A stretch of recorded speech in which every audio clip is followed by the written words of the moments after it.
Still no suspects or arrests after a body discovered along the popular Bel Air walking trail. What one Hartford council member is now doing to show that Hartford County is safe. The boom and just how close it was the scariest thing. Cleanup now after strong storms just blast a path of damage through northern Maryland. The cleanup efforts that are happening this morning. And our temperatures are not too bad, obviously a lot calmer than what we had to deal with our weather alert day yesterday. We'll break down what we can expect today and the rest of the week ahead. Live from WBFF in Baltimore, this is Fox 45 Early Edition. Well, good morning on this Tuesday morning, August 8th, and hopefully you have your power back on and the AC is running this morning after many storms brought down hundreds and hundreds of trees throughout our area and power lines. I'm Tom Rogers. Cleanup begins today. In fact, we want to get right over to meteorologist Justin Chambers talking about our forecast today. Yeah, that was why we had that weather alert yesterday, Tom, telling everybody about what we were expecting, and pretty much on target. Those storms started kicking up about 4 or 5 o'clock yesterday afternoon and lasted well into the night, but a lot calmer conditions right now as we look out over the inner harbor. Still some clouds and actually some foggy conditions at this time, and definitely going to have to deal with some of those wet roads. But on our HD radar, you can see not much is happening. All those storms have moved on, and we have gotten rid of all of the watches and warnings as well. 68 your temperature. Cockeysville and Towson, 68 as well in Rosedale, 70 in Dundalk and Brooklyn Park. So weather story looks like this: a foggy and mild morning, breezy and drier for the afternoon, drying out really nicely and a lot less humid as well. And then we are tracking some more storms rolling in on Thursday. So morning drive, maybe you have to get up and dodge some of the debris on the roadways, especially before the sun comes up. Upper 60s and lower 70s for the next few hours. Back with your full forecast in just a few minutes from right now. All right, thank you, Justin. Of course, this wicked weather creating a lot of cleanup. As you can see, some of the video that we have from yesterday in our area. You're looking at Bel Air on the top left and then Rock State Park on the top right. It seems storm moved quickly. It came in quickly and then did its damage and then moved on. There was a double rainbow that was left behind, as you can see on the bottom right screen there. One family in Bel Air is now staying with family this morning after a tree just crashes on the roof. Phil Pasquale and his wife Letty were inside their house when they heard the tree come down on their home last night. Phil was in the kitchen, Letty in the living room. The husband called out to his wife, both frightened and trying to get out of their home. Look at the damage here. There was a problem, though. Couldn't get out the front door, Because the tree? Oh yeah, the tree was totally blocking it. We were pretty much trapped. Boom and just how close it was the scariest. One neighbor calling 911, crews clearing the way to get that couple out of their home. Fortunately, no one was hurt and no one had to be taken to the hospital. The couple will be staying with family members. Down trees, utility poles leading to dangerous conditions across our area. Multiple roads are closed this morning. Now, no one was hurt after a tree fell onto moving traffic in Baltimore County near McDonough Road. We heard from a woman whose family was stuck in that traffic. She says she's thankful that they are all okay. The whole back window was totally shattered. Car just totally totaled. All he got was like glass all over his body and his hair.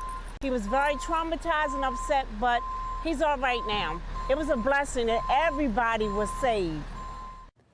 Well, power outages lingering concerning across the state after yesterday's severe storms. You can see all the power outages right there. In fact, we're talking about the outages, there's 1,300 outages impacting 55,000 people. That was well above 100,000 overnight.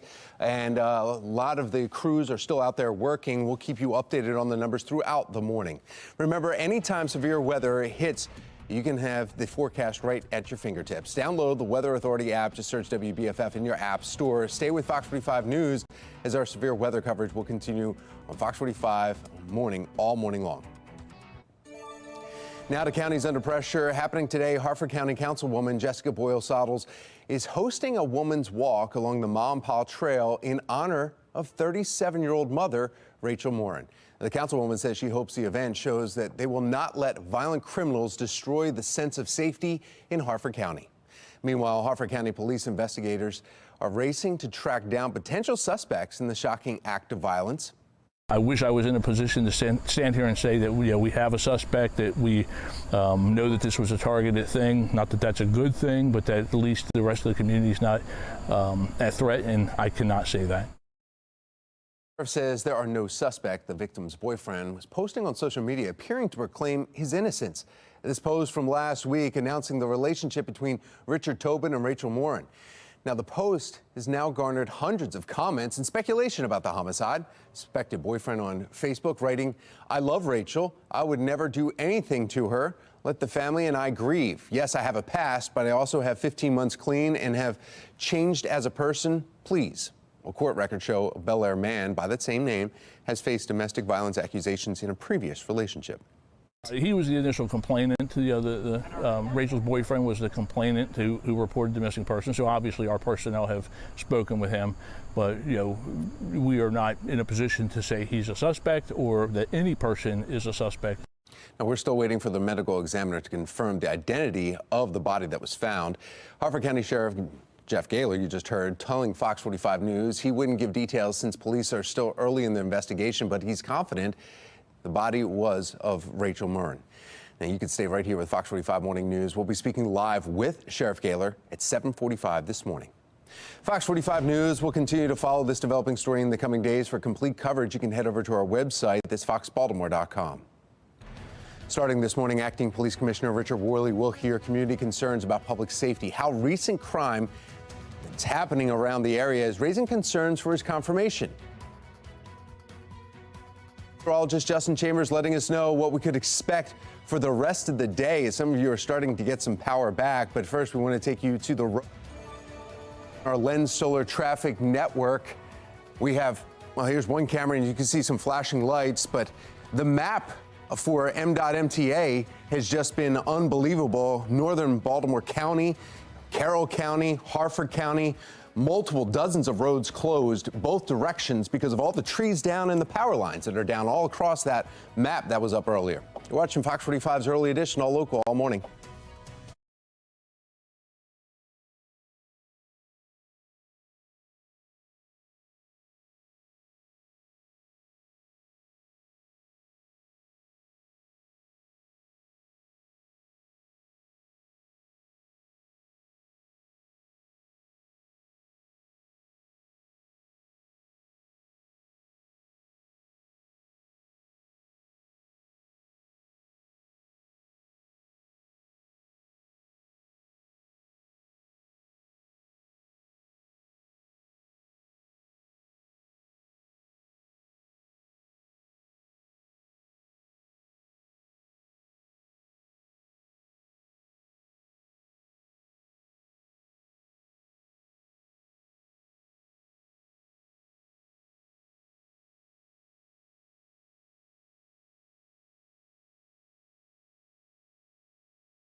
And still no arrests.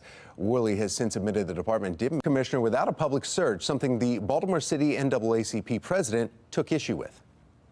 Two efforts are underway this morning after the high winds from last night's storm snapped power lines and trees, and they came crashing down, these power lines, right along Route 140 in Westminster. The poles, each weighing thousands of pounds, major hazard as they came crashing to the ground. Police say they've been giving water to those who were stuck in their cars, and that no one was hurt after all those lines came down, even hitting, as you see there, some of the vehicles. Now we want to find out what today has in store. Meteorologist Justin Chambers has a look at the weather.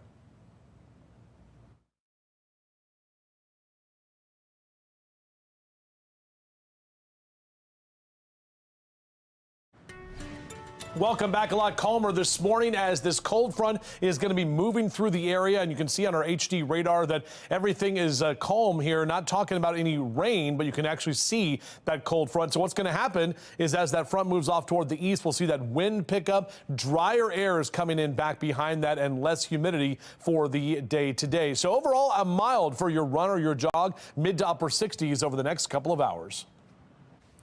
Thank you, Justin. Severe weather impacting our area in a variety of ways. Some of you without power right now, sitting in the heat. Here's a look at the damage, though, that happened in Carroll County yesterday. Tree branches, debris all over this yard, even parts of the roof and on top of the shed that's in that home. That's just a glimpse of what happened widespread. Heavy flooding on roadways across our area. This is the scene near Ruxton Road in Baltimore County. Police set flares in part of the area, reminding drivers to avoid any standing waters. And you never know how deep the water.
.45 and in your health headlines, there's promising new research for a genetic condition which impacts thousands of families worldwide.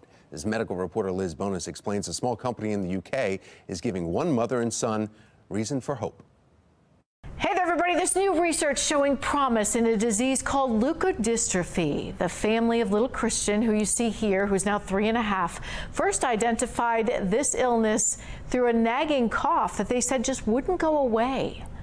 I took him in for one of these, he was still having this cough. I took him into the doctor, and she noticed that I kept holding his head up. Christian was just 5 months old at the time. His mom, Beth LeDuc, eventually says the cough went away, but that visit to the doctor triggered a series of genetic tests recommended for Christian. So I know you can share kind of the facts now, but I wonder just what you felt finding this out. Do you remember? I do. I remember very specifically when the genetic testing came back and I saw the word leukodystrophy. Leukodystrophy is a neurological disease. It causes disruption to the signals between the nerve cells and the brain. It also causes difficulty with movement and speech. Dr. Adeline Vandiver of the Leukodystrophy Center of Excellence at the Children's Hospital of Philadelphia, which provided this video, says there are dozens of types. One type is type 4A-associated leukodystrophy. That's the type Christian has. When Beth saw the diagnosis, and I started to panic because I had Googled leukodystrophy, and don't Google it. It's not something you want to Google. Eventually, along with her treatment team, Beth turned that panic into promoting awareness of the need for a cure. Now, the Children's Hospital of Philadelphia and the UK biotech company called Synaptics Bio are one step closer to finding it. One of the directors that is within the company actually has a child with type 4A leukodystrophy. The two are now in the process of developing the world's first drug that in lab research appears to stop a protein linked to the illness in its tracks. When there's a protein that's not doing its job properly, in some cases, if you just take that protein away, the rest of the cell will compensate. Soon, they hope to launch the first human clinical trial. If the drug works, it would stop the illness from ever developing as soon as it's identified in the body. It will be an injection straight into the spinal fluid. It's the easiest way to make sure that it goes into the right area and gets to the parts that are requiring the drug. For Beth and Christian, it's a dream come true. You know, you can take something that is a challenging situation and be a part of making a difference, hopefully for us, right? But also for others. No word on how soon we may have early results from this trial, but Christian's family simply saying they are grateful to those sharing this kind of hope. I'm medical reporter Liz Bonus. Back to you.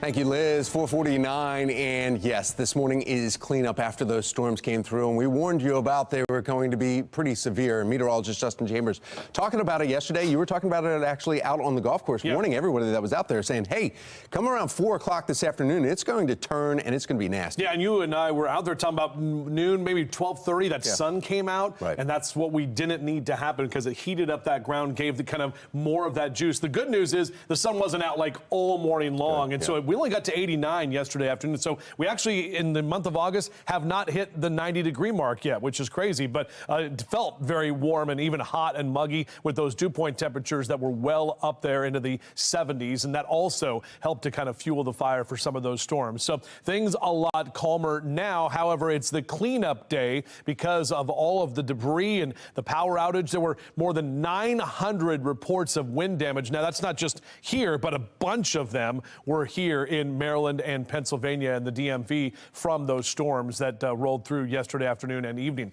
71 your current temperature in Towson. A little westerly wind, about 7 to 10 miles an hour right now.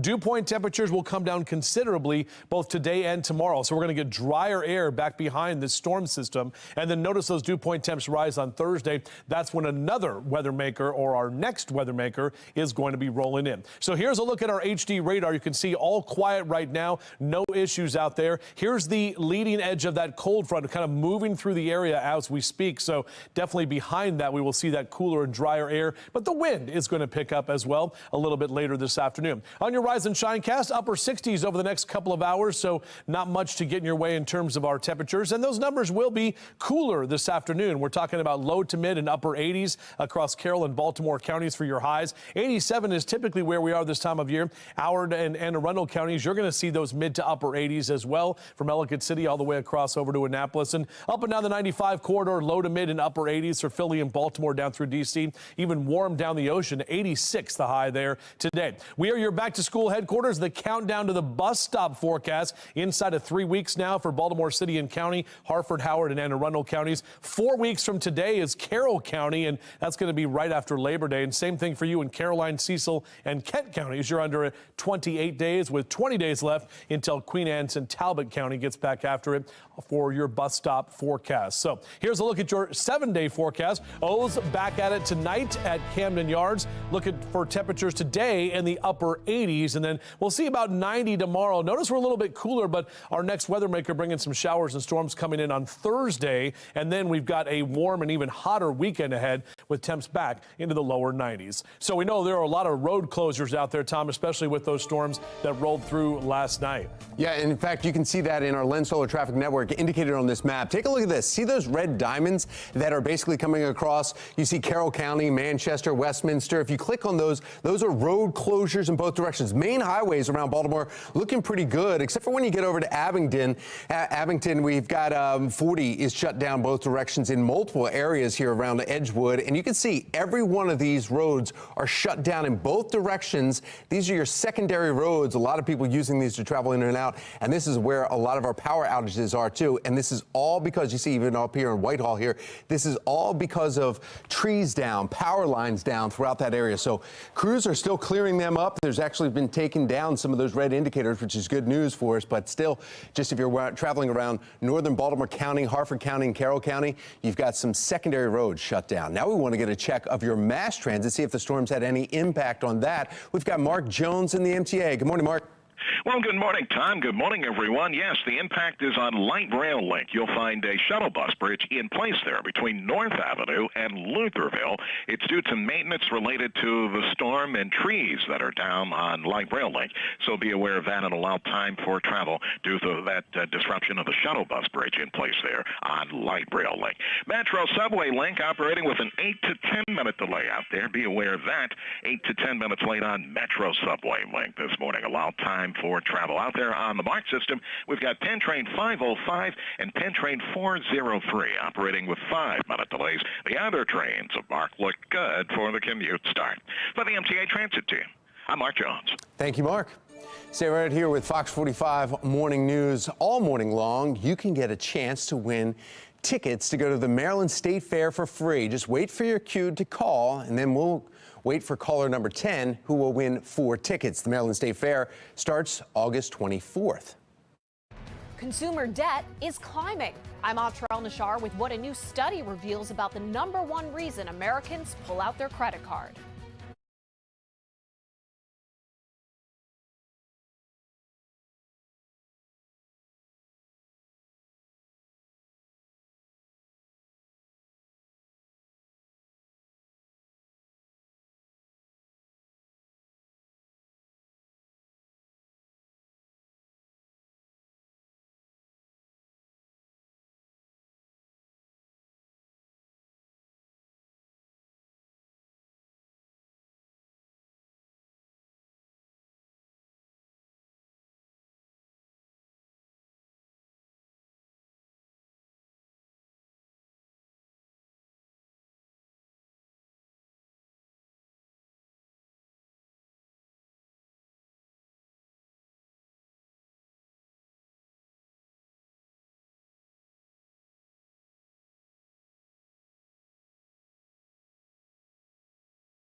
.457, and now to your consumer news. PayPal is placing its bets on the future of cryptocurrency. The financial tech company is rolling out its first stable coin, which is fully backed by the U.S. dollar.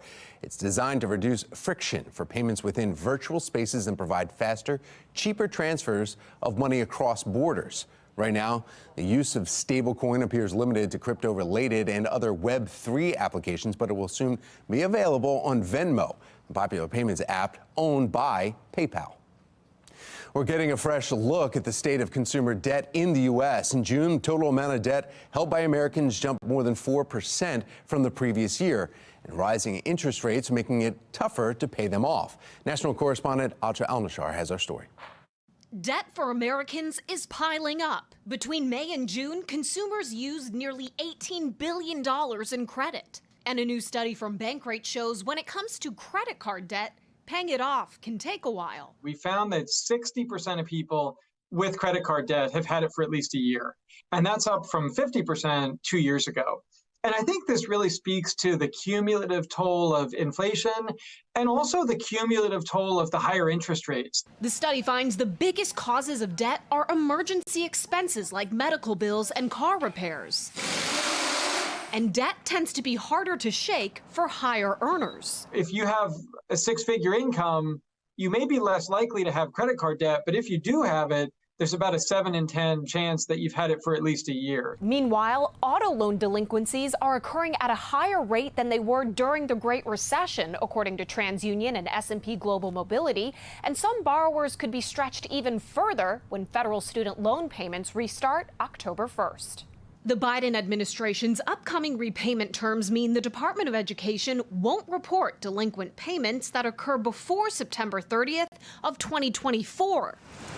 What will show up sooner is whether resumed payments on a cumulative $1.7 trillion in student loans erode consumer spending. The Federal Reserve already aiming for a slowdown in demand through higher interest rates. I expect that additional increases will likely be needed to lower inflation to the FOMC's goal. Lower prices could mean people feel less of a need to reach for their credit card instead of paying cash, but will bring on more expensive debt when they do. In Washington, I'm Atrel Nashar reporting. Oil prices dropped more than $1 a barrel. Crude prices will likely follow suit as summer driving slows. OPEC Plus and Russia are setting a course for lower output in the coming months. Saudi Arabia is extending its cut of 1 million barrels per day to the end of September, while Russia plans to cut per day production by 300,000. The average price for regular gallon of gas in Baltimore, $3.81. It's 25 cents a gallon more expensive than it was just a month ago. Despite the recent bump in gas costs, it's still 24 cents lower than it was extremely high. Remember that last year. Making headlines this morning, authorities in Pennsylvania now investigating a deadly bus crash where at least 3 people were killed. You see the debris right here. They say it happened Sunday night during heavy rain on Interstate 81 right near Harrisburg. According to Pennsylvania State Police, the bus was traveling from New York carrying about 50 people. The bus drove off the roadway, hit an embankment, rolled onto its side. That's when the right roof smashed into the back of a Hyundai CRV. It was stopped in the right lane of traffic. A passenger riding on board the bus says the crash threw people from their seats. I saw people moving left and right, shouting, my wife is dead, my son is dead, this, that. I was like, yo. Then I saw them on the floor, lifeless. 3 people were declared dead at the scene. All passengers on the bus, dozens of others were taken to area hospitals. One of the former Minneapolis police officers convicted of playing a role in George Floyd's death gets nearly 5 years in prison on state charges. And Doe Tao testified that he merely held back concerned bystanders as Derek Chauvin was kneeling on Floyd's neck, ended up killing him. And Tao was found guilty of aiding and abetting second-degree manslaughter. The judge calls Tao's actions objectively unreasonable. A former police officer addressed the court at his sentencing. I have prayed for everyone here. Judge, I've prayed for you. Me and my wife has prayed for you. If there's anything I can pray for, you'll know where to find me. I was hoping for a little more remorse, regret, acknowledgement of some responsibility. Well, his sentence is 4 years, 9 months. He rejected a plea bargain, saying it would be lying because he didn't think that he was in the wrong. The sentence runs concurrently with his federal civil rights conviction. Tao and his former colleagues are all currently imprisoned. Acting Police Commissioner Richard Worley hosts his first public safety input session. How you can weigh in today, just ahead. A lot calmer after our weather alert day yesterday. We'll talk about numbers today and what we can expect for the week going forward. Live from WBFF in Baltimore, this is Fox 45 Early Edition. Good morning on this Tuesday, August 8th. I'm Patrice Sanders. I'm Tom Rogers, and after last night, yesterday afternoon's storms, we need to get right over to our meteorologist, Justin Chambers, and look at what's in store for us today. That was what that weather alert was all about, guys. We talked about getting you warned and letting you know exactly what was going on, and that's pretty much what happened after about 4 or 5 o'clock when those storms started and lasted throughout the evening, even into the overnight hours. We're all calm right now. That is definitely good news. Our downtown Baltimore camera showing up with some foggy conditions and some low clouds hanging around. This cold front moving through as we speak. So behind the cold front will be the cooler and drier air. Temperature-wise, we're in the 50s in Oakland, upper 60s in Cumberland. Most of us along the Chesapeake with some of that cloud cover, upper 60s and lower 70s over the next couple of hours. And we're seeing those temperatures that were in the 70s right now for a lot of us. Mr. Bo says we're good to go. Just watch out for some debris on the roadway. We have a lot of trees and power lines down, especially before the sun comes up this morning. So make sure to take extra time as you make your way out. Back with your full forecast coming up in just a few minutes from right now. And speaking of that, Tom, you got a lot of road closures that you're tracking. Yeah, that's exactly it. You can see the path of the storm where it did a lot of damage, and it lensed the traffic network. Look at this. We're talking about right around Westminster, Taneytown, Finksburg, and then you move across and you get into the Parkton Whitehall area, Jarrettsville, Forest Hill. Every one of these red diamond indicators are roads that are closed because of weather closures, utility or trees down. You see both directions for every one of these indicators. The good news is right in Abingdon and in Edgewood, right on 40, they have that cleared up now. Just about 20 minutes ago, that was shut down. So the crews are still working and doing a great job on those secondary roads. Any of the main roads around the Baltimore region, though, we have no issues. You're taking a look at the wide map here that's showing that everything is wide open there. It's the secondary roads. Just be cautious if you're heading out, especially across the north part of Maryland. Now we want to show you the power outages, and you can see it right here. 52,000 customers are out with BGE's map, and there are 1,300 outages that the BGE crews are. You click on some, it'll show you, okay, number of outages, 13. It's impacting 86. Click this one way up here north, and that one's 180 customers are affected by that one. So just by clicking through this area, you can see near Manchester, all of 2,500 customers are out because of 53 outages around there. So utility poles down. They're still working on these as BGE is still trying to get this back up and running for us as quickly as possible. Speaking of which, that's why we were just showing you near Westminster, 140 is still closed this morning because major power outages. We don't know when it will reopen. Yesterday afternoon, the storm's high winds snapping these massive power poles. They came down, crashing down on the roadway, even hitting some vehicles. People were trapped for hours. This morning, Maryland State Police say all drivers and passengers have been safely transported from the Westminster region. Maryland State Police say no one, thankfully, was injured. Well, Governor Wes Moore is headed to Westminster this morning to survey the damage. Stay with Fox 45 Morning News as we bring it to you live. Starting at 7, he's going to be speaking with first responders and recovery workers. Then at 8:45, he and Lieutenant Governor Aruna Miller plan to speak about the recovery process. The storm's creating scenes like this all throughout our area. Look at this. This happened in Pikesville. Ellen Sugar lived in this house since 1988.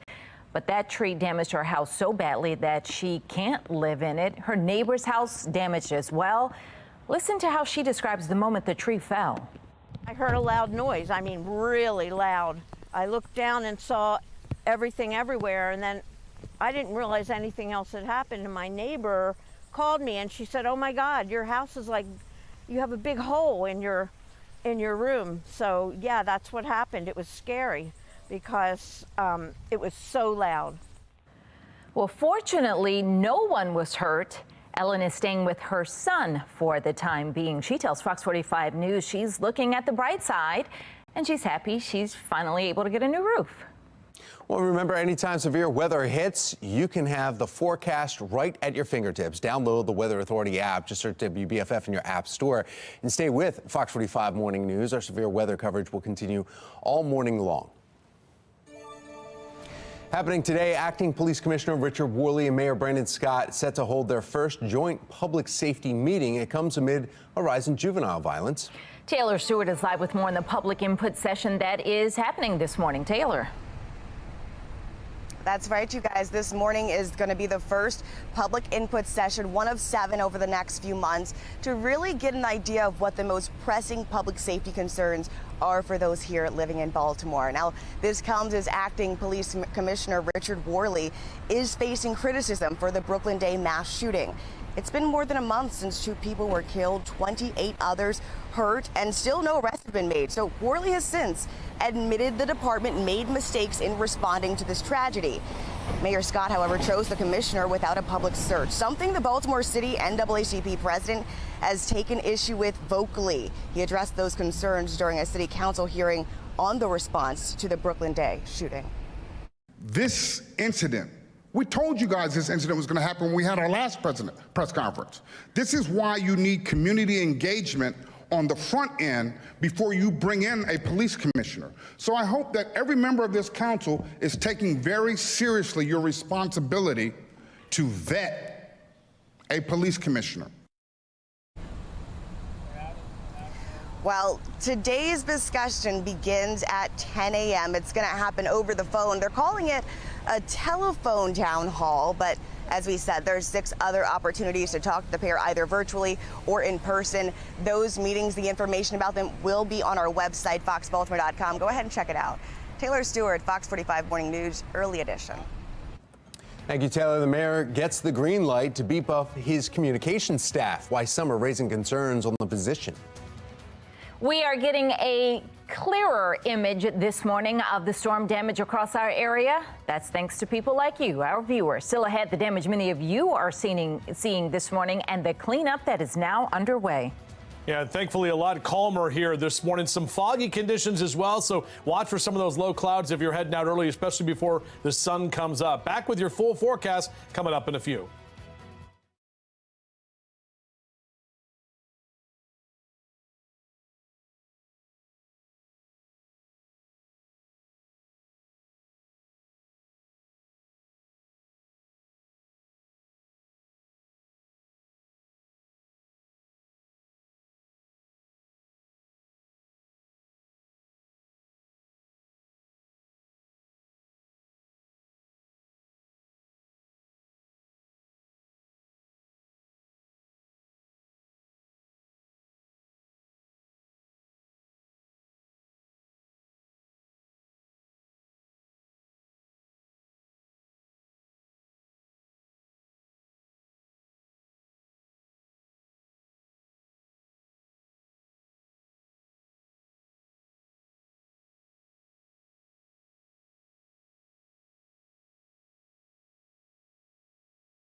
5:12 is your time right now. Your weather authority forecast. Overall, not a bad day today. We do have some wind that's going to pick up later this afternoon, but drier air will be in place and it will be cooler than yesterday. You can see some of those clouds kind of hanging around right now from our Mile 1 Auto Group cam. And checking your temperatures, upper 60s in Cockeysville and Towson, straight down the JFX to Baltimore City at 71, 70 in Dundalk and Brooklyn Park, your temps right now. So your morning drive, keeping those numbers in the 70s, also dry next few hours as that sun comes up. Just be aware of a lot of debris on the roadways and some of those roads that are closed as well due to the storms that rolled through last night. We'll break down what we can expect for the rest of the week ahead. Our next weather maker and when that's going to impact you coming up.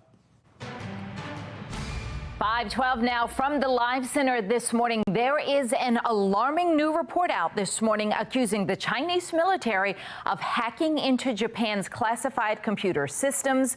We're looking live now over the U.S. Capitol. The Washington Post reporting this story overnight, concerning to the U.S. because Japan is one of our most important allies in the region, and we routinely share information with them.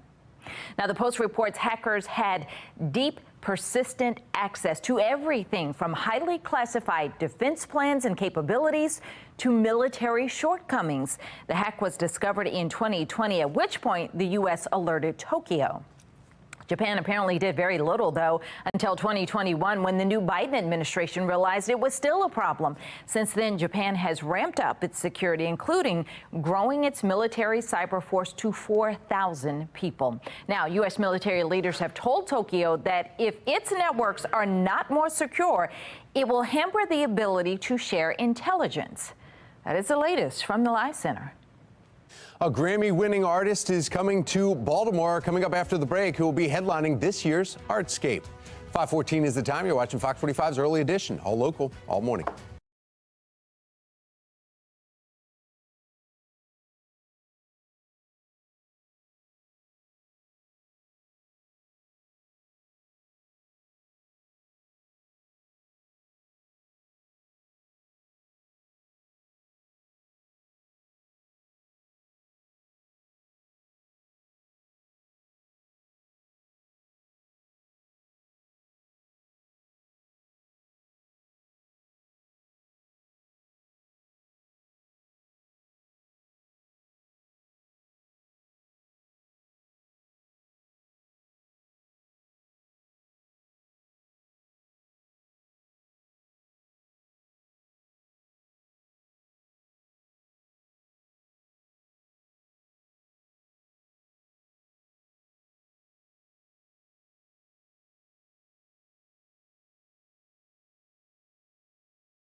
.516 trending now. Say her name, say her name. Grammy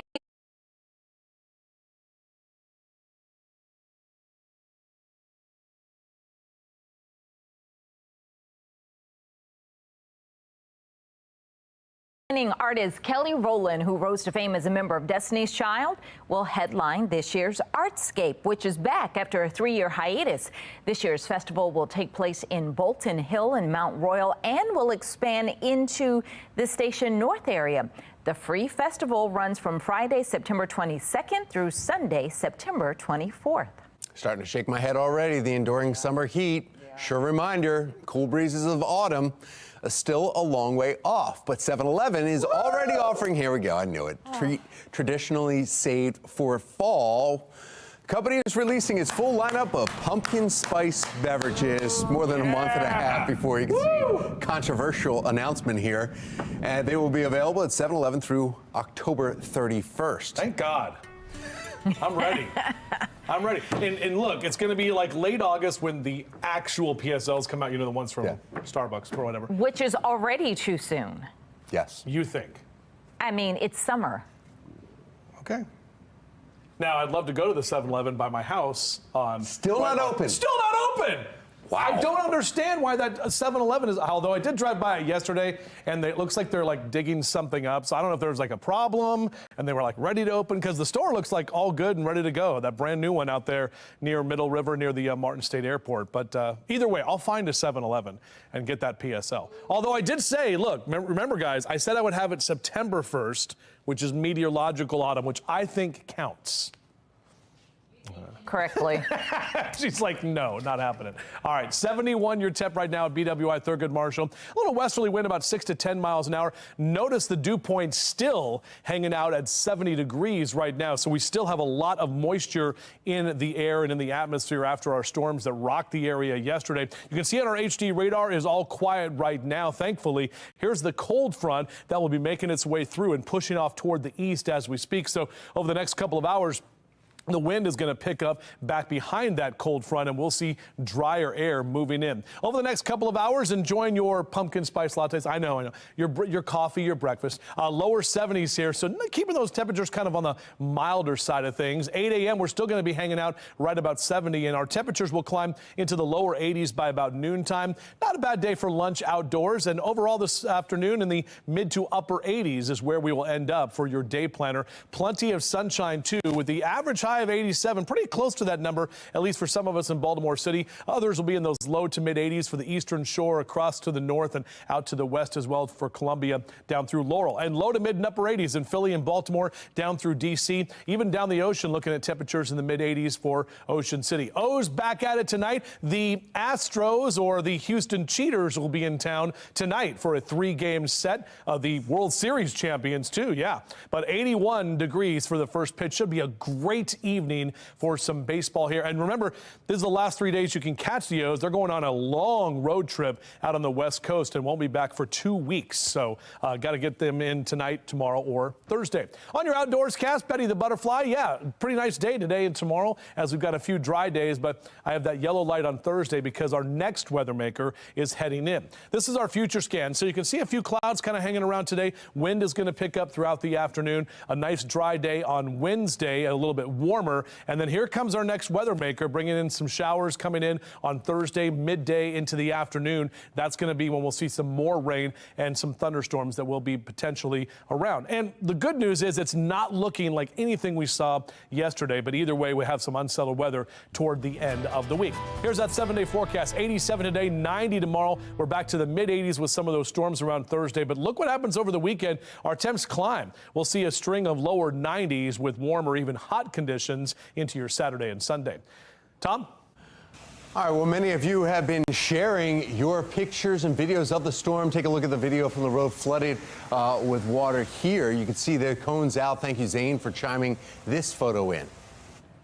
And scan the QR code on your screen to show us what the weather is like in your neighborhood. If you can safely get out and take pictures and videos of the storm damage, we want to see them. The QR code will take you to our website where you can upload them, or you can head right to foxbaltimore.com/chime in. Do much at all. Let's take a look now at your Len Stoller Traffic Network. We've got some good news and bad news. Good news, all the major roads, look at that, in the green. Bad news, the secondary roads because of the cleanup. From Mayberry over here and Frizzleburg all the way across the north part of our viewing area to Churchville, these red indicators are showing you that roads are closed both directions because weather.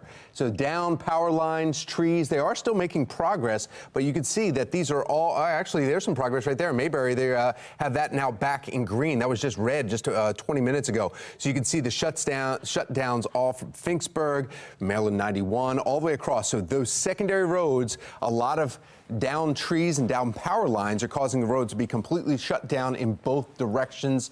Just give yourself some extra time, especially if you're north of Baltimore. Now we're going to get a check of mass transit was also impacted by these storms. We have Mark Jones in the MTA. Good Tuesday morning, Mark. Well, good Tuesday morning, Tom. Good morning, everyone. Yes, light rail link affected by the storms. There's a shuttle bus bridge in place between North Avenue and Lutherville. It's due to maintenance related to the storms of yesterday and trees that are down. Allow time for travel there with that shuttle bus bridge and allow a little extra time in travel overall for the commute this morning. Metro subway link also delayed, running about 8 to 10 minutes late. And on the MARC train system, we've got train 505 running about 5 minutes late, along with Camden train 841. But the rest of the trains of MARC look good for travel. For the MTA Transit team, I'm Mark Jones. Thank you, Mark. You are establishing a very bad precedent for the city. A new job opening at City Hall designed to handle crisis communication. Why taxpayer advocates are questioning the timing of the job posting. 5:23, you're watching Fox 45's Early Edition, all local, all morning.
If someone willfully deletes a public record, it's a crime.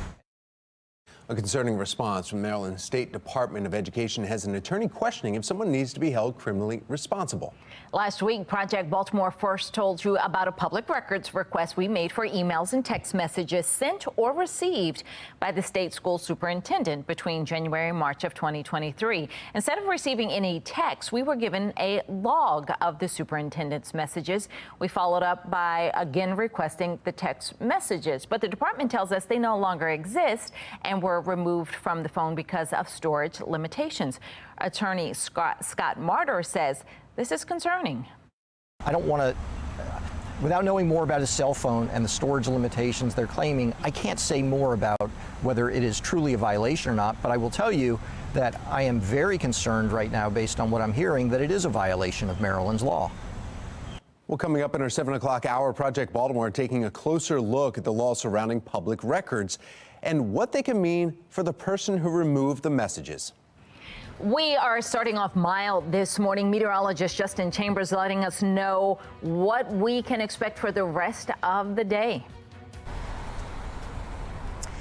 Mayor Brandon Scott looking to hire another communications director. We'll talk about some of the conflict in city messaging and the solution they've now proposed. Just ahead.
Live from WBFF in Baltimore, this is Fox 45 Early Edition. Cleanup is now underway this morning following a wicked weather yesterday, and that weather is why we were weather alert yesterday. These are just some of the videos showing the storm and the damage that followed. In just a few minutes, Olivia Dance will join us live from Westminster with cleanup efforts there this morning. Welcome back on this Tuesday. I'm Patrice Sanders. I'm Tom Rogers. Yeah, and it is cleanup this morning. A lot of secondary roads are shut down right now, and mainly north of Baltimore. Well, let's get over to meteorologist Justin Chambers and see if we're cleared from the storm, if we're out of the woods as far as that goes, at least. Yeah, exactly. From the storms yesterday, too, and power outages still hanging around, too, as well this morning with all of those lines down. I saw some of the video and some of those pictures, and just incredible what Mother Nature can do. But that's what we were warning you about yesterday, and thankfully today it's a lot calmer. You can see kind of a really pretty shot here if you have a moment to take a look at your TV screen right there with those clouds hanging around. Still some low clouds and some patchy fog out there as well, but our HD radar is mainly quiet, picking up just a few possible leftover light showers up there in Cecil County up toward Elkton, but other than that, not much happening. A foggy and mild morning, breezy and drier for the afternoon. Should see a lot more sunshine, but that wind's going to pick up behind that cold front, and then more storms on the way for us on Thursday. So that's when things get active once again. But overall, your morning drive, Mr. Bo says we're good to go. Almost want to make this a yellow light just because of some of those roads that are closed out there and where we could see some debris in the roadways. So maybe just take a little bit of extra time. Back with your full forecast. We'll talk about those that next chance for storms, as well as what we can expect heading into the weekend. All right, Tom, we were talking about it this morning. I've been looking back at some of the wind damage reports, and it kind of fits in exactly with what you're showing with that traffic incident, or the traffic incidents. All those secondary roads shut down. Good news is major roads are great, and Justin was just talking about the weather coming through north of Baltimore, really hitting that. And you can see that from Westminster, all the red diamonds that you see on your screen right there. If you click on some of those, you can see there's closures here, and they're still working on that. But look at when you get over to Harford County and northern parts of Baltimore County here. Look at this. This one is an indicator right here. Maryland 24, Sharon Road, they're shut down both directions. Shut down both directions on 543. Shut down both directions on 136 here. And then in Bel Air, Maryland 924 right here shut down. And it's all because both directions shut down because of high water, or the water has now receded and they're seeing some trees down. And so they have shut down those roads. Secondary roads closed. Just give yourself some extra time if you're heading out anywhere around the region this morning. And the cleanup efforts and rescue efforts are underway this morning, because this is what we were talking about over in Westminster, why it's so bad. Storm's high winds snapping massive utility poles. They came crashing down on the roadway along Maryland 140 in Westminster, and the poles, each weighing thousands of pounds apiece, major hazard as they were crashing to the ground. The high winds caused significant damage to the area.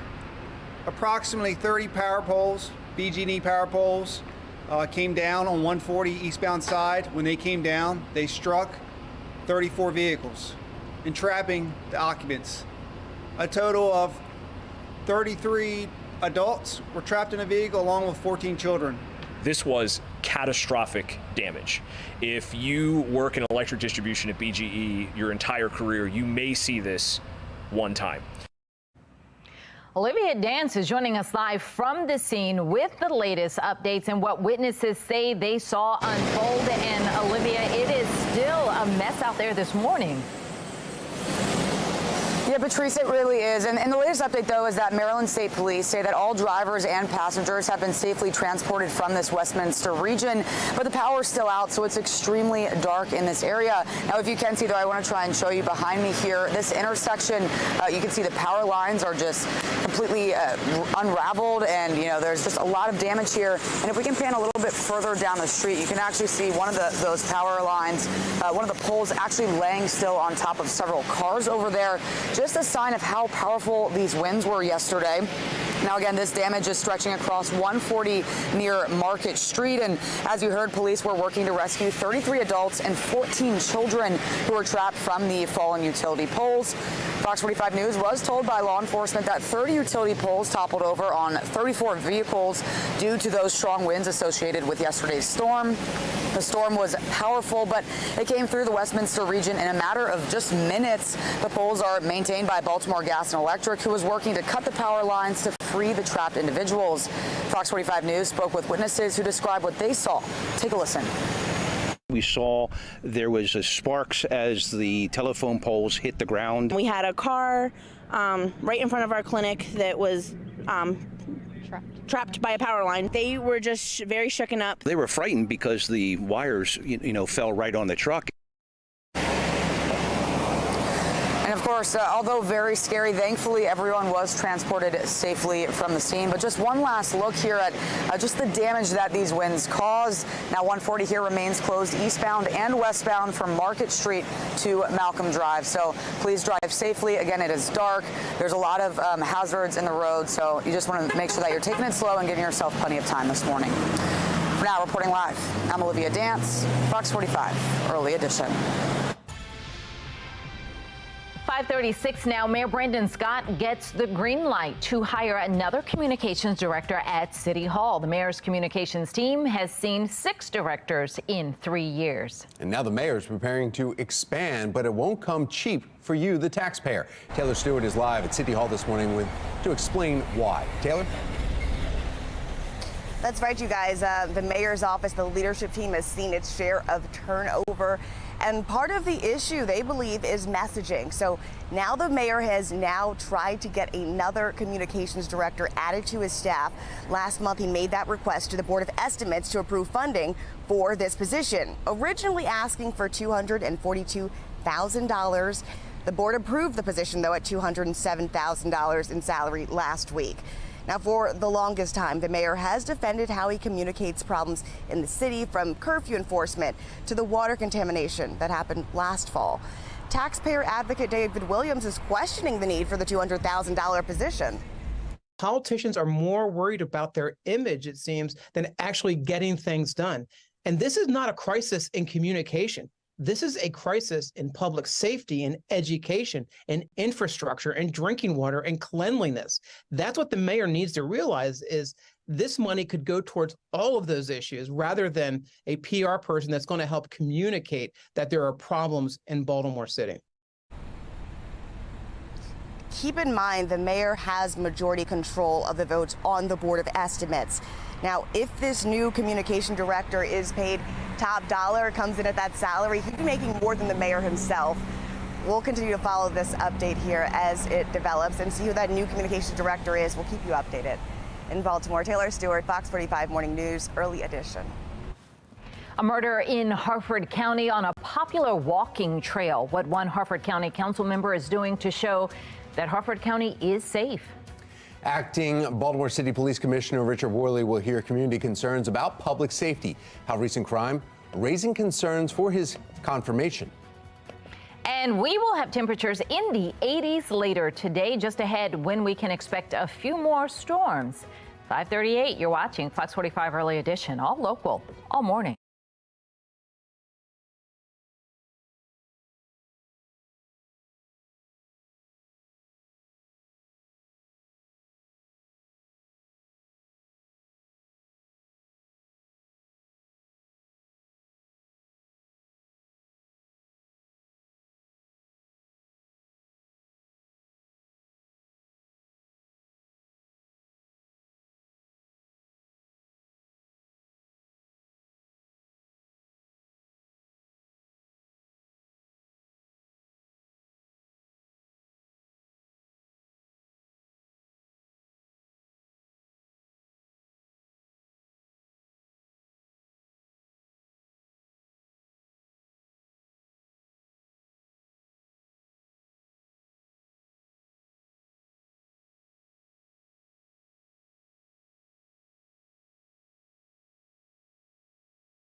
5:41 now. Many of you have been sharing your pictures showing the damage of the storms. We've got this one from Tasha. She said a tree fell on top of her apartment building. Look at that. Nichelle shared another picture of a tree going through her backyard. That's a huge tree.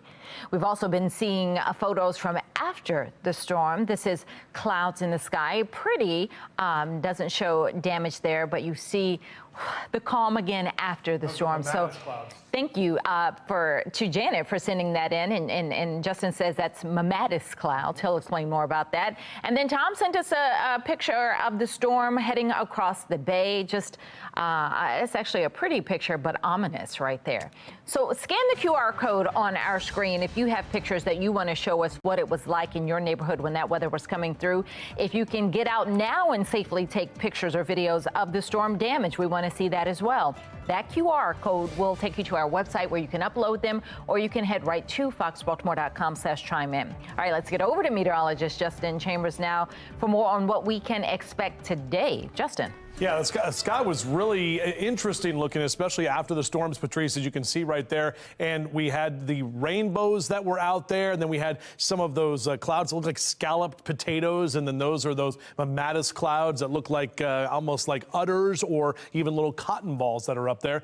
Beautiful shot right now. The sun is not up, not till after 6 o'clock, but those low clouds are still hanging around at the surface. Looking out toward the east, we've got mainly clear skies, and that's going to be the case today. The wind is going to pick up behind this storm system, and that means we're going to see some breezy to windy conditions through the later part of the afternoon. Our temps are kind of hanging around in the mild category, so upper 60s and lower 70s for the next couple of hours if you are out for a run or a jog. And still a bit muggy right now, but we're going to dry out later today. Should hit a high of about 87 this afternoon, lower 70s tonight, and we are going to get to about 90 tomorrow, but we stay dry for at least the next couple of days. There is another weather maker right on our heels coming in later this week, and we'll take a closer look at that in just a few. 5:43 and a live look for you this morning over Cincinnati, Ohio, where a high-stakes battle over abortion access heats up this morning. The measure brought in major interest out of state, with millions in funding coming in ahead of today's election.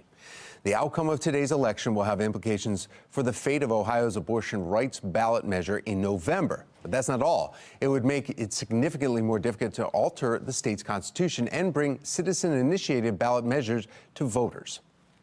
Should voters approve the amendment, the threshold to approve future ballot initiatives would immediately rise from a simple majority to 60%. Those against the measure say it's an attempt by Republicans to thwart the abortion rights initiative, while proponents insist it's about protecting the state from special interests.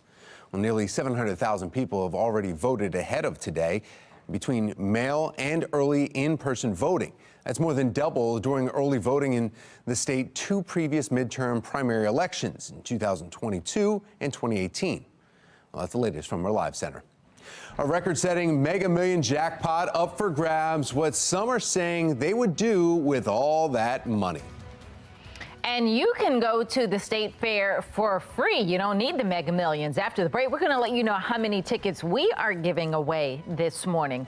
5:44, you're watching Fox 45 Early Edition, all local, all morning.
547, and yeah, much of our area has a lot of cleaning up to do this morning following those severe storms that moved through our area quickly. You're looking at Bel Air on the top left part of your screen. It's a zoomed in image of how trees that are on houses. Rock State Park is on the right where there was major flooding, and that's roadways are still shut down.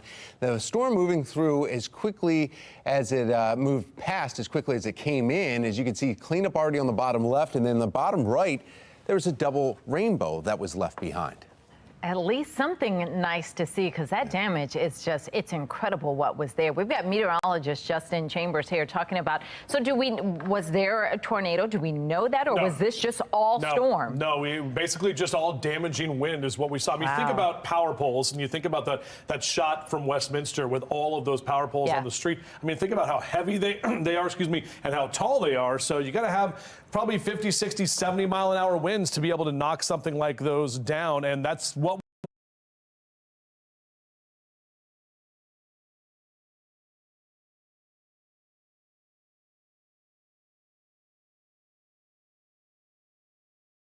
forecasting yesterday. We had the one tornado warning that was in parts of Carroll County, then that moved up into parts of York County into PA, and then not really any tornadoes reported even for areas to the north of us, but tons of wind damage reported, not only here, but up and down the DMV and the East Coast as well. We'll talk about some of those storm reports here in just a second. Right now, the calm after the storm, where we are seeing a nice shot here this morning. Toyota Inner Harbor Skycam, seeing some clouds kind of hanging around, but overall, we're seeing some brighter skies and that sun coming up here in just a little bit. 71 your current temperature at BWI. Dew point still hanging out in the 70s, but the good news is today those dew point numbers and even tomorrow will drop considerably. So we're only going to see the dew points in the lower 60s, which brings us the drier air.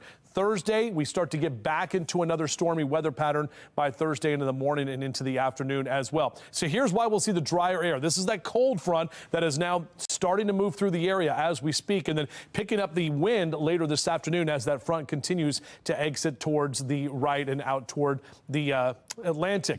These are some of the wind reports. You look at this screen right there, and these are all the little tree damage reports we saw, even some hail reported as well. Most of that was centered in Carroll County, parts of Baltimore County, Howard County, over toward Harford County, even Cecil County and Queen Anne's County and the Eastern Shore got some more of those reports. But Tom was talking about all of the different road closures. You can actually see kind of where those storms are, and that lines up with our tree damage that we saw. There were more than 900 wind damage reports yesterday throughout the entire nation, but a bunch of those were right here in our own backyards, and you're seeing that this morning. So golfers getting out there on the golf course here this morning, probably a little soggy. Could see some trees down as well in some of those courses. Make sure to just be careful of that. 71 by 9 a.m., right about 80 into the noon hour, and that wind is going to pick up this afternoon. Probably at least a 1 or maybe even a 2 club wind for you if you're out there playing today. Low to mid 80s here for most of us across Carroll and Baltimore counties. Mid to upper 80s for Baltimore down through Dundalk for the afternoon, which is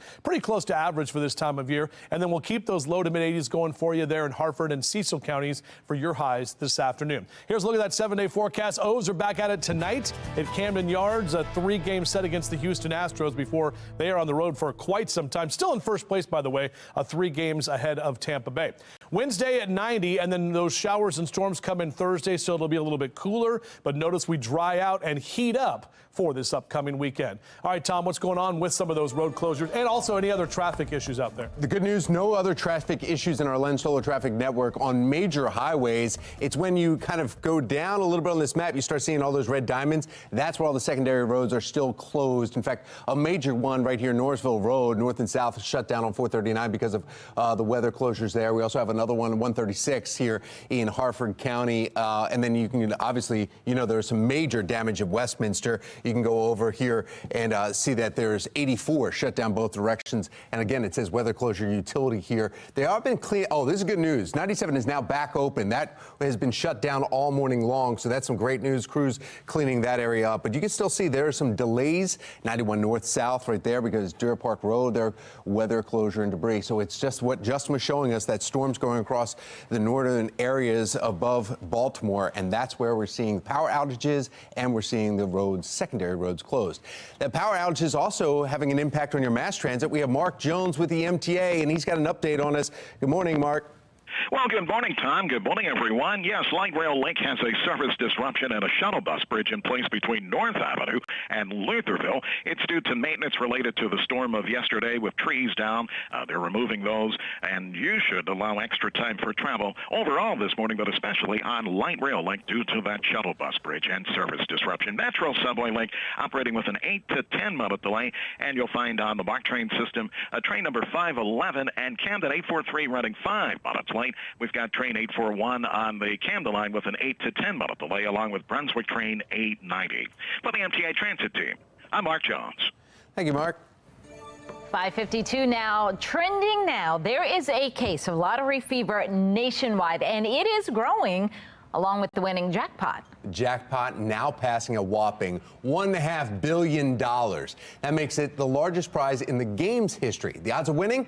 About 1 in 302 million, so you'll need some luck. Yeah, a little you bit. Get that. What, the rabbit's foot? Remember that? That was always a big deal. Always got Lucky the rabbit's foot. That's right. And with the dreams of winning big, the list of ideas of what to do with all that cash is growing. I would help my kids. That's the number one. And then try to invest it, save it, you know, the typical things. I think it's this high, so why not? Who knows? Roll the dice. Roll the dice. One of the many choices the winner will make is whether to take the one-time lump sum of about $757 million, or do you do the 30 yearly payments for closer to the full $1.5 billion? What do you do? I mean, I wouldn't know what to do with all that money. I would do the 30 years. 30 years? Yeah. All right. Well, and financially, they say that's the better way. Well, stay right here with Fox 45 Morning News all morning long, because you could win a bird. No, you could win the chance to go to the Maryland State Fair for free. Wait for your cue to call in. And caller number 10 will win 4 tickets. The Maryland State Fair starts August 24th. Trump's legal woes looming large over 2024. So will this be the courtroom campaign? I'm Christine Frizzell in Washington with that story.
5:57 and making headlines this morning, former President Donald Trump's legal team is fighting back against a protective order proposed by federal prosecutors in the case against him and his alleged efforts to overturn the results of the 2020 election. Special Counsel Jack Smith's office is hoping to prevent the sharing of evidence related to the case at a time when Trump has already posted on social media about the judge, the witnesses, and special counsel. Sinclair national correspondent Christine Frizzell brings us a closer look at the case. It's become a media landscape like no other. A federal grand jury has voted to indict the former president, charged with attempting to remain in power even when he knew he had lost the election. It's the third time he's been indicted on criminal charges since leaving the White House. A single story dominating the news cycle that even Donald Trump himself seems to want to remain.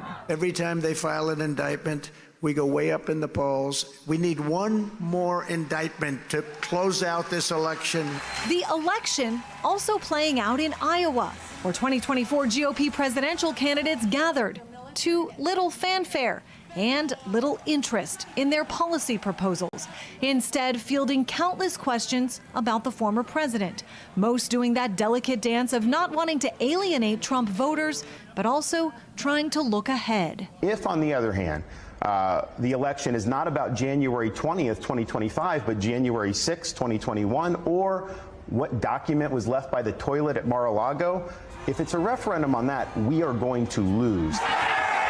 January 6th and Donald Trump's alleged role in it will for now loom large over the national debate. One point of contention, U.S. District Court Judge Tanya Chutkan, known for issuing higher sentences to convicted January 6th rioters than even prosecutors had asked for, telling one rioter that he did not go to the United States Capitol out of any love for our country.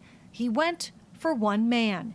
In a post on Truth Social, Trump called Judge Chutkan Jack Smith's #1 draft pick, the judge of his dreams. Looking ahead, any day now, we are expecting a fourth indictment to be issued against former President Donald Trump for allegedly trying to overturn the 2020 presidential election in the state of Georgia. In Washington, I'm Christine Frizzell. Investigators are still looking for the person responsible for killing a local mother of 5. Coming up next, all the latest details in their search. And Acting Commissioner Richard Worley holds his first public safety meeting. How you can weigh in, just ahead. A lot calmer conditions here this morning. What can we expect later this week and into the upcoming weekend? We'll talk about it. Live from WBFF in Baltimore, this is Fox 45 Morning News.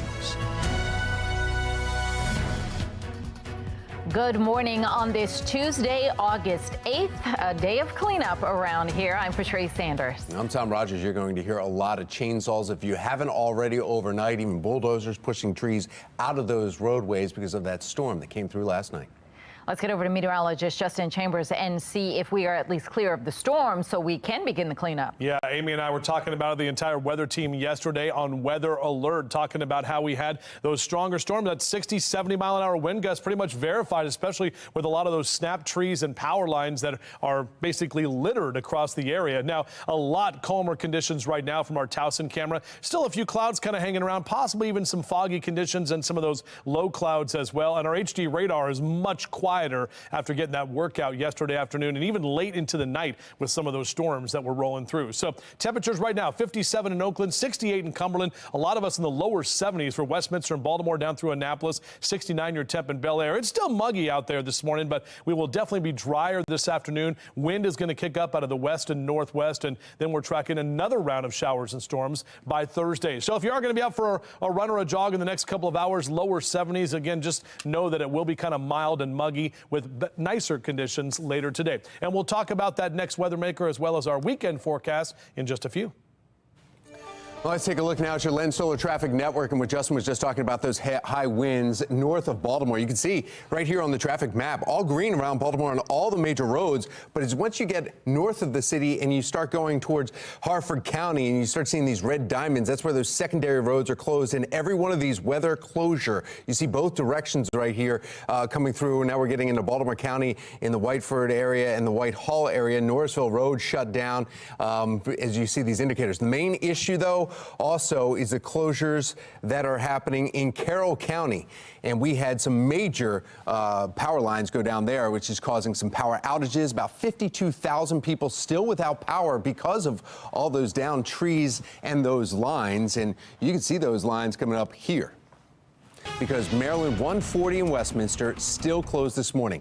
We don't know when it will reopen, but yesterday afternoon, the storm's high wind that Justin was talking about snapped utility poles, massive utility poles. They came crashing down right on that highway. People were trapped in their vehicles on the road for hours, surrounded by downed power lines. This morning, Maryland State Police say they have been able to get all the drivers and passengers from that area safely out of there. And the Maryland State Police say no one was injured. Which is amazing. Governor Wes Moore is heading out that way this morning. He's going to Westminster to survey the damage. Stay with Fox 45 Morning News as we bring it to you live starting at 7. He'll speak with first responders and recovery workers. Then at 8:45, he and Lieutenant Governor Aruna Miller plan to speak about the recovery process. Well, now to you. Some counties under pressure here. We're hearing new chilling details unfolding in Harford County after the suspected body of 37-year-old mother Rachel Morin is discovered on the Ma and Pa Trail Sunday afternoon. Harford County police are racing to track down potential suspects in this shocking act of violence. I wish I was in a position to stand here and say that we have a suspect, that we know that this was a targeted thing. Not that that's a good thing, but that at least the rest of the community is not at threat, and I cannot say that. Well, an active homicide investigation is underway after that body was recovered by investigators Sunday off the Ma and Pa Trail. Now, we're still waiting for the medical examiner to confirm the identity of the victim, but the Harford County Sheriff says he is confident it is Rachel Morin. And Morin was reported missing by her boyfriend Saturday. Olivia Dance joining us live this morning with the latest details on this investigation. Olivia? Well, Tom and Patrice, today a Harford County councilwoman is hosting a women's walk along the Ma and Pa Trail in honor of Rachel Morin. Meanwhile, the sheriff is calling this a heinous crime, but is still unable to say if this killing was random or targeted. No, from what information we have, we're not comfortable making any assertion either way. So, as far as the community is concerned, they should be cautious. On Sunday, the suspected body of Rachel Morin, a 37-year-old mother of 5, was found by a walker just off the trail one day after her boyfriend reported her missing. Her boyfriend taking to social media to proclaim his innocence.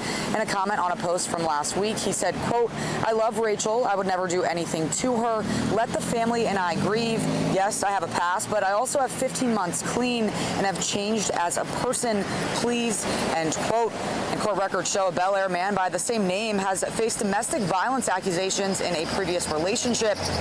Harford County sheriffs say they spoke with the boyfriend since he was who reported Rachel missing, but are unable to say if he's a suspect.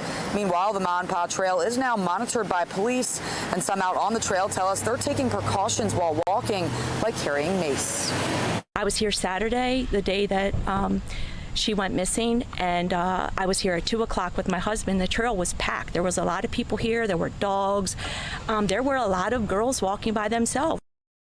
And Rachel's sister has created a GoFundMe to raise funeral funds for their grieving family.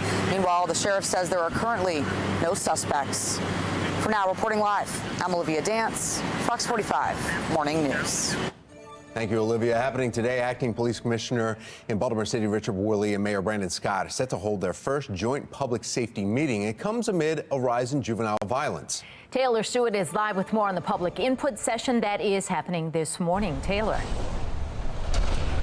That's right, you guys. Now, this is one of 7 public input sessions planned throughout the next month. They want to know what the most pressing public safety concerns are for people here in the community. In fact, that's one of the questions on this RSVP questionnaire to come to this meeting.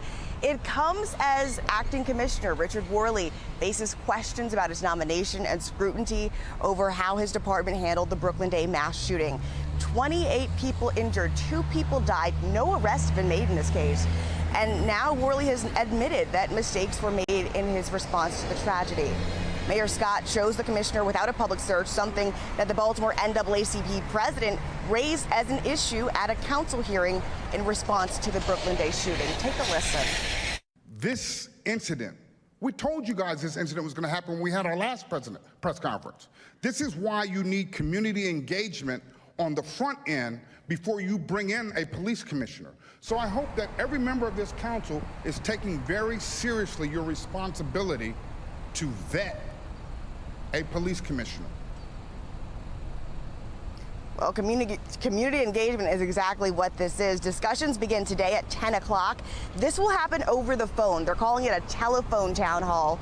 There are 6 other opportunities, though, to talk to the pair either virtually or in person. We've got information on all of those meetings on our website, foxbaltimore.com. For now, we're live at City Hall. I'm Taylor Stewart, Fox 45 Morning News. Thank you, Taylor. Mayor Brandon Scott gets the green light to hire another communications director at City Hall. It's 6th director in just 3 years. In our next half hour, we'll have more on the new hire and it would cost you, the taxpayer. Marylanders are still cleaning up the damage after yesterday's severe storms. We're going to show you what it looked like around the state before, during, and then after those downpours. A lot calmer here this morning. We're going to dry out nicely, but the wind picking up for the afternoon. Back with your full forecast on Fox 45 Morning News, all local, all morning.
Overall, not a bad start to your morning. It's still a little bit muggy out there. Our live cam here from Towson showing us some of those clouds hanging around and even some of the foggy conditions for some of you. Plus, you have a lot of tree damage out there. You have to navigate in some of those back roads, so just watch for that as well. 68 Cumberland, low to mid 70s for Baltimore and Salisbury, so definitely keeping some of those temperatures that are on the more mild side. And again, on your morning drive, Mr. Bose says just take it slow, especially on those roads that are not the main thoroughfares to get you out to work or wherever you're going on your Tuesday.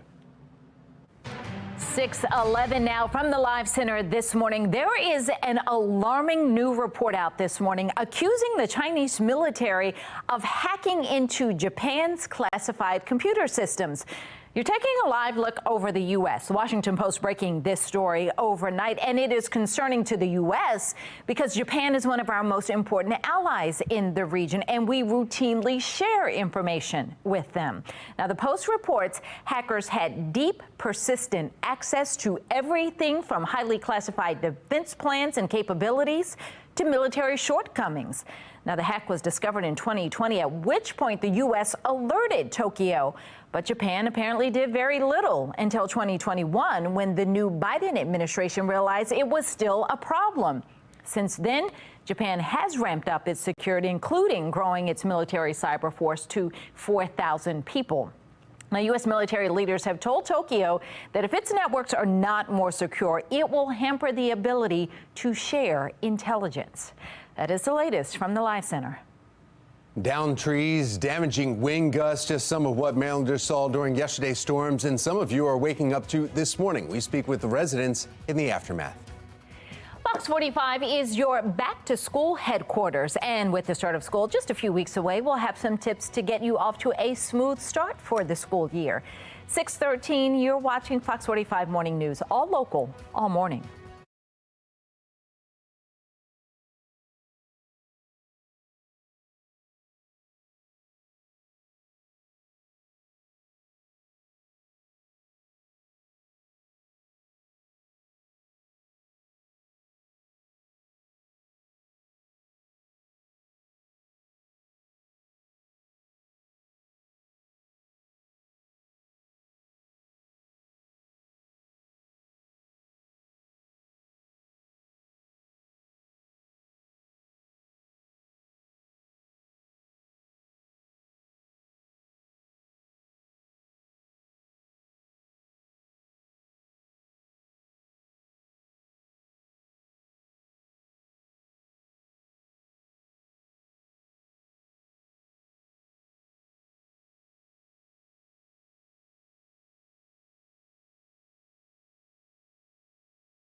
Well, taking a look at some of the storm damage that we have, Marylanders are cleaning up the damage this morning from severe storms that came across the state last night. Some of the video from our viewers of that wicked weather. Top left, you'll see a man in Jackson on the clouds rolling in near Johns Hopkins seconds before the downpour. The top right, producer Josh shows us some trees down in Rock State Park. Some roads around there are still closed this morning.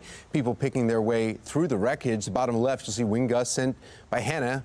And she was, Hannah Howard is in Manchester, knocking aside chairs and trash cans. Double rainbow also was sent in after the rain from Sharon Lapira in Perry Hall. But the storm bites back with lightning striking over that rainbow.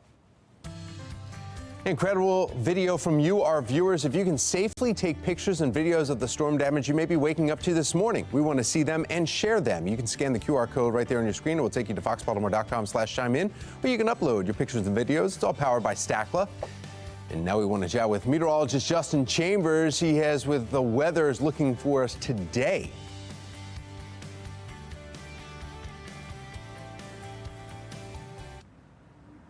Well, we're going to get to that, but look at this. More video from around the state. This is in Westminster. Down power lines, trapped people in their cars for hours in Carroll County. Police say they had to rescue 33 adults and 14 children from the cars because right past where that BGE truck is, several, like 10 power lines, utility poles fell over into the road all in succession, and it was while people were on the road. So you can see it in the distance there. Damage, though, extensive all across the region, toppling trees on homes and cars. Look at that. We spoke with some residents who were impacted by the storms. I heard a loud noise. I mean, really loud. I looked down and saw everything everywhere, and then I didn't realize anything else had happened, and my neighbor called me and she said, "Oh my God, your house is like, you have a big hole in your room." My grandson was in the back seat. The whole back window was totally shattered. The car just totally totaled. It was a blessing that everybody was saved. It's awful, terrible.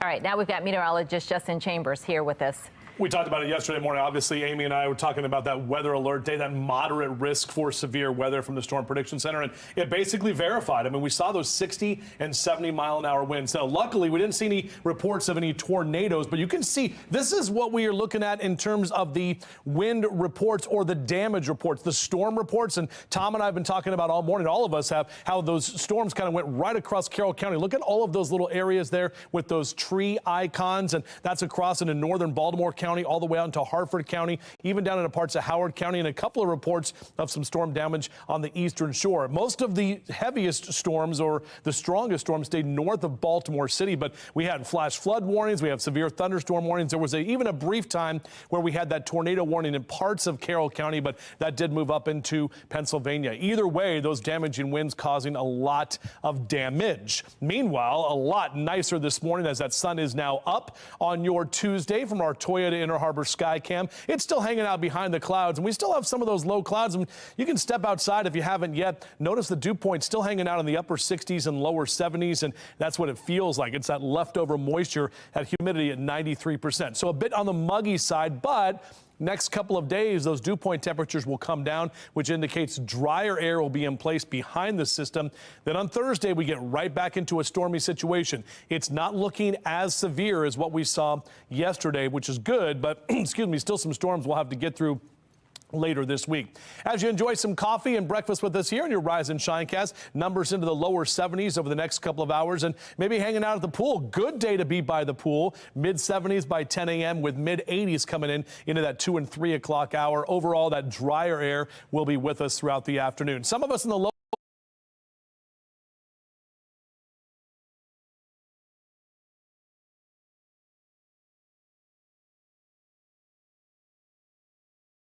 some in the mid to upper 80s across central Maryland for your high temperatures for today. And if you are heading down the ocean, Tuesday and Wednesday, great beach days, a little warm with mid 80s down there through Ocean City and Rehoboth. And then we are tracking some of those storms coming in not only there, but here at home on Thursday. O's back at it here on your O's cast. The Astros are in town tonight for a 3-game set, starting of a 3-game set. O's are still in first place, ladies and gentlemen, as we are very excited about 3 games up on those Rays. After this series against the Astros the next 3 days, O's are on the road for an 11-day road stretch. So it's going to be a while before they're going to be back here at Camden Yards. Check them out tonight. Great night for baseball in Charm City. Same thing tomorrow. 90 for your high. A little cooler on Thursday with those storms coming in. But then as we head into the weekend, we're drier, but we heat up back to the lower 90s. Now, Tom, you and I have been talking all morning about all those road closures out there and the delays. What are we looking at right now? Yeah, it's exactly what we were saying. There's still no change here. Major roads are looking great. That's some good news. Bad news, secondary roads, especially from Carroll County, moving across northern Baltimore County and then over to Harford County. You see those red diamond indicators? Those are the issues. And every time you see one of those indicators, that whole road is shut down. Taking a look right here, Maryland 24 closed down right at Sharon Road. This one also, 23 is shut down. Here in Jacksonville, 146 shut down. So all those diamonds are shut down. They all say weather-related debris in the roads or down power lines or trees. So just be careful if you're on secondary roads this morning. Now we want to get a check of your mass transit. We have Mark Jones in the MTA, and some of those trees came down even on some of the tracks around here, causing issue, right, Mark? That's right. Out there on light rail link, in fact, trees are down and they're in the process of removing those, but the result is a shuttle bus bridge service disruption between North Avenue and Lutherville. Allow time for travel there, as you will need extra time. We've got Metro subway link with an 8 to 10 minute delay in both directions of that service between Owings Mills and Hopkins Station. On the MARC train system, Penn train 511 operating with a 5-minute delay, 400 train 10 to 15 minutes late, and 890 on the Brunswick line with a 20-minute delay. For the MTA Transit team, I'm Mark Jones. Thank you, Mark. 622. Fox 45 is your back-to-school headquarters. You know that now. And with the start of school just 3 weeks away for some students, many parents and guardians might be wondering how they should prepare. Well, Avery.com has 8 back-to-school tips to help you prepare for the first day. First, they suggest getting your back-to-school plan on paper, including the tasks and back-to-school checklist. Adjust early to new routines to help prepare, including your sleep schedules and what your morning routine will look like. And then start shopping for school supplies early to help you avoid rushing last minute.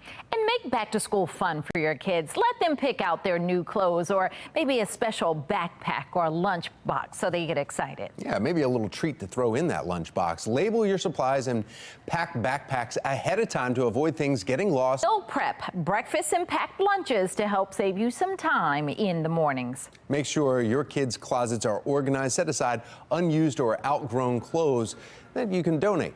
And then finally, maybe you can plan a fun activity for the first day that will help your kids get excited for the start of school and set them up for a successful year.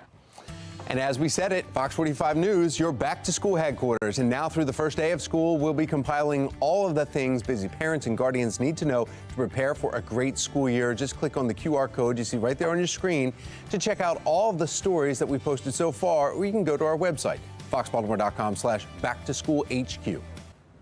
Your car needs update and upkeep from time to time, but navigating different roadside assistance plans could end up driving you crazy. Consumer Reports steers us through the ins and outs of roadside assistance. Oh, those storms strike Carroll County especially hard, one of the many areas affected by yesterday's wicked weather.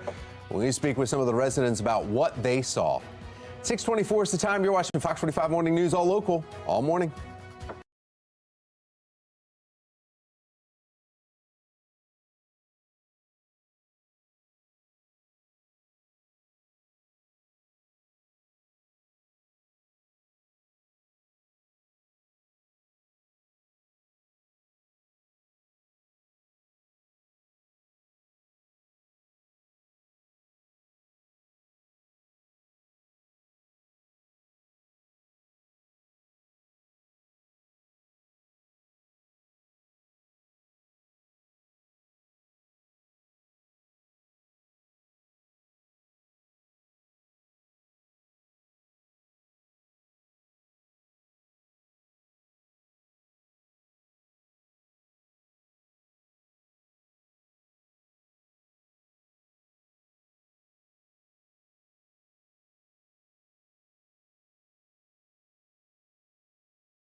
6:27 in today's Consumer Reports. Maybe you have a flat tire, ran out of gas, or need a jump start. Road assistance plans can often help you get out of a jam.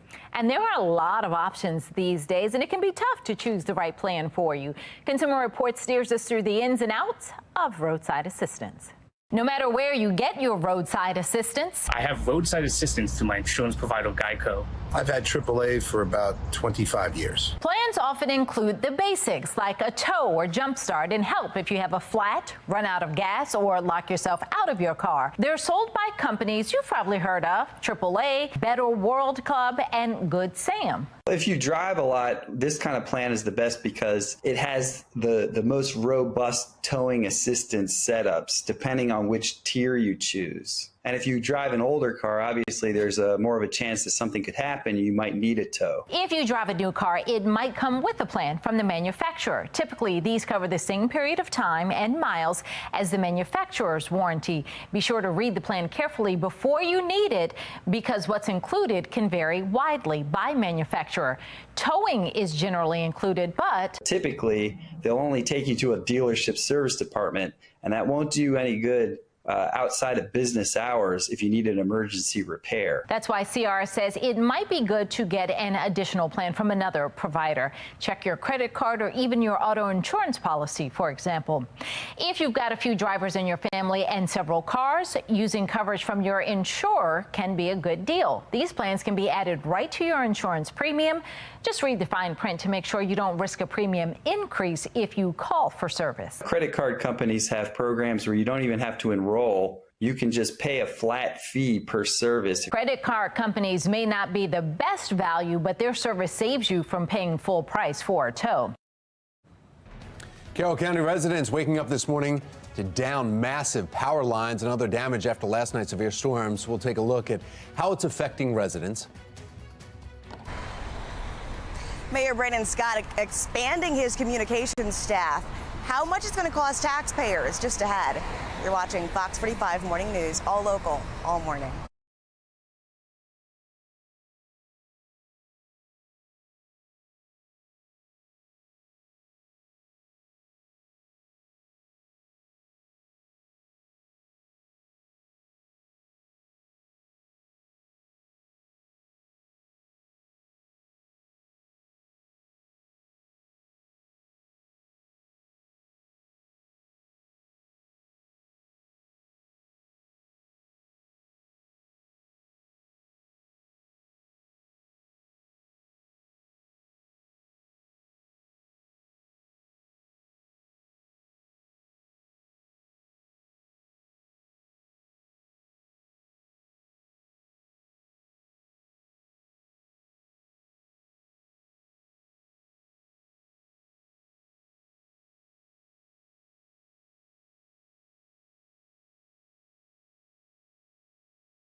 Live from WBFF in Baltimore, this is Fox 45 Morning News. Welcome back on this Tuesday morning, 6:32 is the time. I'm Patrice Sanders. I'm Tom Rogers. Want to get right over to meteorologist Justin Chambers. A completely different look at today's forecast. Yeah, completely different forecast. Exactly right, guys. Good morning to both of you and all of you as well. Appreciate you being here with us live and local all the way until 10 o'clock and making us a part of your morning routine. And yesterday, yeah, full weather alert mode for those storms. But look at that. That sun is out nicely right now, rising over the eastern shore from our Toyota Inner Harbor Skycam. Few clouds and it's still muggy out there. There's no doubt about that. Even some foggy conditions in spots, so just be aware of that. Breezy and drier for this upcoming afternoon, so we will see that humidity that will start to drop, and then we are tracking another round of storms coming in on Thursday. Mr. Bo says we're good to go. Lower 70s next couple of hours on your morning drive, so probably need the AC on. You'll have some foggy windows and wet windows out there, and also be aware of some of that debris that could be in the roadway too. Now, overall in your snowball cast, 87 today. We'll get to 90 tomorrow, but less humid, so it won't feel as bad. And then on Thursday, we bring in that next chance for storms with temperatures that come down a bit as well. Talking about hotter conditions for this upcoming weekend, we'll take a closer look at that in just a few. Thank you, Justin. Let's take a look now at your Lens Solar Traffic Network, and you can see right across the line there, you see one highlighted. These are road closures, just one indicator of what you're going to experience secondary roads. But one good thing out of this map, if you're taking any major roads in the Lens Solar Traffic Network, it is completely green. It's all those red indicators that crews are desperately trying to clean up. In fact, they've already worked on one that was right south of, right near Whitehall. They cleaned that one up. This one is, though, showing you 146 is shut down both directions, 24 in both directions, 136 over here right near Cold Spring Lane, and then Bel Air, 924, all because of weather closures, utilities, or debris in the road. So just be careful on the secondary roads if you're heading out and about this morning. And speaking of, the cleanup and rescue efforts are underway this morning over in Carroll County after the storm's high winds snapped large power poles. They came crashing down on the roadway along Maryland 140 in Westminster, right on vehicles. The poles each weighing thousands of pounds, a major hazard as they came crashing to the ground. The high winds caused significant damage to the area. Approximately 30 power poles, BG&E power poles, came down on 140 eastbound side. When they came down, they struck 34 vehicles, entrapping the occupants. A total of 33 adults were trapped in a vehicle along with 14 children. This was catastrophic damage. If you work in electric distribution at BGE your entire career, you may see this one time.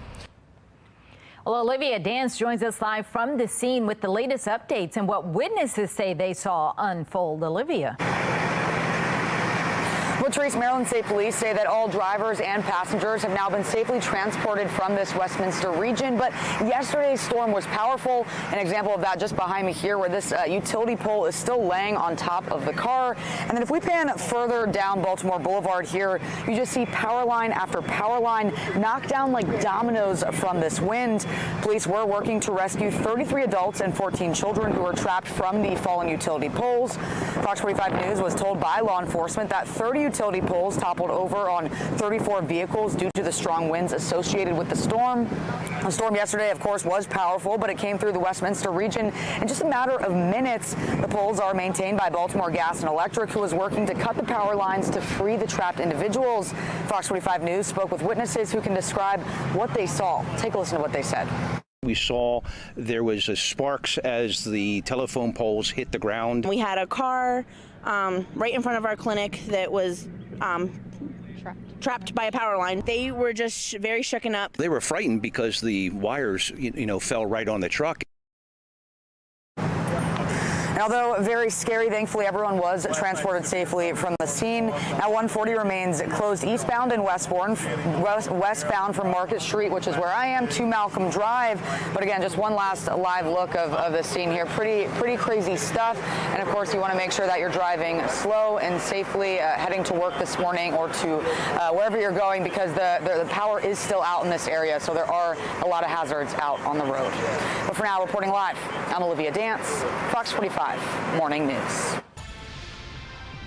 6:37, Mayor Brandon Scott gets the green light to hire another communications director at City Hall. The mayor's communication team has seen 6 directors in 3 years. Now the mayor's preparing to expand, but it won't come cheap for you, the taxpayer. Taylor Stewart is joining us live from City Hall this morning to explain why. Taylor. Well, that's right, you guys. The mayor's office has seen its fair share of turnover this year, and part of the issue they're grappling with is messaging. So now Mayor Brandon Scott, he asked the Board of Estimates to hire another communications director, originally asking for a salary of $242,000 to fund this position. The board approved it at a salary of $207,000 a year. Well, for a while now, the mayor has faced questions about how he's communicated problems from curfew enforcement this summer to the water contamination last fall. Taxpayer advocate David Williams is questioning the need, though, for a $200,000 position to improve communication in the city. Politicians are more worried about their image, it seems, than actually getting things done. And this is not a crisis in communication. This is a crisis in public safety and education and infrastructure and drinking water and cleanliness. That's what the mayor needs to realize is this money could go towards all of those issues rather than a PR person that's going to help communicate that there are problems in Baltimore City. And as of now, the majority of the votes for the Board of Estimates falls in the mayor's lap. So if that new communication director is paid top dollar, he'd be making more than the mayor. So obviously he feels there's a need to have this additional position in place, especially ahead of this next election year. We'll keep you updated here in Baltimore. I'm Taylor Stewart, Fox 45 Morning News. The abortion battle is heating up in Ohio this morning, with the debate sparking interest nationwide. We'll have more on how today's election there will affect abortion access in the state. More than 50,000 people still without power this morning after yesterday's storms. You're taking a live look right here, or a video from the storms yesterday. We have more on the extent of that damage.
Welcome back. Definitely the calm after the storm, as we still are seeing some of those low clouds kind of hanging around in certain spots. It's definitely muggy, and we will get the drier air that's going to work in here later today. So out for a run or a jog next couple of hours into the lower 70s, mild conditions, and temperatures today that will get to the mid to upper 80s with drier air and the breezy to windy conditions in place as well. 71 tonight, we'll get to 90 tomorrow, but keep that humidity down.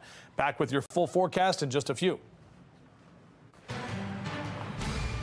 Well, this morning we are looking over at Ohio, where high-stakes battle over abortion access heats up this morning.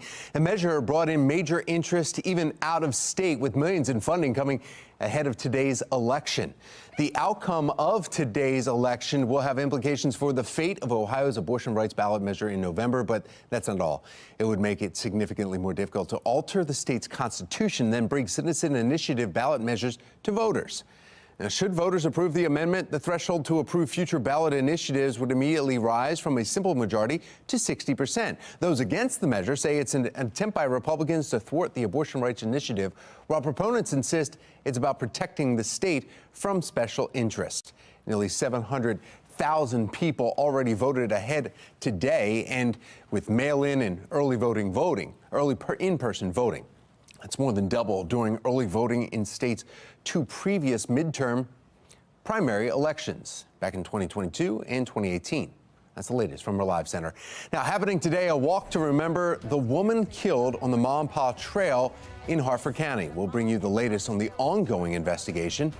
And Acting Police Commissioner Richard Worley, Mayor Brandon Scott are set to hold their first joint public safety meeting, amid a rise in juvenile violence. Coming up next, how you can voice your concerns to city officials. Time now 6:43. You're watching Fox 45 Morning News, all local, all morning.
.46 today, a Harford County Councilwoman is hosting a woman's walk along the Ma and Pa Trail in honor of Rachel Morin. Meanwhile, the sheriff is calling this heinous crime, but unable to say if the killing was targeted or random. On Sunday, the suspected body of Rachel Morin, a 37-year-old mother of 5, was found by a walker just off the trail one day after her boyfriend reported her missing. Her boyfriend taking to social media to proclaim his innocence. In a comment on a post from last week, he said, quote, "I love Rachel. I would never do anything to her. Let the family and I grieve. Yes, I have a past, but I also have 15 months clean and have changed as a person. Please." Now, court records show a Bel Air man by the same name has faced domestic violence accusations in a previous relationship. Harford County Sheriff says that they spoke with the boyfriend since he was reported, well, since he's the one who reported Rachel missing, but are unaware to say if he is a suspect. Meanwhile, the Mom-Pa trail is now monitored by police. And coming up in about 15 minutes, you can hear from Sheriff Gaylor himself with more details on this investigation. That will be at 7:45.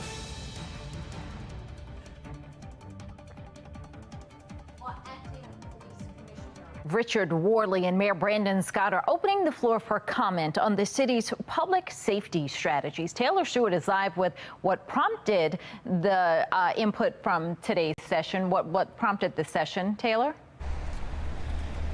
Well, that's right. Folks have really been calling for more input in how the city operates, how police operate, and truly even the search that has already been closed as the acting commissioner now holds that position. But right now we know that we're working to learn more information about how people can weigh in on this public input session.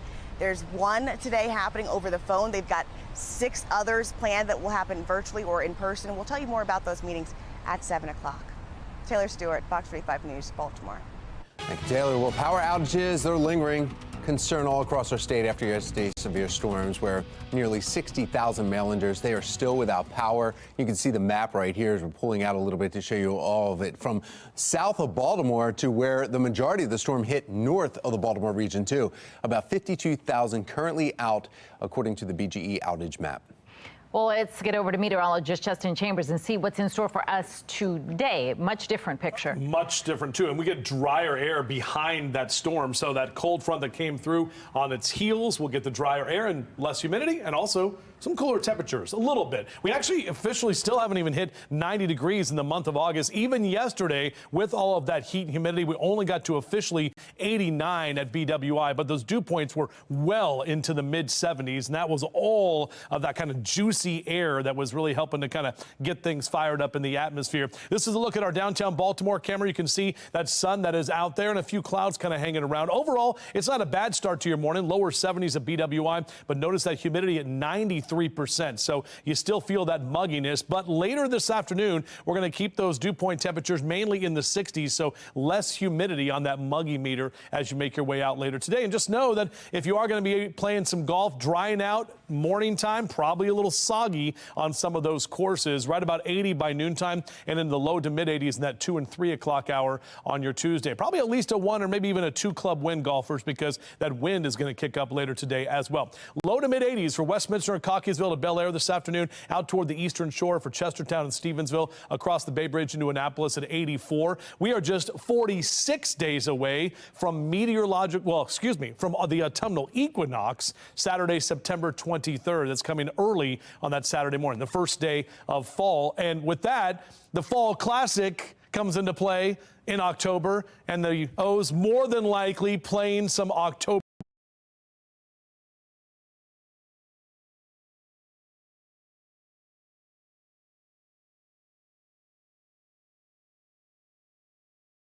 baseball, still sitting in first place, that sweet spot, 3 games up on the Rays. The Astros in town tonight. Great night for baseball in Charm City tonight and tomorrow night as well, with that first pitch right about 81 degrees. Now, speaking of fall, that means we got to talk about back to school. And we're your back to school headquarters here at Fox 45. The bus stop forecast, we get that fired up in 20 days from right now for Baltimore City and County, Harford, Howard, and Anne Arundel counties. 4 weeks from today is Carroll County, just after Labor Day. Eastern Shore, Queen Anne's, and Talbot County will get you started there in 20 days and about 4 weeks as well for you in Caroline, Cecil, and Kent County on the Eastern Shore. Now, in terms of your mowcast, if you want to get the grass cut today, just know you're going to have to deal with some wet lawns out there. Wednesday looks drier. That's the day to get out there and get that yard work done, because we've got another weather maker coming in on Thursday that's going to bring some more rain showers and thunderstorms to the area. So your 7-day forecast, a couple of dry days here. Numbers start climbing tomorrow. Back to the mid 80s on Thursday with those showers and storms as around. But Friday, Saturday, and Sunday, the weekend looks great. We're drying out nicely, but our temperatures heat up into the lower 90s. Taking a look at your Len Stoller Traffic Network, and the weather yesterday still having a major impact on secondary roads around Baltimore. Major roads in the green, but when you zoom in here a little bit, you can see this one actually is Maryland 30 right at Deep Run Road. They actually cleared this up. It was closed earlier, and now that is doing much better, so some good news there. However, Norrisville 23 or near Rock State Park, Maryland 24, shut down both directions. Also, the same applies for 136 over as you start heading towards Cecil County here in Harford County, because those secondary roads are shut down because of weather-related closures both directions, and that's widespread because of all the trees and the power lines that came down. Some of those roads with some little bit of flooding yesterday, but that is gone. Now it's just debris in the roads. 6:52 trending now. Who wants to be a millionaire or a billionaire? There is a case of lottery fever nationwide, and it is growing as fast as the winning jackpot. With no big winner for Friday's Mega Millions drawing, jackpot is now a whopping $1.5 like 51 million a year. Yeah, it would be about 51, almost million a year, for the full total 30 years of 155, yes. $1.5 billion. I just think it's funny when it gets to these numbers, that lump sum number is still like $750 million. Right.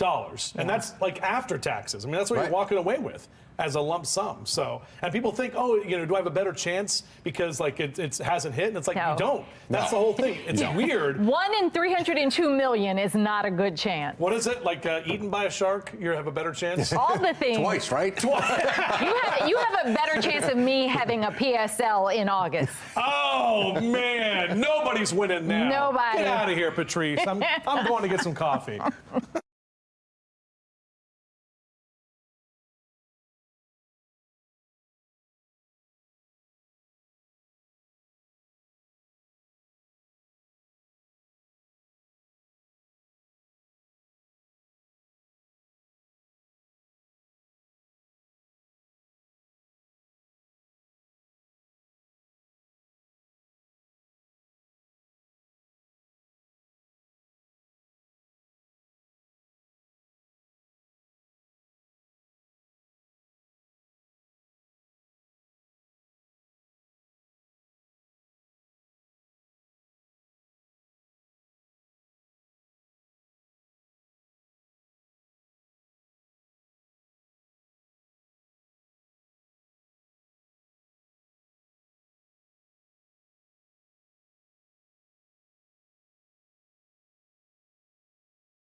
We're now, well, a little bit into August here now, just past a week. Even though summer may be winding down soon, travel is not.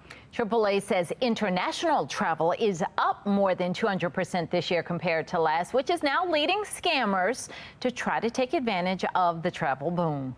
Dale Ostrander with our Sinclair sister station out of Syracuse spoke with AAA to learn how to best protect your personal information. Travelers know it all too well. Flights get canceled or delayed, and the scramble ensues to find a way to get to your destination. Now scammers are trying to trick you to rebook a flight that doesn't exist to take your money. With the quick dial of a phone, you could be getting yourself into a mess. This summer travel season has seen tens of thousands of flights delayed or canceled. If it's your flight, you're going to try anything to take off in time to get where you're going. But some scammers are trying to cash in on your travel troubles. The scam, it basically targeted people who were searching for their airline's phone number online. But what they found instead was a fake phone number that was leading callers to an unrelated third party. Valerie Puma from AAA says travelers have reported being scammed like this, losing hundreds of dollars each. Average people convinced they are talking to an airline representative, but Puma says airline officials will never charge you for a delayed or canceled flight. A couple of tips that we have is speaking with a gate agent in person or always using your airline app. But if you prefer to call, she says make sure it's legit. Using the toll-free number that appears on the existing website, so you're not just searching a phone number and going with the first thing that you see. And Puma says always err on the side of caution. If you search an airline's contact information and you see things that look fake, stay away. Puma says scammers may try to reach you by text or email too. Those messages could include phony links to check your trip information or website and emails that have similar names to actual airlines, but usually one letter or character is off. Reporting in studio, I'm Dale Ostrander. Investigators are still looking for the person responsible for killing a local mother of 5. Coming up next, all the latest details in their investigation. And this is not a crisis in communication. This is a crisis in public safety. A new high-paying crisis management job approved by City Council. Why one expert says this will be a burden on your taxpayer dollars for years. And after our rough afternoon yesterday, we're a lot calmer today for your Tuesday. We'll break down what we can expect later this week. It's all coming up on Fox 45 Morning News. Let's roll. Live from WBFF in Baltimore, this is Fox 45 Morning News.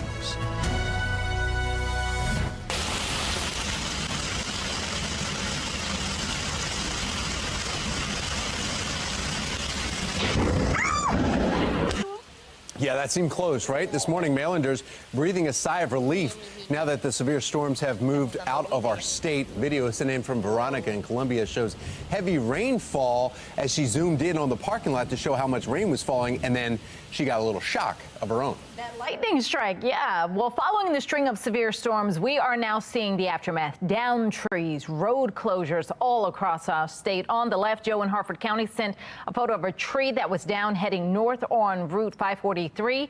On the right, Nichelle in Towson sent a photo of a downed tree. That's in someone's backyard.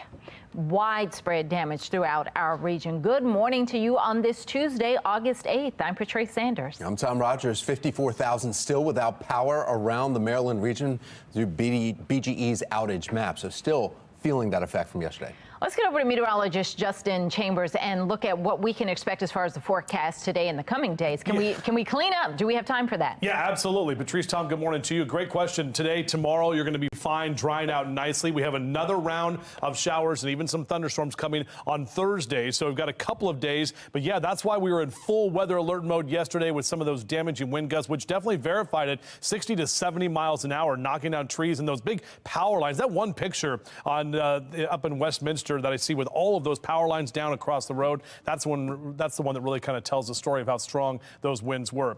Meanwhile, you can see our shot right now. Beautiful conditions, our Toyota Inner Harbor Sky Cam. Yeah, it's a bit muggy still for your Tuesday morning. Breezy and drier for the afternoon. That wind is going to pick up, but our air is going to be a lot drier, and then more storms on the way later this week. Overall, your Morning drive, not too bad. Mr. Bo says we're good to go on all of those main roads with temperatures in the lower 70s. Maybe need that AC with that humidity that is continuing to hang around this morning. Tom, what's going on the roads? We still know there are a lot of closures with the storms, especially kind of right across northern Carroll, Baltimore County, all the way up to Hartford County. That's exactly what you're seeing. If you look south of the city here, there's some of the red and the orange that are on the major roads. That's because of volume. But when you go to the secondary roads north of Baltimore, where Justin was just talking about, you start seeing these red triangles, and that's where roads are closed both directions, east-west between 136 shut down. You see weather closure debris there. Also Bel Air, 924 shut down north and southbound because of weather closure. Norrisville, east-west 23 shut down because of that. And one more for you right here, 146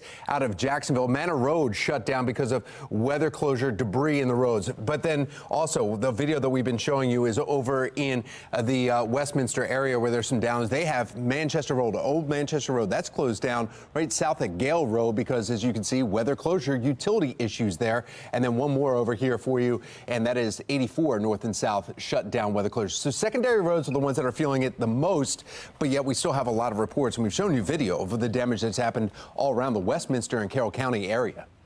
Speaking of that, look at it. Maryland 140 in Westminster still closed this morning. We don't know when that's going to reopen because those poles still down across the road. This was from yesterday afternoon. The storm's high wind snapped those utility poles. They came crashing down onto the roadway. People were trapped in their cars on that road for hours because they were surrounded by the downed power lines. This morning, Maryland State Police say they have been able to get all the drivers and passengers out of those cars and out of the area safely, and they say that no one was injured, which is the good news. Now, happening right now, Governor Wes Moore is in Westminster to survey the damage. He is speaking with first responders and recovery workers. Then at 8:45, he and Lieutenant Governor Aruna Miller plan to speak about the recovery process. So we're out there with him as that is happening.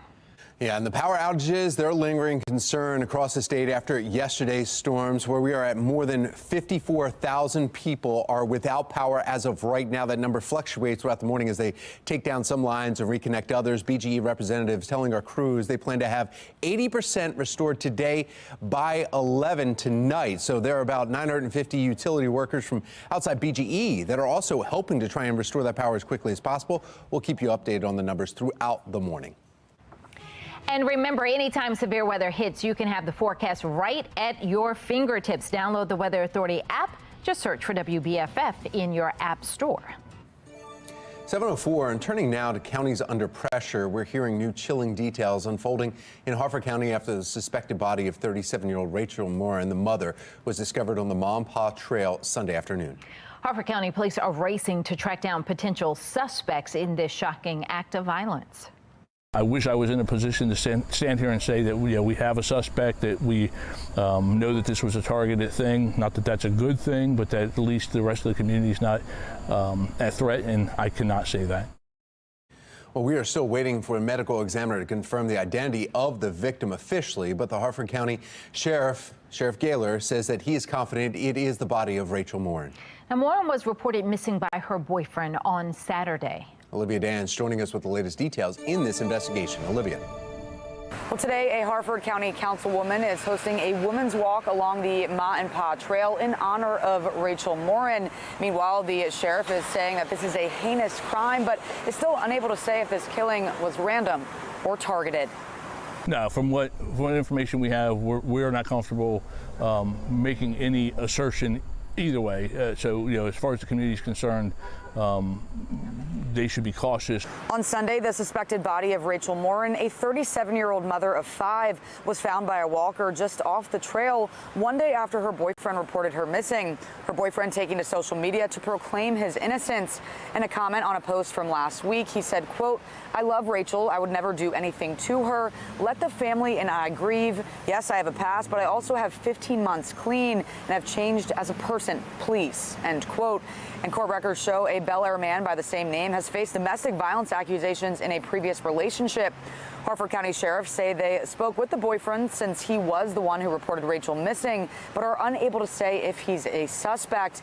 Meanwhile, the Ma and Pa Trail is now monitored by police, and some out on the trail tell us they're taking precautions while walking, like carrying mace. I was here Saturday, the day that she went missing, and I was here at 2 o'clock with my husband. The trail was packed. There was a lot of people here. There were dogs. There were a lot of girls walking by themselves. Rachel's sister has created a GoFundMe to raise funeral funds for their grieving family. Meanwhile, the sheriff says there are currently no suspects. I'm Olivia Dance reporting, Fox 45 Morning News. Stay with us as we continue following this case. Coming up after the break, we'll speak with former FBI agent Tyrone Powers about what comes next. Then at 7:45, Harford County Sheriff Jeff Gaylor will be joining us live here in studio with the latest on the search for a suspect. Fox 45 News will continue to follow this developing story on air and online in the coming days. For complete coverage, head to foxbaltimore.com. Well, happening today, acting Baltimore City Police Commissioner Richard Worley and Mayor Brandon Scott are set to hold their first joint public safety meeting. It comes amid a rise in juvenile violence. Taylor Stewart is live with more on the public input session that is happening this morning. Taylor. That's right, you guys. Now, this will be the first. It's one of 7 public input sessions planned over the next month. And one of the things they really want to know are what are the most pressing public safety concerns you have here in the city. That's one of the questions that are laid out here on this RSVP form if you attend today's meeting or subsequent other ones. It comes as acting police commissioner Richard Worley faces questions about his nomination, faces questions about how his department handled the Brooklyn Day mass shooting. It's been a month now since 2 people were killed, 28 others hurt, and still no arrest in this shooting itself. Now, Worley has admitted mistakes were made that day. Mayor Scott chose the commissioner without a public search. That's also been another point that the NAACP president took issue with. He raised those concerns at a Brooklyn Day shooting hearing just a few weeks ago. Take a listen. This incident, we told you guys this incident was going to happen when we had our last press conference. This is why you need community engagement on the front end before you bring in a police commissioner. So I hope that every member of this council is taking very seriously your responsibility to vet a police commissioner. Today's discussion starts at 10 a.m. It's going to happen on the phone. Leaders are calling this a telephone town hall, and it's more so directed for older adults. But you have the opportunity to talk to the pair virtually or in person in the next few weeks here. We have all of the information on the upcoming input sessions on our website, foxbaltimore.com. Taylor Stewart in Baltimore, back to you.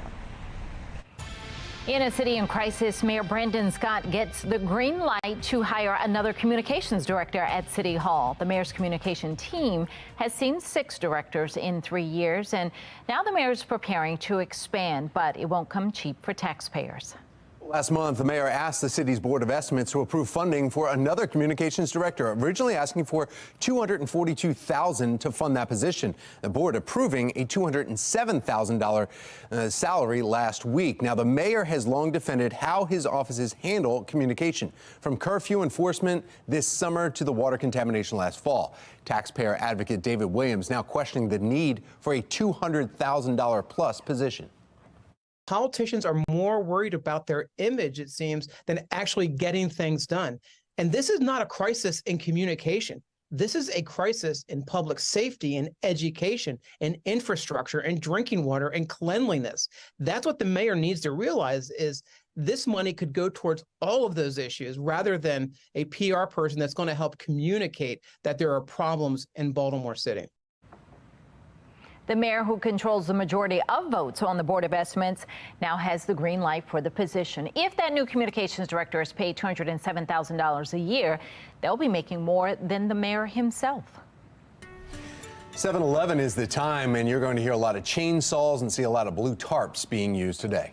Meteorologist Justin Chambers is here looking at the forecast today as people are getting out to clean up. Yeah, and the weather alert, guys, is all about letting you know and prepare. We were talking about it all day yesterday with the entire Weather Authority team. Thankfully, there's not a lot of major injuries, but yes, there is a lot of damage out there. Beautiful shot from our Towson camera right now. If you have a moment to look at your TV screen with that sun that is up and drying us out. It's still muggy right now, but don't worry, my friends. We're going to see less humidity later this afternoon, and that wind is going to kick up to help dry things out as as well. 57 in Oakland, 69 in Cumberland, upper 60s and lower 70s for Bel Air and Westminster over to Baltimore City, 72 in Annapolis. Those are your temperatures right now. And if you do want to get some yard work and gardening done or just cleaning up in the yard, overall not too bad today with temperatures that will rise to the low to mid 80s later this afternoon. So a little bit cooler than our highs yesterday. We'll talk about warmer numbers on the way tomorrow and our next chance for showers and thunderstorms returning to the area. That's all coming up in a few minutes from right now. All right, Tom, what's the latest on all of those road closures and other issues out there? Yeah, still an issue for secondary roads. Taking a look at the map here in your Lens Solar Traffic Network, see a slowdown at 97 northbound. That's right at the construction zone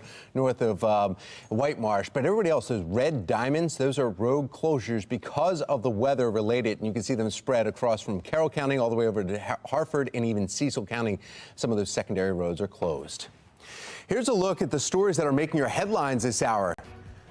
legal concerns raised over deleted text messages. The laws that the state school system may have broken as Fox 45's Project Baltimore team presses for answers. And after the break, our coverage of the chilling murder in Harford County continues. Why a comment on social media from the victim's boyfriend is turning heads and raising eyebrows. 7:13, you're watching Fox 45 Morning News, all local, all morning.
(7:15), a mother of 5 was found dead on the Ma and Pa Trail this weekend, and now the search for her killer is on.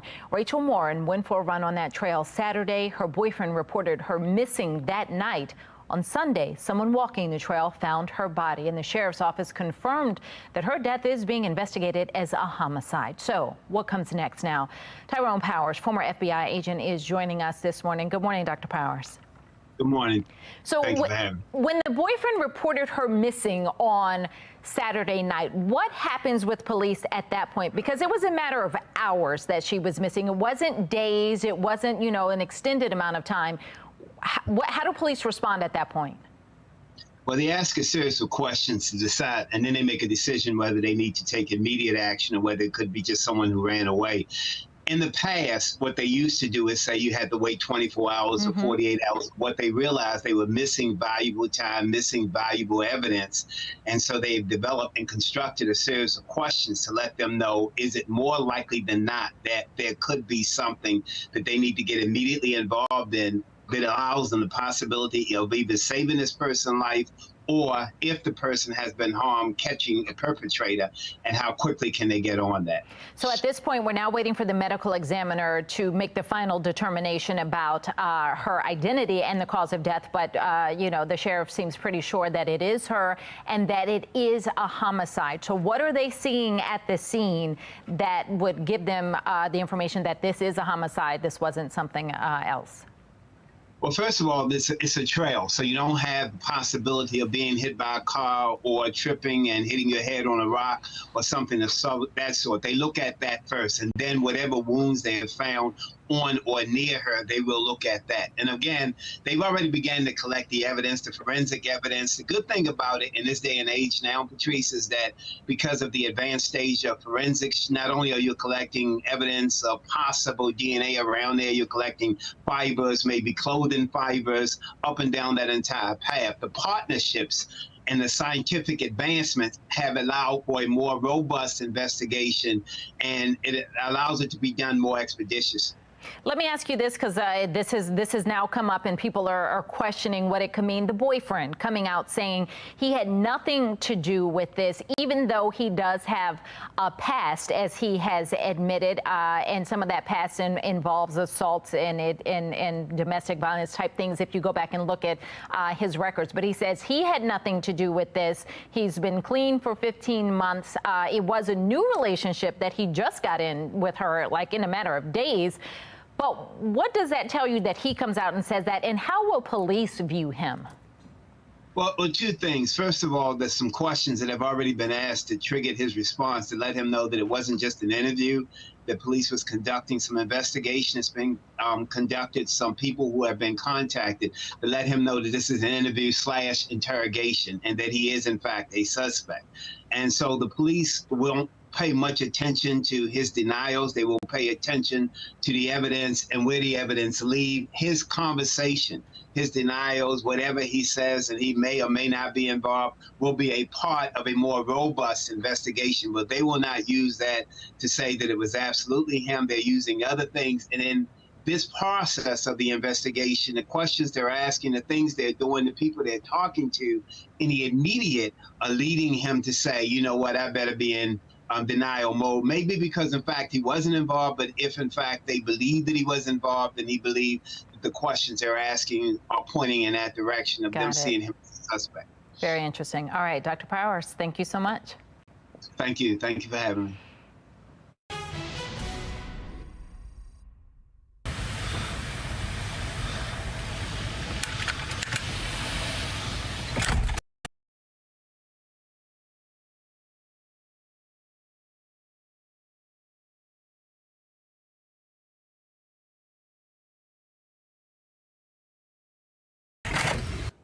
Yeah, a lot of us saw that. The high winds making it look like those strong storms battering parts of the state yesterday. Video from Jack coming out of Manchester where the rain looks like it's coming sideways due to the strong wind forces. Oh, I had some of that sideways wind. It was crazy. That rain, it was absolutely crazy yesterday. Some of our viewers dealing with storm damage this morning. Tasha in Loch Raven sent us these photos. This is a tree that fell on top of her apartment building. Hopefully everyone's all right. On the right side of your screen, you can see how the storms just uprooted that tree, and it's a large tree. And once the storms moved out of our area, many Marylanders looking into the sky and saw something lucky.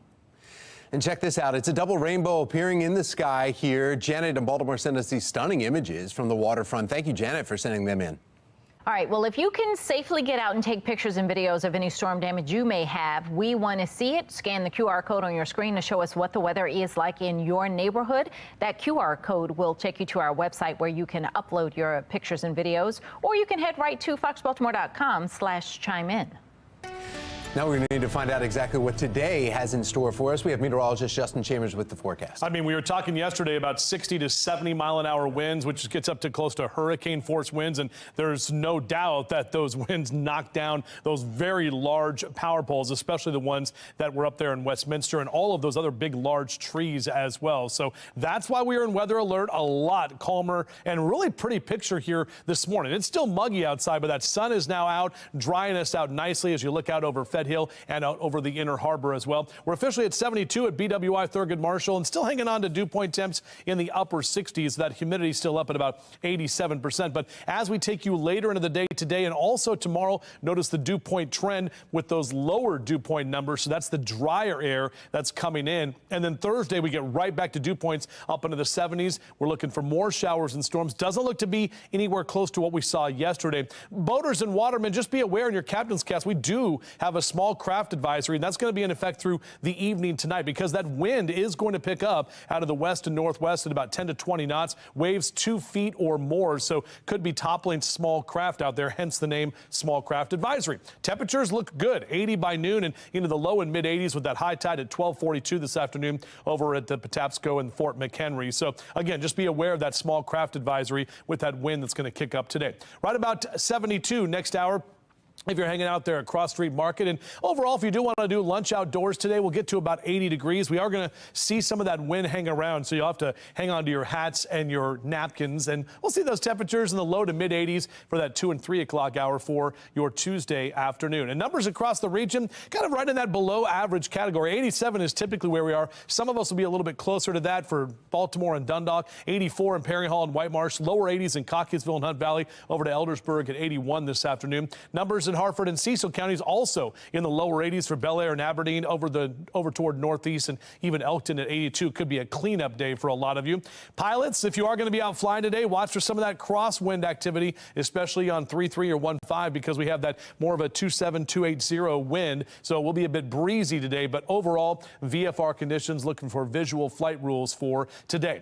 Great evening for some baseball. The O's are back at it tonight at Camden Yards, 7:05 for that first pitch. 86 for your high today. Will be a little bit warmer tomorrow, but dry. We're at about 90 for your high Wednesday. We're slightly cooler on Thursday with some more of those showers and storms coming in, and then we dry out and heat up for this upcoming weekend. The Maryland State Fair is right around the corner, and we want to send you there for free. How you can win 4 tickets just by watching Fox 45 Morning News. AI and A minor, the BSO and Mind Grub Technologies getting together for an amazing experience. We'll tell you all about it. It's going down tomorrow evening right here. I'll tell you about it on Fox 45 Morning News, all local.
726, the BSO, or the Baltimore Symphony Orchestra, has an unlikely musical partner, AI. I can't wait to hear about this. Mark Clark is live at the Joseph Meyerhoff Symphony Hall with exactly what the BSO is planning for their upcoming performance. We are all ears for this, Mark. If it's really Mark. I know it's exciting. It's me. Jason with Mind Grub is here, and Jason, you know, it's so fresh and so new. First of all, you look the part, man. You look like you'd be the guy that introduces us. So what does this mean? AI and A minor at the Meyerhoff, what does it mean? Well, we wanted to ask the question, what if we use AI to compose and generate completely original music? And so this was our opportunity to take some influences from modern composers like Philip Glass or from folks like Mozart and reimagine what their music may sound like if we were to generate it with AI and have the amazing musicians of the BSO play it. Well, I'm going to put this in, I know you guys have a great squad and I'm going to put it in capable hands, but I just have the feeling that the AI portion will sound crazy. But you know, that's what's surprising. There's some pieces that sound insane, just insane. But, you know, by really fine-tuning and using amazing models, we're able to create something that I think people are going to be very excited for, and also are going to find it really difficult to tell what's, you know, real and what's generated by AI. Okay, well, look, I'm telling you guys, Jason looks the part, doesn't he? It's in good hands. It's going down Wednesday evening. It's going to be a great time. Oh, that is very exciting. Yeah, really Wow. interesting. All right, we'll be checking back in with you here in a little bit, Mark. Thank you. For more information about how you can see AI at BSO, just go to foxbaltimore.com/newslinks. And we are going to be fortunately drier today with temperatures in the 80s, but we haven't seen the last of the storms just yet. Meteorologist Justin Chambers is tracking the next potential weather maker ahead in his full forecast. Legal concerns over deleted text messages within the Department of Education. Coming up after the break, Fox 45's Project Baltimore team pressing leaders for answers. 7:29 is the time. You're watching Fox 45 Morning News, all local, all morning.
Live from WBFF in Baltimore, this is Fox 45 Morning News. Welcome back on this Tuesday morning. 7:31 is the time. I'm Patrice Sanders. And I'm Tom Rogers. We need to get right over to our meteorologist, Justin Chambers, looking at the forecast day after. So it's cleanup today. Exactly right. Tom, Patrice, good morning to both of you. A weather alert all day yesterday. We prepped you for it. We had that moderate risk of severe weather, and that severe weather definitely impacted a lot of you. Right now, we are seeing some very calm conditions out there. Even though it is still a bit muggy, that sun is out. The wind is going to kick up later today, and that's going to bring in the drier air. So temperatures right now, 57 in Oakland, but we're still in the upper 60s in Cumberland, Hagerstown over to Frederick, Westminster at 70, lower 70s for Baltimore and Bel Air out through Chestertown and even down through Annapolis in those lower 70s as well. Out for a run or a jog next couple of hours. You'll get your sweat on. You can enjoy it, though, with mild conditions, but drier air on the way for this afternoon, and we'll top out in the mid-80s. Great day tomorrow, too, right about 90, a little bit warmer, but we keep the humidity down for the next few days. And then Thursday, another round of showers and possible thunderstorms as well. And we'll take a closer look at that hour by hour My Future Scan coming up in a few minutes from right now. Tom? Thank you, Justin. Now taking a look at the Lynn Solar Traffic Network. In the map right here, you see the red diamonds north of the map of Baltimore. That's the issue. Secondary roads are closures because of the weather Justin was just talking about. Everybody else on the main roads, though, a little bit of volume. You're moving along just fine in our Lynn Solar Traffic Network. So what did this storm do to power outages? Right now, BGE is reporting the outage map showing 53,000 across the area that have outages here. And you can see that number has been fluctuating throughout the morning, but that has been the issue with the cleanup here and power outages from BGE. We'll continue to keep you posted on these numbers all morning long.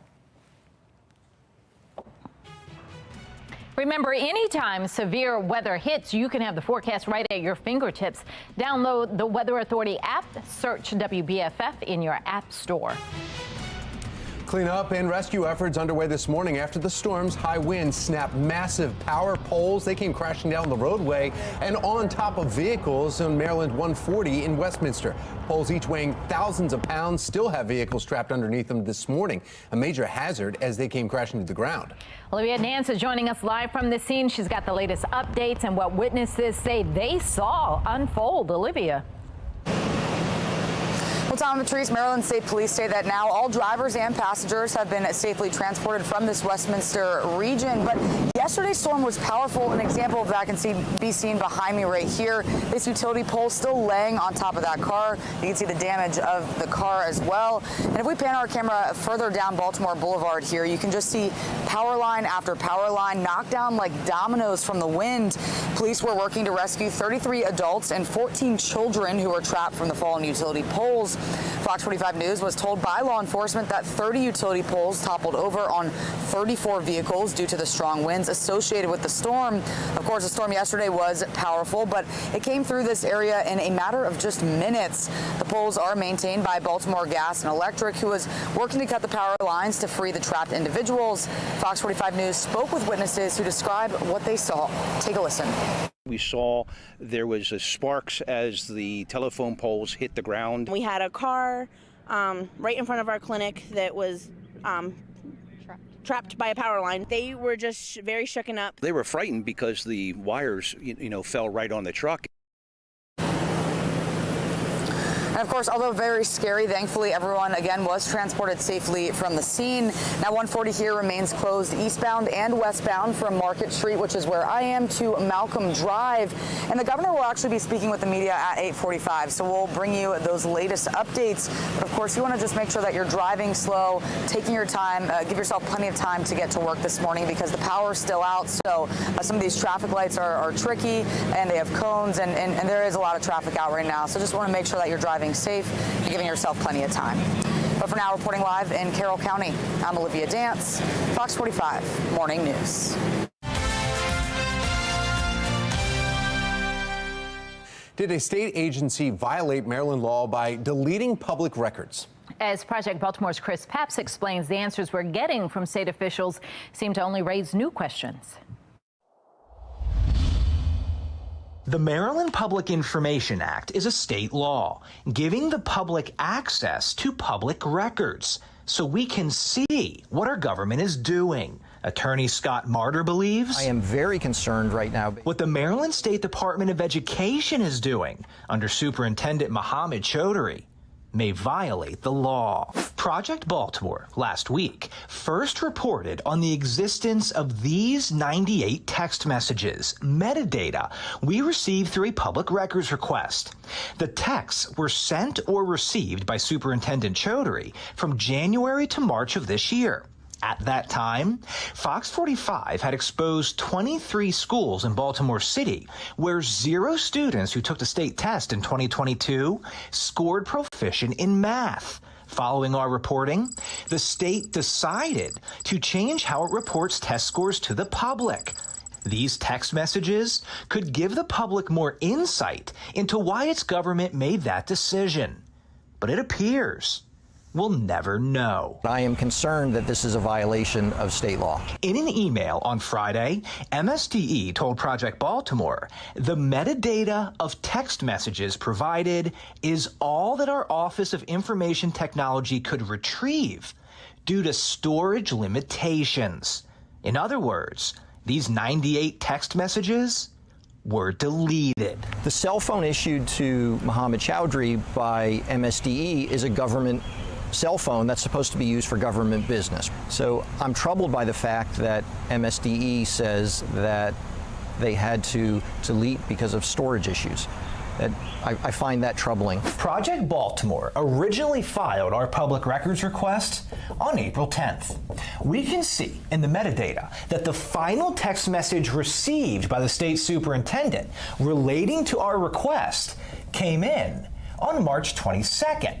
So what MSDE is saying is that the cell phone issued to the state superintendent doesn't have the storage capacity to keep text messages for 19 days. His cell phone should be more than sufficient to be able to keep a lot of text messages on there.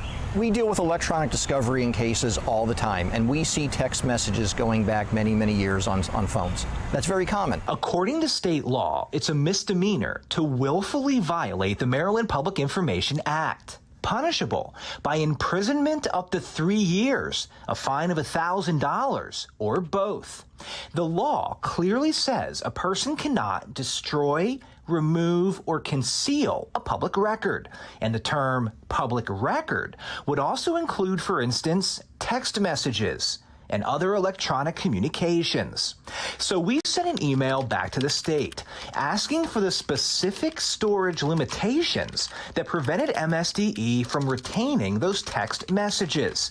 We also asked for MSDE to explain how your agency's failure to retain these text messages complies with Maryland law, a law designed to ensure public records are available to taxpayers. If someone willfully deletes a public record, it's a crime, and they can go to jail for up to 3 years. So it's a very serious violation of the law here in Maryland if that was done. This story is far from over. Last week, we also showed you this email, which we requested that MSDE fully redacted. Once we received this email, we asked the state for more clarification as to why it was blacked out. Shortly after, MSDE unredacted sections of it, and we will show you those sections in the coming days. I'm Chris Pabst, and this is Project Baltimore. A homicide investigation in Harford County drawing national attention. Coming up, we speak with the head of investigators on the case of what comes next. Plus, Acting Police Commissioner Richard Worley will hear community concerns about public safety, how recent crime is raising concerns about his confirmation. Your time now, 7:40. You're watching Fox 45 Morning News, all local, all morning.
7:43 is your time right now. We're 17 minutes in front of 8 o'clock on our Weather Authority forecast. Really pretty picture here, opening the big live window from our Towson cam with that sun that is out there. It's still a bit muggy as you make your way out this morning, so be aware of that. But on your weather story, after our muggy Tuesday morning, we'll see breezy and drier conditions for the afternoon. We are tracking another round of storms coming in on Thursday, but high of 86 today, 71 tonight, back to about 90 tomorrow. With that drier air in place, will feel nicer to be outside.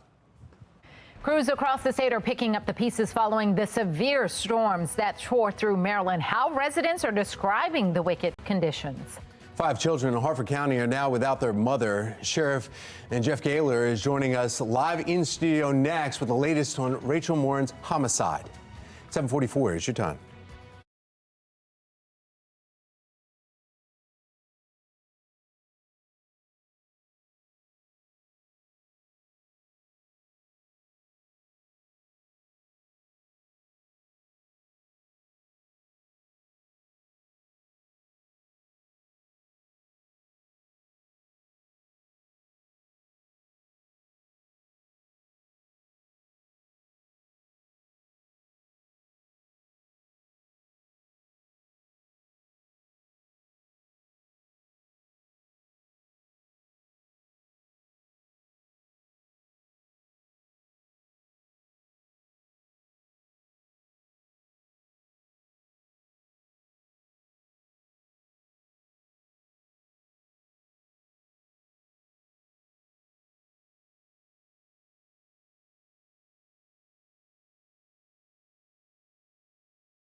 A horrific scene less than 24 hours after a woman's reported missing in Harford County. Her body found along with what many consider a family-friendly, safe hiking trail. Now the investigation as police are searching for a suspect. Joining us this morning, Harford County Sheriff Jeff Gaylor. Thank you so much for coming in, Sheriff. Absolutely. Thanks for having us in.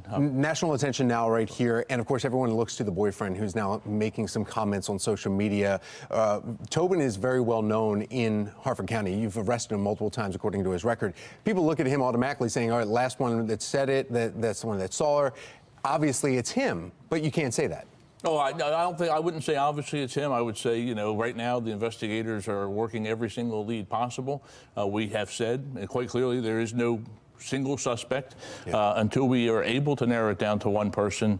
You know, everyone's suspect. And again, no person of interest right now. Well, I wouldn't say not a person of interest. I would say that we have many persons of interest. We have, or it could be the unknown. So right now, we have no confidence to say this is our suspect. You should feel safe that we're looking at one person and one person only for this. That it was a targeted crime.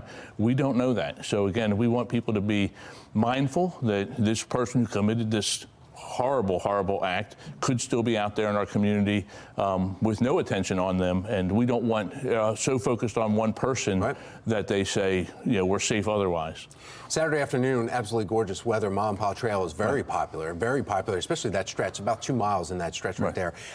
We actually were even speaking with people Sunday and Monday that were out there saying they were out there on Saturday. So there's a lot of people. Are there any cameras along the trail that help you with your investigation? Well, we are pulling camera footage from everywhere. Obviously, that's just a basic investigative effort on any crime anymore. So we're looking for cameras. The Parks and Rec maintain that trail, and it's a very safe. Bel Air is very safe. Harford County is very safe. This is a very unusual crime, hence the national attention, I believe, and the horrific, fact, young mother out there and brutally slain. But yeah, we're pulling all evidence. So that would include any video camera footage from private residents or government. She's the mother of 5, what we're reading online here and what we're seeing from what her sister has posted on the GoFundMe page. So you're looking at, okay, well then what about the father of the children? Have you had contact with the father of the children? Our investigators have been in contact with many family members, including the parents of the father of the children. So yes, and again, they have done numerous investigations or interviews related to this crime, and they continue to work every detail meticulously. And again, social media is such a great thing. We want people to hit us up and give us information, but we don't want them spreading fake or false information out there, because that just hinders and hurts the family. Well, with social media, you saw that right away. I mean, Sunday night, you started seeing that. There were fake posts out there, and people were starting to put a lot of issues here. There's a lot of attention on this. It is getting national attention. How do you tell the people that you are protecting in Harford County that Mom and Pa Trail is safe? I mean, we know that this is extremely, extremely rare, especially for that area, but how do you as sheriff now say, look, this is going to be safe again and you can get back out there using that trail? Well, we've said it's open. We've increased our patrols along there. The users of that section of trail, and I believe you heard, my backyard hits a different section of that trail, so I'm very familiar with it, lived there for 20-some years. We've increased our patrols. I don't want people to say we are safe and nothing can happen to us. I want them to be aware of their surroundings. I want them to be mindful that someone committed this very, very heinous act and we need to find that person. And I won't feel comfortable saying you should feel 100% comfortable until we have somebody in handcuffs for this terrible crime. Sheriff Gaylor, thank you so much for giving us a couple minutes of your time. I know that you are dealing with a lot of issues going here, so thank you for coming in. Thanks, Tom. Thanks for having us. Sure. Now we want to find out exactly what the weather's going to be like today. We have Justin Chambers looking at it completely different than what we saw yesterday, right, Justin? Yeah, that's exactly right, Tom. Definitely dealt with that wicked weather around yesterday. You can actually see here on this map that's on the screen, those icons, those little trees that are down, those are all reports of wind damage. There were more than 900 reports of wind damage nationwide, but a large area in the DMV and a large amount of those wind reports and the damage we're right here at home. So you can actually see through Carroll County, northern Baltimore County, up into Harford and Cecil County, even out toward the eastern shore with those wind damage reports, still cleaning up from all of those storms. We talked about the damaging wind gusts and the potential isolated tornadoes. Thankfully, we did not see any tornadoes or have any reported tornadoes yesterday, but the wind caused just as much, if not more, damage than some of those strong winds. So here's a look of our live cam here out over the Inner Harbor. We are seeing that sun that is now up and still a little bit on the muggy side as you make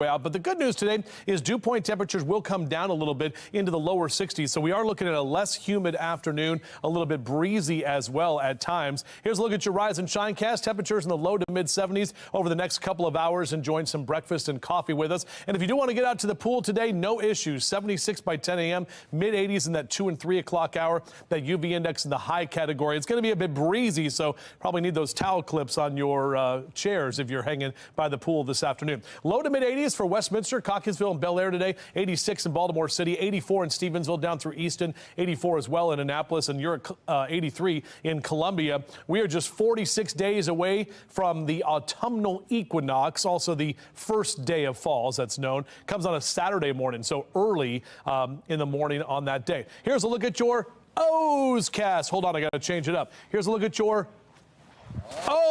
Cast, yeah, as I continue to practice for that first pitch.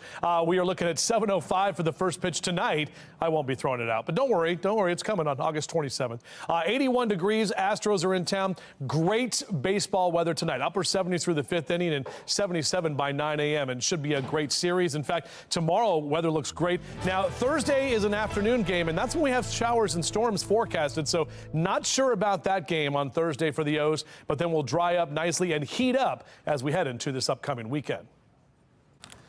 Well, thank you, Justin. And it's almost time for your kids to be heading back to school. Coming up in our 9 o'clock hour, the healthy lunches that you can pack that will please the pickiest of eaters.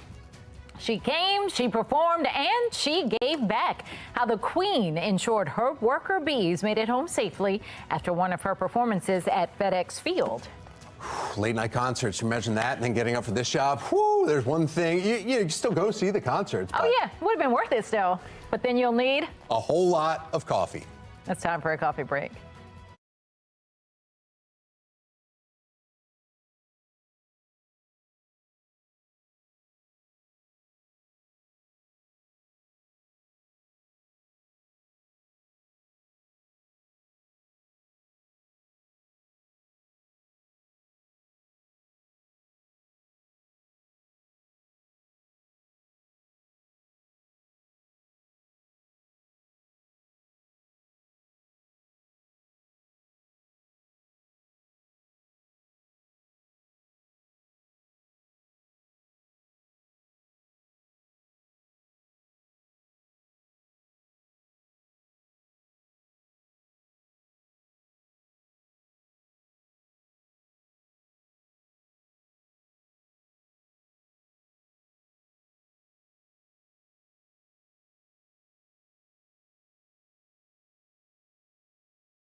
$7:56 and trending now. Beyonce is giving her fans another reason to keep their love for her on top. Superstar paid for D.C. metro stations to stay open Sunday night to make sure all of her attendees to her Renaissance World Tour were able to get home safely.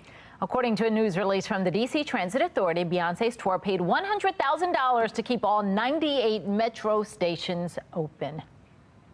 Now, bad weather over D.C. Sunday night delayed the start of the show, so the Metro extended the last train by an extra hour so that, quote, hashtag Beehive can stay for their party and still get home on Metro.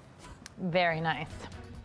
All right, well, we're taking a live, beautiful look over the Inner Harbor right now. Much different than yesterday, but we get a little bit of calm today before more storms possibly later in the week. We're going to get with meteorologist Justin Chambers and find out more about those. But for now, enjoy this. 7:57 is the time.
Well, we are taking you into the news right now. Fox 45 Morning News. It is 8 a.m. and here are today's top stories.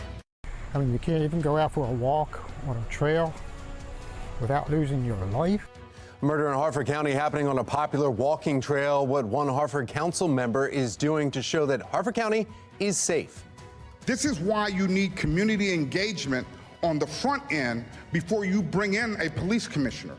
Acting Police Commissioner Richard Worley will hear community concerns about public safety. Coming up, how recent crime happening is raising concerns about his confirmation. Live from WBFF in Baltimore, this is Fox 45 Morning News. Wicked weather sweeping through Maryland last night, knocking down trees, power lines. Take a look at the video that's coming in this morning of all the damage. A tree landing on a car on McDonough Road in Baltimore County. Thankfully, no one was injured in the crash, but about 4 vehicles were hit.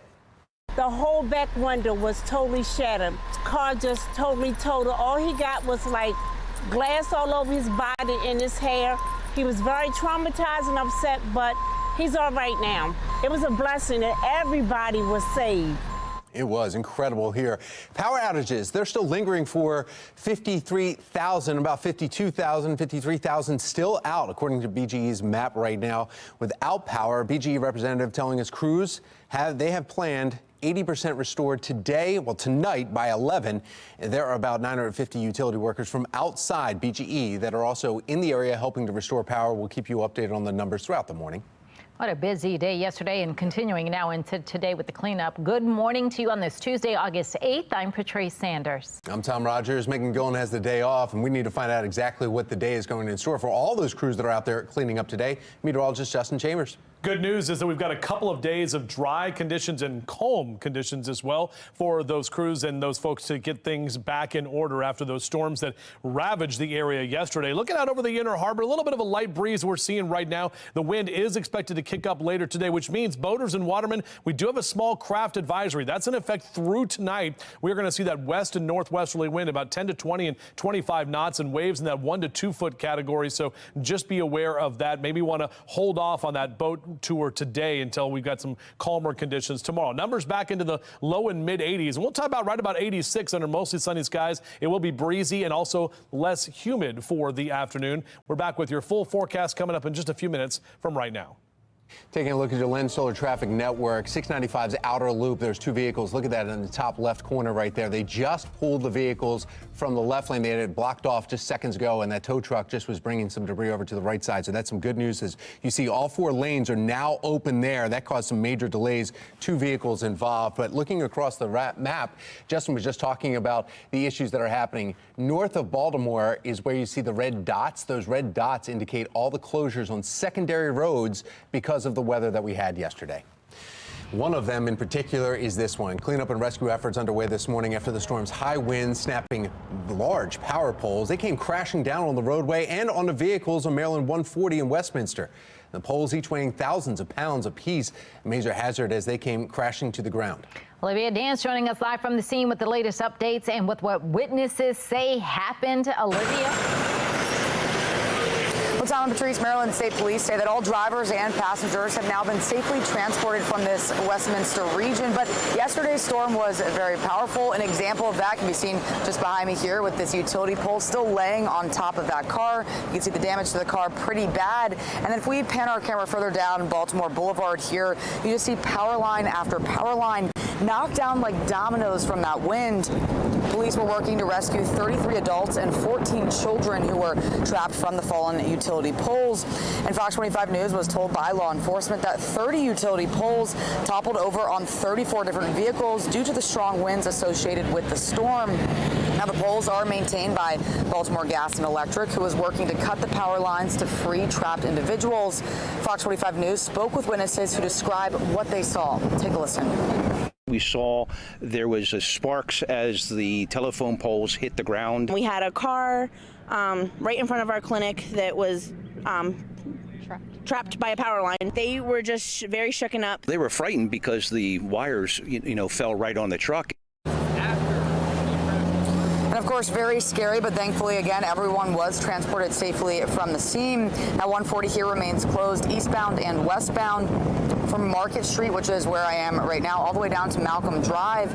And the governor will be speaking with the media here at 8:45. So, of course, we'll bring you those latest updates. But you really just want to make sure you give yourself plenty of time to get where you're going today. There's cones everywhere. The power's still out, so lots of hazards out and about. So make sure you're driving safe and give yourself plenty of time to get where you're going.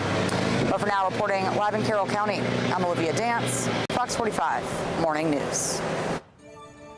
Well, it's 8:05 now and happening today. Acting Police Commissioner Richard Worley and Mayor Brandon Scott are set to hold their first joint public safety meeting. It comes amid a rise in juvenile violence. Taylor Stewart is joining us live this morning with the public input session that's happening in less than 2 hours. Taylor.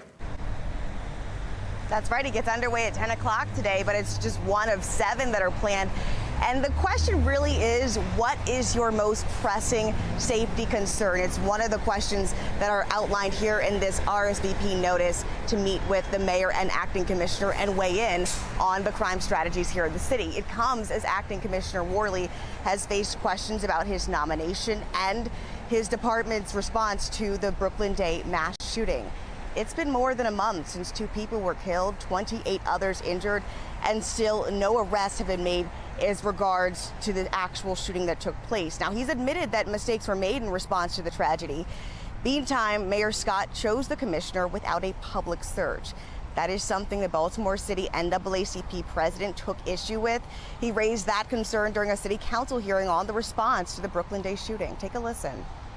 This incident, we told you guys this incident was going to happen when we had our last press conference. This is why you need community engagement on the front end before you bring in a police commissioner. So I hope that every member of this council is taking very seriously your responsibility to vet a police commissioner. Today's discussion, as we said, it starts at 10 a.m. It's going to happen over the phone. They're calling this a telephone town hall. It's directed more towards older adults, but there are 6 other opportunities to talk to the pair, either virtually or in person. We've got information on all those input sessions on our website, foxbaltimore.com. Taylor Stewart in Baltimore City, Fox 45 News. Thank you, Taylor. Mayor Brandon Scott gets a green light to hire another communications director at City Hall. It's 6th director in just 3 years. Coming up in our next half hour, we'll have more on the new hire and what it could cost you, the taxpayer. Got a few clouds hanging out around there this morning and still the mugginess, but drier air in place for the afternoon and the wind that will pick up as well. We'll break it down for you coming up on Fox 45 Morning News, all local, all morning.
Now to counties under pressure happening today. Harford County Councilwoman Jessica Boyle-Sottles is hosting a woman's walk along the Mampaw Trail in honor of 37-year-old Rachel Morin. The councilwoman says she hopes the event shows that they will not let a violent criminal destroy their sense of safety in Harford County. Meanwhile, Harford County police investigators are racing to track down potential suspects in this shocking act of violence. I wish I was in a position to stand here and say that we have a suspect, that we know that this was a targeted thing. Not that that's a good thing, but that at least the rest of the community is not at threat, and I cannot say that. The sheriff was just in his studio here just about 15 minutes ago. While the sheriff says there are no suspects, he did say there are persons of interest. The victim's boyfriend posts on social media appearing to proclaim his innocence. This post from last week announcing a relationship between Richard Tobin and Rachel Morin. The post has garnered hundreds of comments and speculation about this homicide. Suspected boyfriend on Facebook writing, "I love Rachel. I would never do anything to her. Let the family and I grieve. Yes, I have a past, but I also have 15 months clean and have changed as a person. Please Well, court records show Bel Air man by that same name has faced domestic violence accusations and assault charges in a previous relationship. He was the initial complainant. Rachel's boyfriend was the complainant who reported the missing person. So obviously our personnel have spoken with him, but we are not in a position to say he's a suspect or that any person is a suspect. Now, we are still waiting for the medical examiner to confirm the identity of the victim officially, but Harford County Sheriff Jeff Gaylor, as you heard, telling Fox 45 he wouldn't give details since police are still early in the investigation, but he's confident the body is of Rachel Morin. Stay right here with Fox 45 and continue coverage this morning. The abortion battle heating up in Ohio. The debate sparking interest now nationwide. Coming up in our next half hour, we'll have more on how today's election will affect abortion access in the state. But first, a local tragedy is drawing national attention. After the break, a law enforcement expert is weighing in on the precautions that residents should be taking now that Mom Pa Trail is back open. 8:13 is the time. You're watching Fox 45 Morning News, all local, all morning.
.816 now. A homicide investigation in Harford County is drawing national attention. A mother of 5 went out for a run on a popular trail and never came home. Her body was found the next day.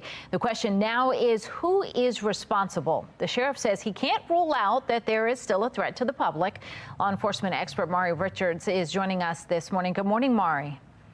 Good morning, Patrice. How are you? I'm fine. So this is a popular trail. It gets lots of use. A lot of people were on the trail the day that this happened. Is it surprising that something so brutal can happen in such a public place like that? Yeah, if there was a crowd at that time, it would be. But, you know, what this investigation will show is when that actually took place. You know, right. Was it at that time, or later time. Now, the trail was back open the next morning, even though police say they can't rule out that there is a threat to the public. People were out walking in the trail. We've seen that in our reports since the murder. And there is a councilwoman who's out there today who's holding a walk just to show that the area is safe. Is that a good idea if you don't know who's behind it? And what precautions should people take if they're going to get back out there? That's a great question. I think Sheriff Galen has done the exact correct thing because you don't know if it's a random attack or if it was targeted at the victim. So he, has a very visible police presence out there. Officers are out there on ATVs, to make people feel safe. That's important. But also his tips on safety, being aware of your surroundings. I know when I did a lot of bike riding, walkers or runners would have these earbuds in. Mm-hmm. They don't know who's behind them. That's a bad idea. Buddy up, let people know where you are. And particularly, I'd say for women or people who might be more vulnerable, carry a whistle or something like that. Those are all very good ideas. And I guess with so much attention on that trail right now, these are probably the safest days that they're ever going to be there on that trail. Mari, thank you so much for joining us. Thank you, Patrice. Well, it is 8:19 now. We want to get back over to meteorologist Justin Chambers and get a look at our Weather Authority forecast. Yeah, taking a look at those conditions that are a lot calmer than that weather alert day we had yesterday. And we were in weather alert talking about it over the weekend, getting you prepared for those storms that did roll through. And we had that moderate risk for severe weather, and we saw it. A lot of us saw it. Some did not see as much. Others definitely are still cleaning up and still without power this morning. The sun is out now. It's humid. Our wind is picking up a little bit out of the west, about 18 to 25 miles an hour. Lower 70s, your temperature right now in Towson, 73 officially, but the dew point has dropped a bit. So we are getting a little bit less humid already, and that dew point trend will continue to go down. So we're talking about dew points in the lower 60s for the next couple of days. That's that drier air. Right back to the 70s on Thursday. So we're going to see more of that moisture return to the area as we head into the later part of the week. But that muggy meter in that kind of sticky category today. Overall, Hank the Bird ready for he and his feathered friends to be out and about today. Yeah, thanks, Hank. 74 next hour with lower 80s by noontime and into the low and mid 80s in that 2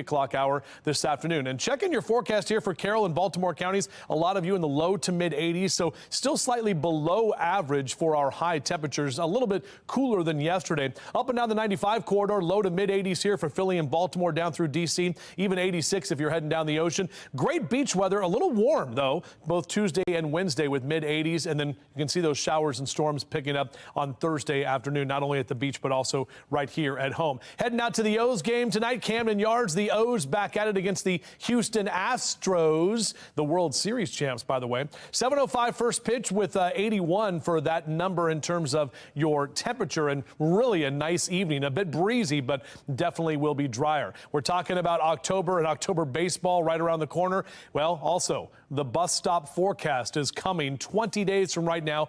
Baltimore City and County, Harford, Howard, and Anne Arundel counties. And just 4 weeks from today, Carroll County. You start right after Labor Day this year. On the eastern shore, Queen Anne's and Talbot County, you're 20 days out, and 28 days for you, Caroline, Cecil, and Kent County for your bus stop forecast. Let me quickly show you that future scan, that drier air that is moving in today and will be with us as well tomorrow. But you can see as we get into Thursday, that next weather maker is going to develop ahead of another frontal boundary, and that's going to start with some rain showers in the morning and then off and on showers, even some thunderstorms developing by Thursday afternoon. It doesn't look to be of the same variety or the same category that we saw yesterday, but either way, we'll keep our eyes on that. And temperatures that will climb to the lower 90s, drier but hotter for this upcoming weekend.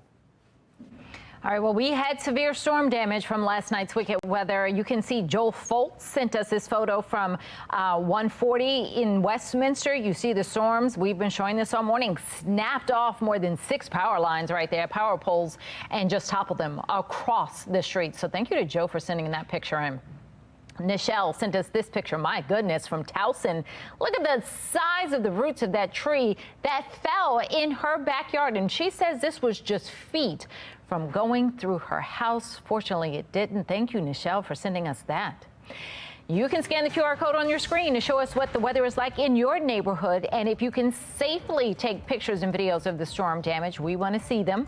The QR code will take you to our website where you can upload them, or you can head right to foxbaltimore.com/chime-in. Well, summer's here, and it is time for the State Fair. Stay tuned, because in our next hour, we are giving away 4 tickets for free. 8:22 is the time. You're watching Fox 45 Morning News, all local, all morning.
.25 now, musical mind games. The Baltimore Symphony Orchestra has a performance like no other. Mark Clark is live at the Joseph Meyerhoff Symphony Hall with what it took to get this event up and running. We're talking about using AI in the performance. Mark, good morning. Good morning. I'm with Pratik with GBC, who's partnering with the BSO with this great event. And again, Pratik, you know, we're talking about art, we're talking about technology, we're talking about music. Pretty exciting times. Thank you. We are applying for a historic designation for the city of Baltimore with Mind Grub and a consortium of tech companies in the greater Baltimore region. And this is a $10 billion opportunity for 20 cities that will be designated by the federal government as the new tech hubs of the United States. So we believe Baltimore is in a great position to win this designation with our focus on AI and biotech intersection, and our core technology focus is predictive technologies that improve health and wellness for our region and the nation. Wow. Thanks so much, Petit.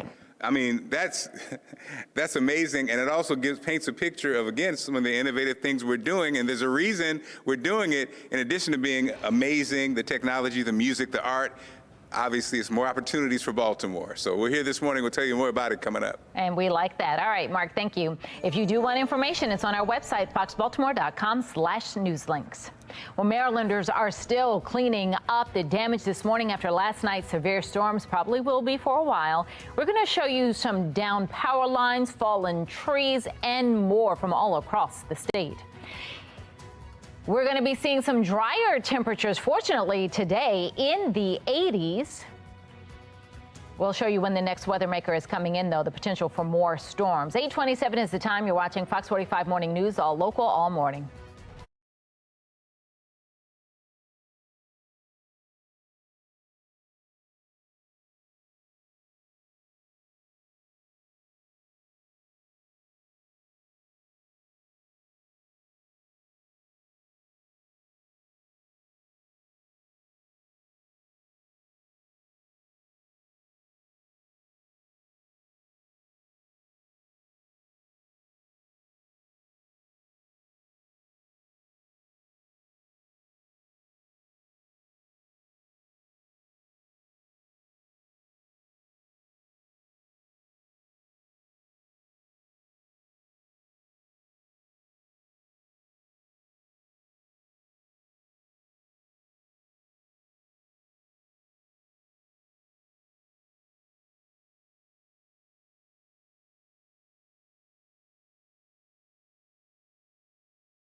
Much calmer conditions after our weather alert day yesterday. We'll talk about what we can expect for this afternoon and for the week ahead.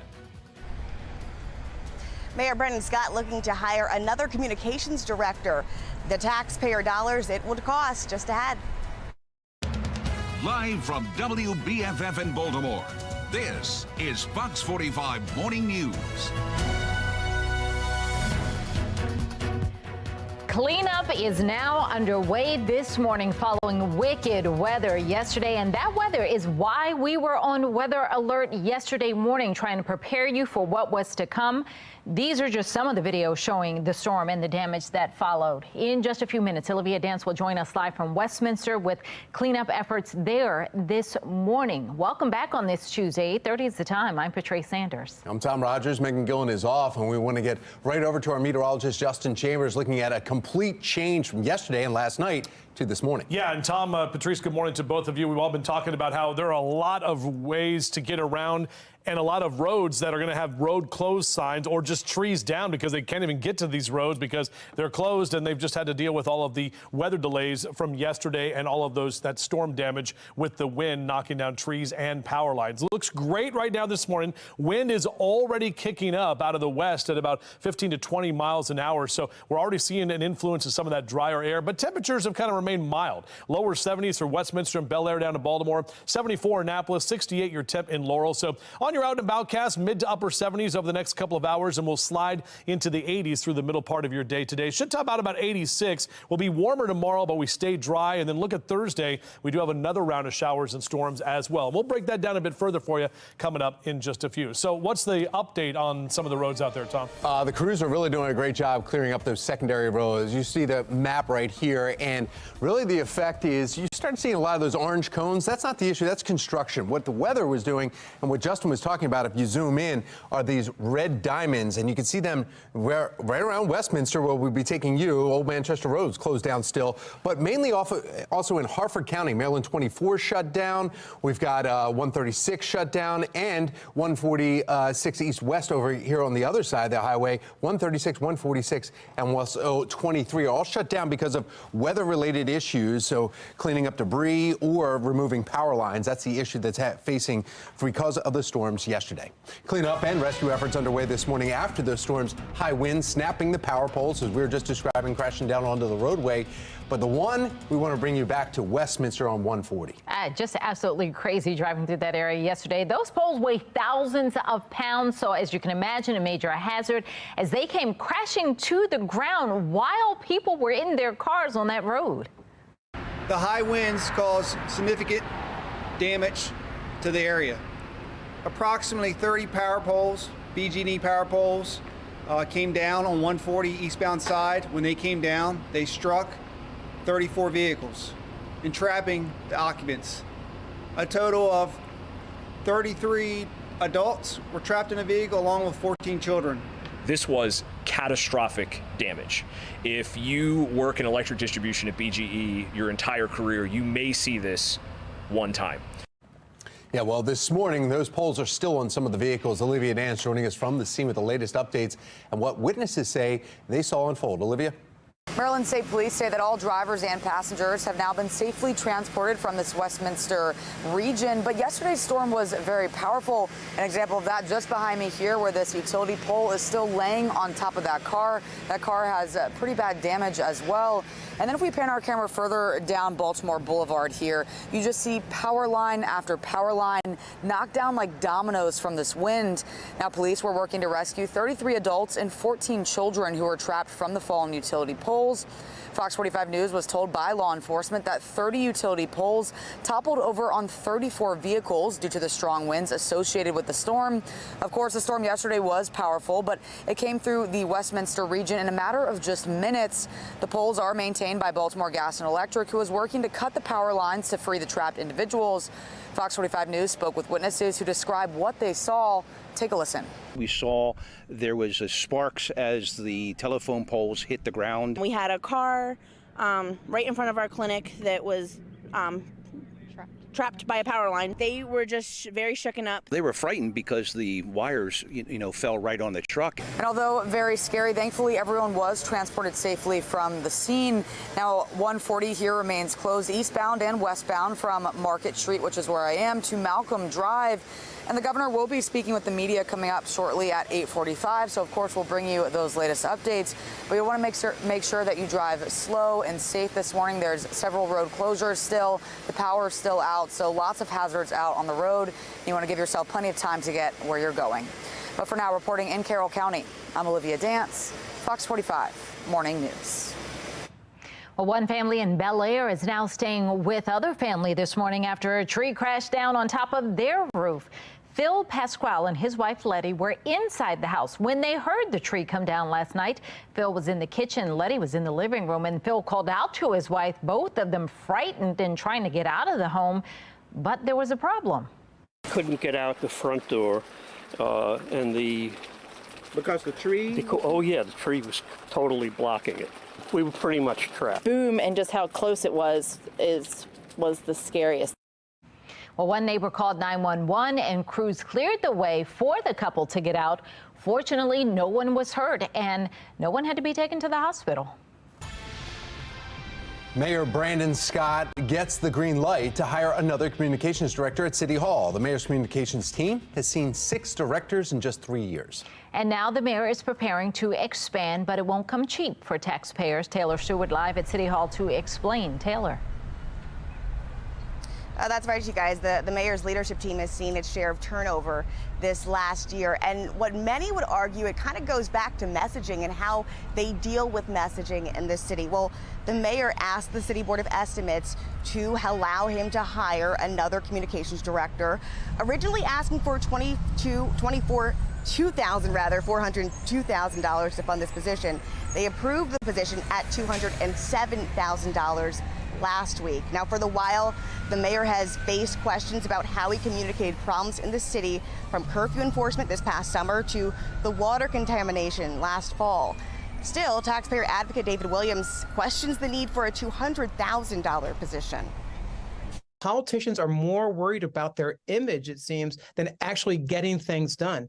And this is not a crisis in communication. This is a crisis in public safety and education and infrastructure and drinking water and cleanliness.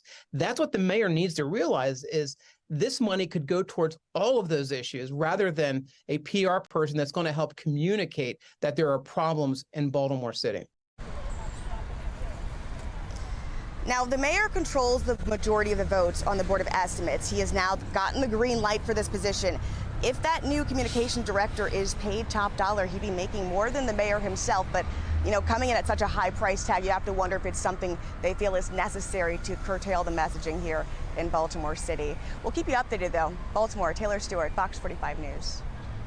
Acting Police Commissioner Richard Worley will be listening to community concerns about public safety, how recent crime is raising concerns about his confirmation. Temperatures reaching the 80s this afternoon, and add in some wind. Meteorologist Justin Chambers is going to let us know when things will warm up. That's coming up in his full Weather Authority forecast. 8:38 is the time. You're watching Fox 45 Morning News, all local, all morning.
Taking a live look this morning over Cincinnati, this morning in Ohio, where there's not at Cincinnati, but we're in Ohio, where there's some battles now going over abortion access, and it's heating up this morning. The measure brought in major interest, even out-of-state groups, with millions of funding coming in ahead of today's elections. Now, the outcome of today's election will have implications for the fate of Ohio's abortion rights ballot measure in November. But that's not all. It would make it significantly more difficult to alter the state's constitution and bring citizen-initiated ballot measures to voters. Now, should voters approve this amendment, the threshold to approve future ballot initiatives would immediately rise from the simple majority, 51%, to 60%. Those against that measure say it's an attempt by Republicans to thwart the abortion rights initiative, while proponents insist it's about protecting the state from special interest groups. Nearly 700,000 people already voted ahead of this morning's voting between mail and early in-person voting. That's more than double during early voting in the state's two previous midterm primary elections in 2022 and 2018.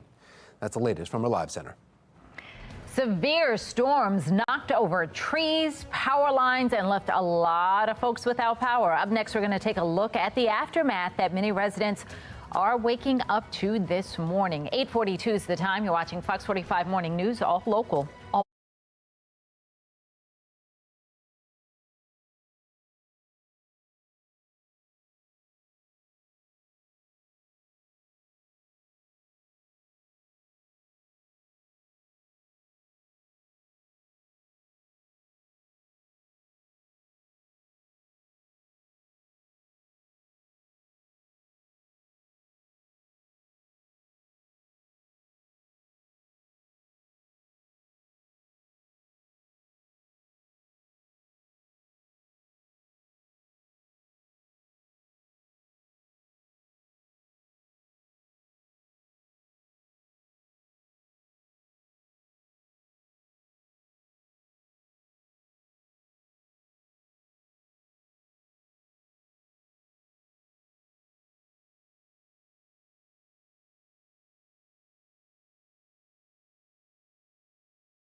Well, happening right now, we are getting ready. We're waiting. You see the podium set up and all the microphones there. They're still adjusting here for Governor Wes Moore, Lieutenant Governor Aruna Miller. They'll be speaking about the recovery process following yesterday's storms. We've been showing you video all morning long of 140 and the power lines that came down. You can see the barracks doors right there that are opening up. So we're waiting to find out when the governor will be approaching, and we're going to be taking his speech. He may actually be coming up now. So here's the governor right now. So as soon as he takes the podium, we're going to listen in to what he has to say about the storms yesterday. As you see, his Lieutenant Governor Aruna also standing by.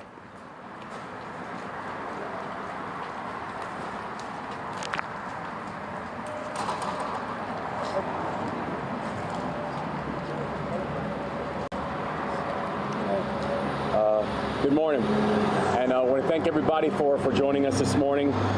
First, want to start by just sharing a deep level of gratitude for all of those who were here since last night. For many people who have not even gotten home, not had a chance to see their families, because since last night they were working around the clock to be able to make sure that people were safe and protected, and that we can get things moving again. So to all of our first responders, all of our law enforcement, and that includes the Maryland Department of State Police, or MSP, the County Sheriff's Office, the Westminster Police Department, leaders from the Maryland Department of Transportation, the Maryland Department from Emergency Management, the Maryland Joint Operations Center, everybody who took time to make sure that people were going to be safe and protected. And that also includes all of our locals, the locals from the Emergency Management and Public Works, our elected officials at the municipal, at the county, and at the state levels, members of the cabinet, representatives from BGE who have been just working tirelessly and working in partnership, everyone who raised their hands to help Marylanders in need, and people who rose to this occasion, and they did it without any reservations. People who, when crisis struck, they sprung to action, and people who demonstrated extraordinary courage and coordination and calm. And that includes also our everyday citizens, the people like our bus drivers who were waiting at site for people as they were able to emerge from their vehicles, who were able to bring them to their homes or just to take them and get something to eat. Things like our local school, who stayed open and provided not just shelter and support, but a meal if people needed it. This is what Maryland does. This is what the pride and the support of Maryland looks like. And what we saw last night and into today was Maryland at its best. A Maryland who works together, a Maryland who comes together as one team and with one mission. And because of that, because of those people, last night lives were saved. There were people who were stuck and stranded in cars who were able to sleep in their own beds last night. And that's because of the work of everybody who moved and our first responders who made it so. And so to all the families that were impacted, I want to thank you for your courage. I want to thank you for your strength. I want to thank you for your trust. And we want to let you know that we are here to support you today and always. This is going to take some time to fix. The damage from last night is significant, and it will take time to make sure that we are getting everything done. But know that we plan on staying coordinated, we plan on staying focused, and know that we are going to get this done. We just had a briefing on the situation here along Maryland Route 140, and also some of the other damage that's been done around the state. And so we are going to continue to remain close with everybody on this going forward. But this morning, I just want to say we're thinking about all Marylanders all throughout the state who are still dealing with the aftermath of the damage of last night. We are continuing to monitor all the effects from the storm all across the state, and we are working around the clock to make sure that our communities are getting everything that they need and everything that they deserve, because the people of this state deserve nothing less. So with that, I want to turn the program over to our Lieutenant Governor, Aruna Miller.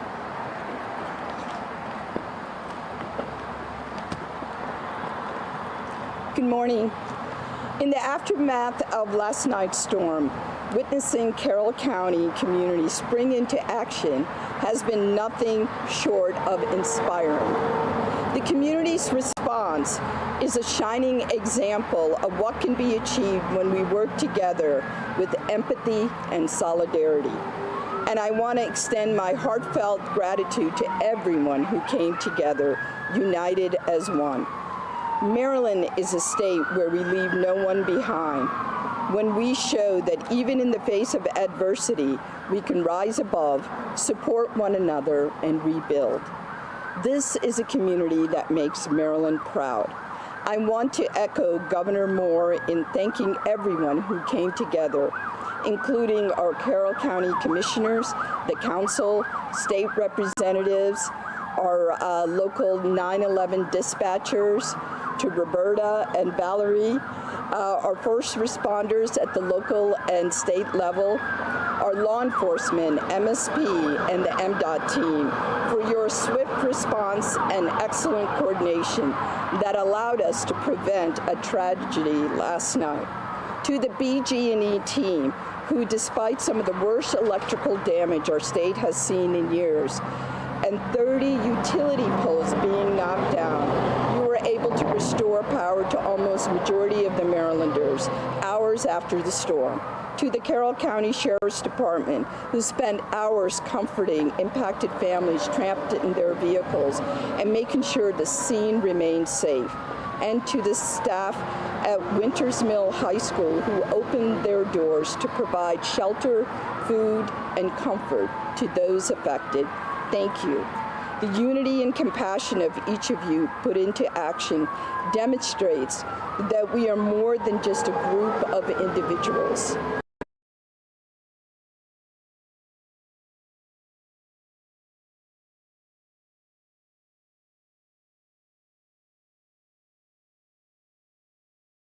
Rather, we are a collective force capable of overcoming any challenge. And while we know that the cleanup caused by this disaster is far from over, and efforts will continue to restore power, know that the Moore-Miller administration has your back, and we are ready to support you in every way. Thank you.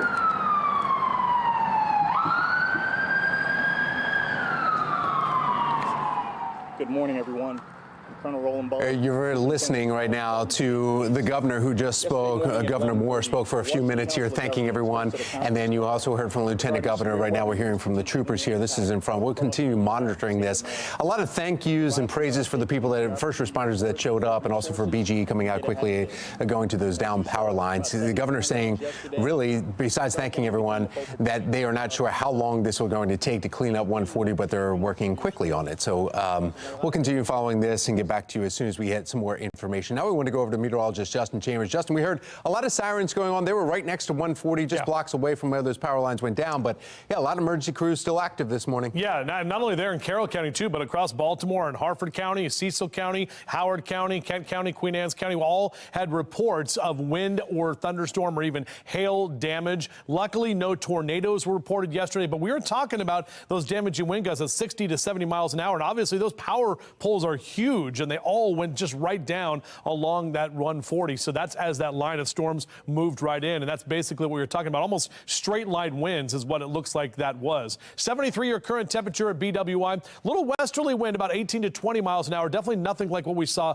yesterday. And we're seeing some wind gusts about 26 miles an hour in Baltimore, 18-mile-an-hour wind gusts there in Westminster. What's going to happen today is that wind will be more from the west, but that brings in drier air. So taking you through the afternoon on our future scan, these are some of the peak wind gusts, 20 to 25 miles an hour. Wind is going to shift and be more from the south and the southwest on Wednesday, and not as breezy, but definitely bringing in the drier air. And the wind out there, it's going to be an issue for boaters and watermen. So there is a small craft advisory on your captain's cast. Probably not the best day to be out on the water with that west and northwest wind, 10 to 20 and 30 knots possible, and waves 1 to 2 feet as well. So boaters and watermen, try to stay off the water if you can today. We know a lot of your jobs to be out there, but just be careful. O's game tonight should be great. 86 for your high today, 90 tomorrow. We're tracking another round of showers and storms on Thursday. Time to take a look at a view through your window. Gerald has this picture of Skeeter right there, and that is a good-looking doggy. Thank you so much, Gerald, and we'd love to see the view through your window. Just AI and A minor at the BSO. We'll tell you all about it coming up on Fox 45 Morning News, all local, all morning long. And if your day entitles you to go outside and enjoy this nice weather, why not do it? Grab a cup of coffee and enjoy a coffee break.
8:58 and happening right now. We heard earlier from Governor Westmore, Lieutenant Governor Aruna Miller speaking in Westminster about the down power lines. We've been listening right in front of the Trooper Barracks, right off of 140, listening to some of the state officials talking about what has happened. So we continue. Between our Sheriff's Department, state police, the municipalities, second to none. And what to really highlight is the private-public partnership. It is just amazing how BGE stepped up, worked with us, constantly communicated to the community, and this is where social media actually does a good thing and shares with the community where some of the outages were and where some places not to be at. What also amazes me, whether we say it's the grace of God or just goodwill, no one was seriously hurt on 140. 30-plus vehicles were trapped on 140. Everyone stayed in their vehicles, listened to the guidance and direction from our law enforcement and BGE, and then were removed out of their vehicles to a staging area where our citizen services and social services took action and got the people where they need to be. So that is just a testament, again, to a true collaboration of community from the state, the county, and all of our municipalities. This storm it hit 140, but it didn't just stop there. It hit the northern part all the way down to the southern part of Carroll County, where at the height was about 56,000 outages, household outages, and I think now we're down to about 19,000. And we're going to continue going down as time moves on throughout the day. Thank you so much to our governor, his entire team for being out here and showing the strength of what Maryland's all about. Thank you.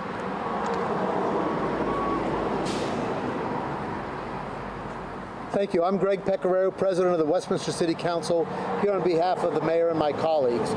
This wasn't how Westminster wanted to show up on the front page of national news organizations, but it does serve to highlight the tremendous connections that we have across the state, from the governor and his team to the county, on through the city of Westminster and our other sister municipalities here in Carroll County to work together to deal with a situation like this. We appreciate the tremendous efforts all of our first responders from state, county, and city agencies made to try and rescue the folks that needed help and to take care of the many other needs we had. We also particularly appreciate the partnership with BGE who've prioritized public safety and public utilities as they've tried to help us deal with the aftermath of the storm. Governor, your being here symbolizes the connection that all of us have here. Thank you very much for coming. Good morning. I'm Kareem Kuzami, President and CEO of BGE. Last night, our service territory experienced one of the most devastating storms that we've seen in many, many years. At the height, we had 120,000 customers out of service, 56,000 in Carroll County alone. We are down to about 52,000. We are making good progress. We're going to continue the restoration efforts, but I want to take a moment and thank all of our customers for being patient. We know that when you're without service, it's very disruptive, very frustrating. Know that we are working as safely and quickly as possible to restore your service. We do expect to have 80% of our customers restored by this evening, 90% by tomorrow evening, and we will continue to work until every customer is restored. Know that some of the last restorations will take some time as the damage is extensive, but we will continue to work until every customer is restored, and that may lead into the early part of the weekend. But again, thank you very much to our customers. Thank you to the tremendous team at BGE for working around the clock to try to restore service, as well as the 950 utility workers that we were able to secure from out of state to help us with our restoration efforts. And thank you, of course, to our state, local, and county partnerships. They have been tremendous in helping us coordinate and make sure that we get everyone back in service as quickly as possible.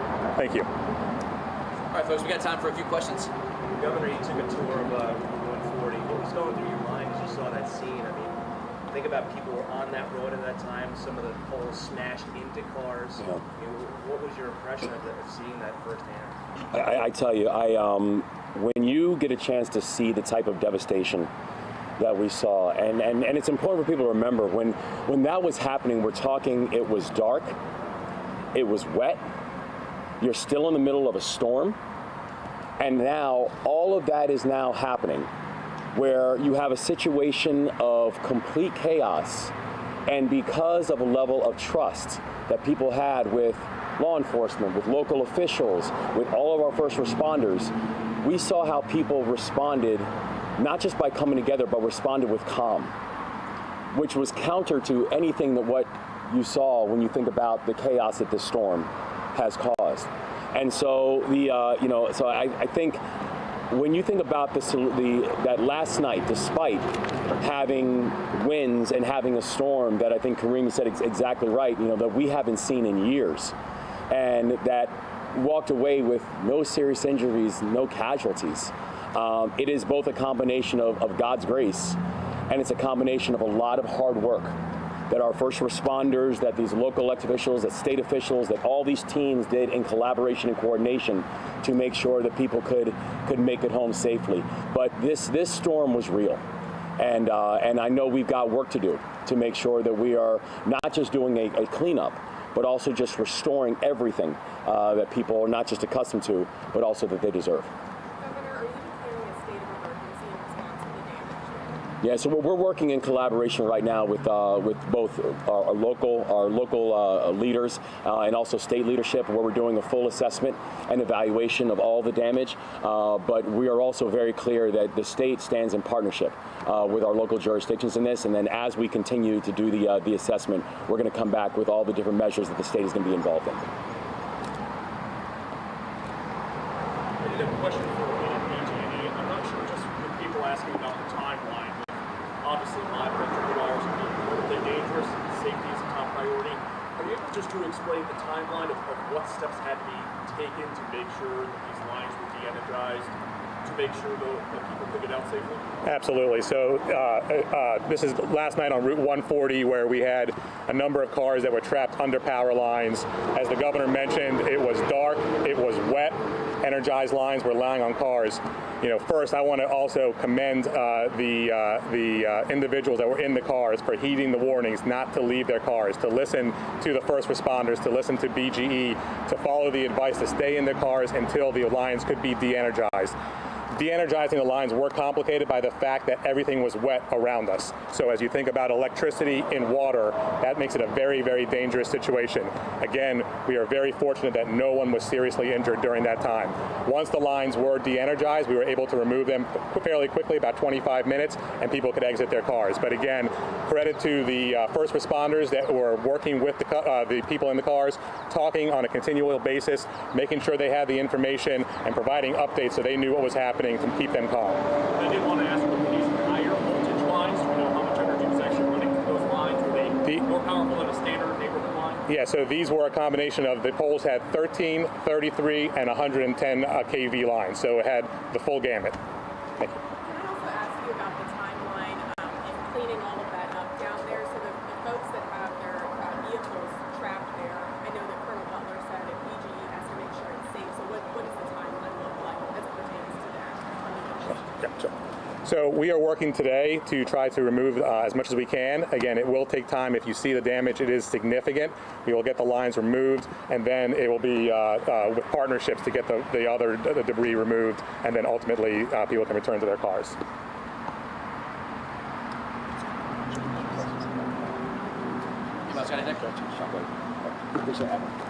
Okay, as I mentioned earlier, the Maryland State Police Westminster Barrack does have the keys to those vehicles. We're hoping that once the scene is declared safe, we can simply relocate those vehicles to a lot that's close by. Then we'll work with the owners to unite them with their vehicles. We do have the tag numbers. We will try to reach out to those owners. If they do not hear from us in a timely fashion, please give us a call at the barrack at the number I gave earlier, and we'll reunite them with their vehicle. Okay? Thank you, everybody.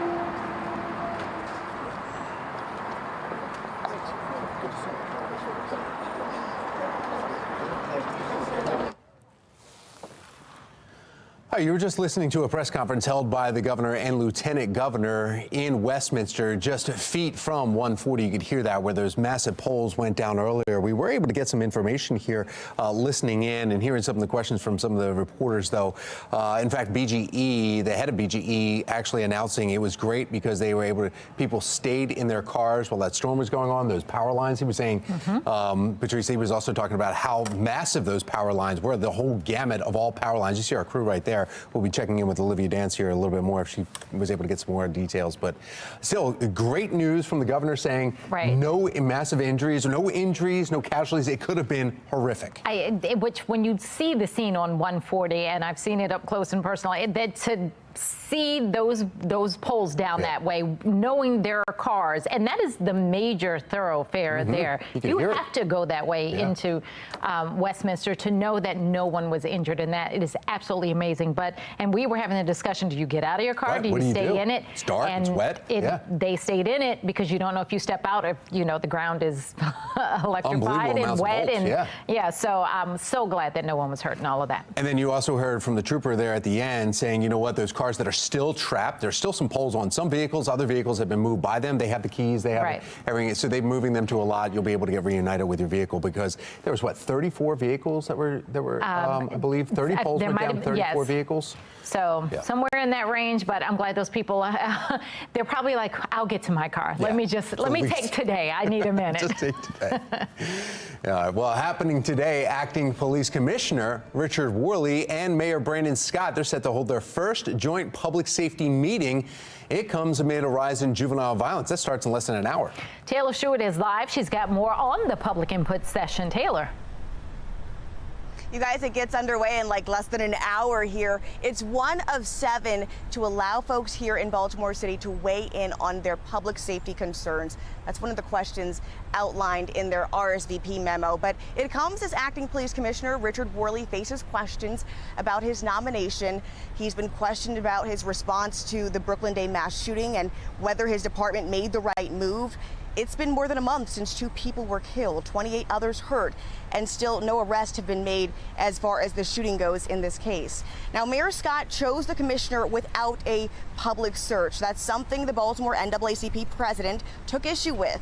He raised that concern during a city council hearing in response to the Brooklyn Day shooting. This incident, we told you guys this incident was going to happen when we had our last press conference. This is why you need community engagement on the front end before you bring in a police commissioner. So I hope that every member of this council is taking very seriously your responsibility to vet a police commissioner. Well, look, this is the chance for that community engagement. Today's discussion that starts at 10 o'clock is more so geared towards older adults. It's going to happen over the phone in what they're calling a telephone town hall. But you can meet with the pair either virtually or in person in the next month here. They've got a full lineup of hearings and discussions they're holding. We've got all that information on our website, foxbaltimore.com. Taylor Stewart, Fox 45 Morning News. And this is not a crisis in communication. This is a crisis in public safety. A new high-paying crisis management job approved by City Council. Y1 expert says this will be a burden on taxpayer dollars for years. Fox 45 Morning News is your back-to-school headquarters. Coming up next, how to pack a healthy lunch that will please the pickiest of eaters. 9/11's the time. You're watching Fox 45. Good day, Baltimore.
9:14 with back to school less than 3 weeks away for most Maryland students. Keeping up with proper nutrition is important so kids can be prepared for a long day at school. National spokesperson for the Academy of Nutrition and Dietetics, Rahaf Al-Boshi, is here to share what parents need to keep in mind when they're packing lunches for their kids. Good morning. Nice to see you. Good morning. Thanks for having me. Okay, so this is always a challenge. I pack for my daughter because she doesn't want the school lunch, so we pack lunches. I never know what to put in it that she's going to eat. You've got tips. What do we do? Yep. So August is Kids Eat Right Month with the National Academy of Nutrition and Dietetics. And today I wanted to share some tips on how to pack lunches to make the process stress-free, nutritious, and delicious. All right. So you've got 3 different, very well-coordinated and beautiful lunches. So let's start here. What do we have here? So we want to make sure when we're packing lunches to make them filling. So including 3 main components: protein, starches, and a fruit and a vegetable. So for protein here, we've got some eggs and some cheese. You can do beans, chicken. For your starch, you've got whole grain crackers, and then some fruit or veggie, which can be fresh or in a pouch, and then add a beverage. So really making it filling so that they have that sustained energy and they're able to get their vitamins and nutrients throughout the day. Okay. Next, I like the look of that. Erin, what's the next one? So next we want to make sure that our lunches are fun. So that means adding a lot of options, variety, color. You can use these sandwich cutters to make some fun shapes. You can do pinwheels, and then we've got here a fun, happy face pizza. Okay, so I'm going to hold that up and show that because I don't know if we're seeing it as well as you've made it. How cute are these little pizzas? Yeah, and we can do one right here if you want. So this is a great way to get your kids involved. Okay, to let them do it. Yeah, that makes perfect sense. Now, are these going to stay warm, or are they meant to be eaten cold, or it doesn't matter because pizza's good either way? Pizza is great any time of the day. So this is really great because they can add their own toppings. It really starts a conversation of how to pack a healthy school lunch. This is fun for mommy. This is also really great. You can do these animal fork picks over here. You can do some fun cards, and then let's not forget some fun treats like some chocolate and their favorite cookie. I like that, and I like that you made that in a little heart shape. That is super cute. But wait a minute, what are these things right here? So these are pinwheels. We've got some nut butter and some jam. You know, really fun way on your classic peanut butter sandwich. That is awesome. That's a very cute idea. All right, and then the last tip here, you really want to make sure when packing lunches to make them food safe. So that means keeping cold foods cold, hot foods hot. You want to use an insulated lunch bag and add some ice packs, or you can even purchase something like this that has a built-in ice pack already. And then you've got, you can use for hot foods, a food thermometer, food thermos. And that's always the challenge with kids because they're going to throw their lunchbox in the locker for a while. So you need to make sure you're on top of those things. These are all really great ideas. Thank you so much. We appreciate it. And I see you've got the sanitizer in there. They can clean up after the fact. All right. Now, let's get over to meteorologist Justin Chambers and take a look at the forecast. These are the cutest lunches. Oh, yeah, they definitely are. I love that. And good stuff for sure as we are getting closer to autumn, which I think you all know that I'm excited about. This is what we saw yesterday, and these are some of the storm reports. And you look at the little icons here. A lot of them were focused in Carroll County. Those are all wind damage reports, but they went down into southern Carroll County, even parts of Howard County, across northern Baltimore County, into Harford County, and out toward Cecil and Kent and Queen Anne's County. So kind of north of Baltimore City is where those strongest storms were. More than likely, that's going to be straight line winds at 60 to 70 miles an hour.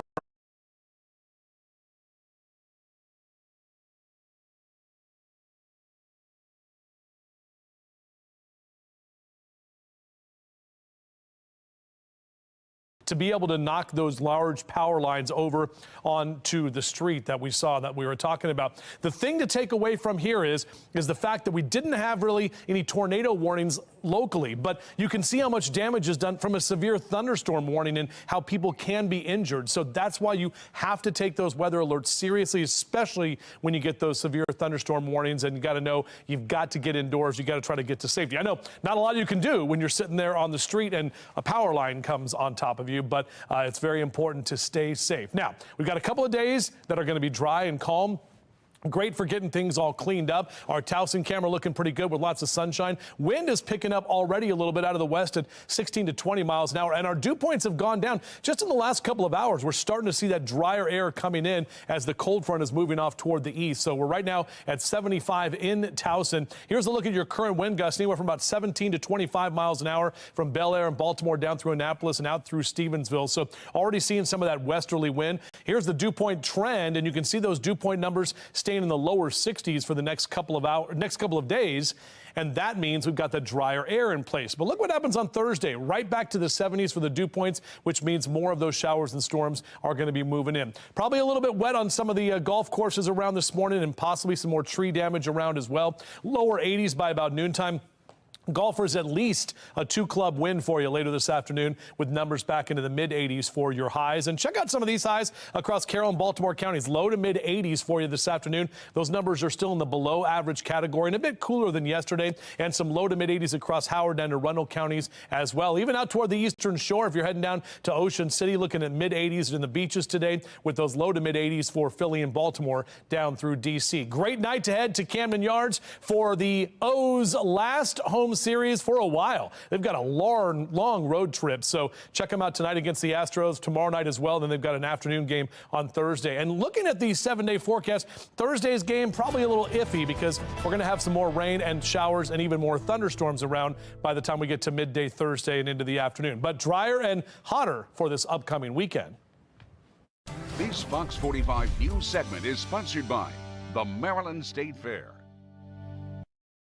Now is the time. You have the chance to win tickets to the Maryland State Fair starting August 24th. In fact, caller number 10 right now will win 4 tickets to the fair for any day of it. And the number right now on your screen, 410-469-8303. Good luck. If you played the Mega Millions last week, you didn't wake up a billionaire, but you still could. We'll have more on the game's largest ever jackpot and your odds at picking up a winning ticket for tonight's drawing. AI and A minor at the BSO, beautiful facility. I'll talk to a tubist. Yes, one of our fine players coming up next on Fox 45 Morning News, all local, all morning long. Fox 45 News, winner of 16 2022 Regional Emmy Awards, more than all other Baltimore news stations combined.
them. No, in fact, Mark Clark is getting tubular this morning. He's live at the Joseph Meyerhoff Symphony Hall, and he has how AI is making its way into the musical world. Good morning, Mark. That's right, Tom. And speaking of getting tubular, you're right. We're talking with tubist Aubrey Ford. This is really him. He's not AI generated. It's really him. So Aubrey, how do you feel about this? You're a musician, lifelong musician. You're at a high level. Now they're bringing in AI, writing music. What's your take on all this excitement? Yeah, well, honestly, this is really, really exciting. Jason Perry, who you had on your program earlier from MindGrub, he's the CTO there. He's on our board, and he really wanted to do a concert that involved us. So we started to work with him. He created an AI system that could compose music. Now, it's important to note that AI is not going to be replacing composers anytime soon. It is still very, very rudimentary. We actually ended up hiring another composer from Peabody, a doctoral student over there, to sort of help the AI system actually make sense of the music. You know, it was missing rests and a couple of other things, but now it actually is performable. And so we've actually got this brass quintet that's going to be playing a little bit of the chamber music in there, and there's going to be a string quartet that's going to be doing a little bit more chamber music. And think of this whole thing as sort of a TED Talk, right? It's not like a formal concert. Nobody's going to be in a tuxedo or anything. You know, everybody can just sort of come in and enjoy, and it's going to be curated by Jason Perry. He's going to be talking us through, hosting the entire event, and it will be sort of describing how AI can be used to help create music in the future with the aid of composers, or composers can use AI to help come up with ideas. Okay, well, look, Aubrey, thank you so much for the great information. So, see, guys, nothing to be afraid of, Tom. Don't be afraid. Not yet. We're not being replaced. That's what the computers want you to think. That's what AI is wanting us to think. But we'll listen to the music and enjoy. Sounds like a great night, yeah. All right, if you want more information, it's on our website, foxbaltimore.com/newslinks. All right, trending now, there's a case of lottery fever nationwide, and it is growing as fast as the winning jackpot is. With no big winner for Friday's Mega Millions drawing, the jackpot now passed a whopping $1.5 billion. You see the number right there gyrating on the screen. That makes it the largest prize in the game's the Mega history. The odds of winning? Just about 1 in 302 million. Yeah, so you need some. Chance. A community comes together to clean up after last night's storms knocked down thousands of 1,000-pound power poles across 140 in Carroll County. We'll have an inside look at the search and rescue. The mayor is set to add another communications director. Why he says he needs to increase his staff amid messaging concerns just ahead.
Live from WBFF in Baltimore, this is Fox 45 Good Day Baltimore. 9:30, take a look at this video from the moment telephone poles were falling. Well, not just telephone poles, but massive power line poles were falling in Westminster. This particular video, very interesting, because in a minute, as you pan over, she's going to look. Wow. Yeah, there you go. Wow. You see it come down. Scary, right? You're caught in the moment of it, right? Cow. You're She's like, setting you whoa. up. Justin, wait, be careful. Justin, off air, we're going to listen to the audio that Yes. plays in that, and then there's a discussion about And a about great the discussion audio. about how a male and female handled the responses. Differently. And I want to get this, if we can find this couple, we need to get them on the air so we can discuss what went on in the car after. If they're still together. After this. But look at that, you guys. I mean, you can see that flagpole, and then look at that right there. You can see the spark, the arcing of those poles, and just like the governor was Scary, talking right? about, I mean, that is just fate that no one was killed or significantly injured. I mean, obviously the cars were injured, people were trapped, but I mean, those are huge power poles, and you see that flagpole too, right there. Look at that. Look at that flagpole right there. I mean, that's one of those big old flags up there on the Target in Westminster. So, my goodness. Yeah, just incredible video. Thank you very much for letting us use this here via TikTok. And if you're listening, give us a call because we want you on the show. All right, so following the string of severe storms, we are now seeing the aftermath. You've got the downed trees, road closures everywhere. I had to detour so many times trying to get in this morning. Anthony in Randallstown sent us this photo of a tree that was down in his backyard. Take a look at this. Christine in Kingsville sent us this picture of the damage. Something that went right through her windshield. She says she was driving down Bel Air Road during the storm when a log flew right into her windshield. Luckily, she was not injured. Oh my gosh, how scary is that? Thankfully, we haven't heard reports of people being injured. Scared out of their minds, yes, but no injuries. Welcome back on this Tuesday. 9:32 is the time. I'm Patrice Sanders. I'm Tom Rogers, and we want to get over to meteorologist Justin Chambers. You were telling us about how it was increasingly getting worse yesterday. You and Amy also here talking about that as we were weather alert, and we saw the results. Yeah, absolutely. I mean, they verified, too, that moderate risk for the damaging wind. We were talking, too, all morning about how damaging wind was going to be the biggest issue. Just because it wasn't a huge tornado threat, that doesn't matter, because even though those weren't tornadoes, that straight line wind came, and we're talking 67 mile an hour wind. You're getting up near hurricane strength wind, and that's why those power lines just went right over like matchsticks, essentially. Meanwhile, let's take a look at how things are now, and a lot calmer. Now, that wind is kicking up already, and we're already seeing some drier air that's moving into the region, so getting that humidity out of here. The wind is going to be with us today, so boaters and watermen, you got to watch out. Small craft advisory through the afternoon into the evening time. North and northwest wind and west wind as well from 10 to 20 to 25 knots. Could see 1 to 2 foot waves, so probably not the best day to be on the water. We'll talk about an 86 today, 90 tomorrow. We stay dry for the next few days, and then we bring another round of storms in on Thursday. Mainly going to be rain showers in the morning, a couple of thunderstorms for the afternoon, and we'll take a closer look at that in my full 7-day forecast coming up in just a few. Well, cleanup and rescue efforts are underway this morning, though, after the storm's high wind, as we were just showing you that other video via TikTok of these power lines coming down and these power poles crashing down along the road. In fact, entrapping 34 vehicles, landing on some of them all along Maryland 140 in Westminster. The poles, each weighing thousands of pounds, major hazard as they were just coming down. The high winds caused significant damage to the area. Approximately 30 power poles, BG&E power poles, came down on 140 eastbound side. When they came down, they struck 34 vehicles, entrapping the occupants. A total of 33 adults were trapped in a vehicle along with 14 children. This was catastrophic damage. If you work in electric distribution at BGE your entire career, you may see this one time. Olivia Dance joining us now live from the scene with the latest out there. Olivia, are they any closer to clearing the road? Yeah, Patrice, a little bit. This is going to be a slow process, and we actually just heard from Governor Moore. He gave an update to the media, and he's been driving around all morning with state police assessing the damage, and he did say that unfortunately the damage is pretty significant. This is going to take some time to fully clean up the area, but he wanted to thank all the first responders that helped to save lives and safely transport the drivers and passengers that were stuck in their cars. Of course, now the focus, though, is on cleanup. We saw there was sparks as the telephone poles hit the ground. We had a car right in front of our clinic that was trapped by a power line. They were just very shooken up. They were frightened because the wires, fell right on the truck.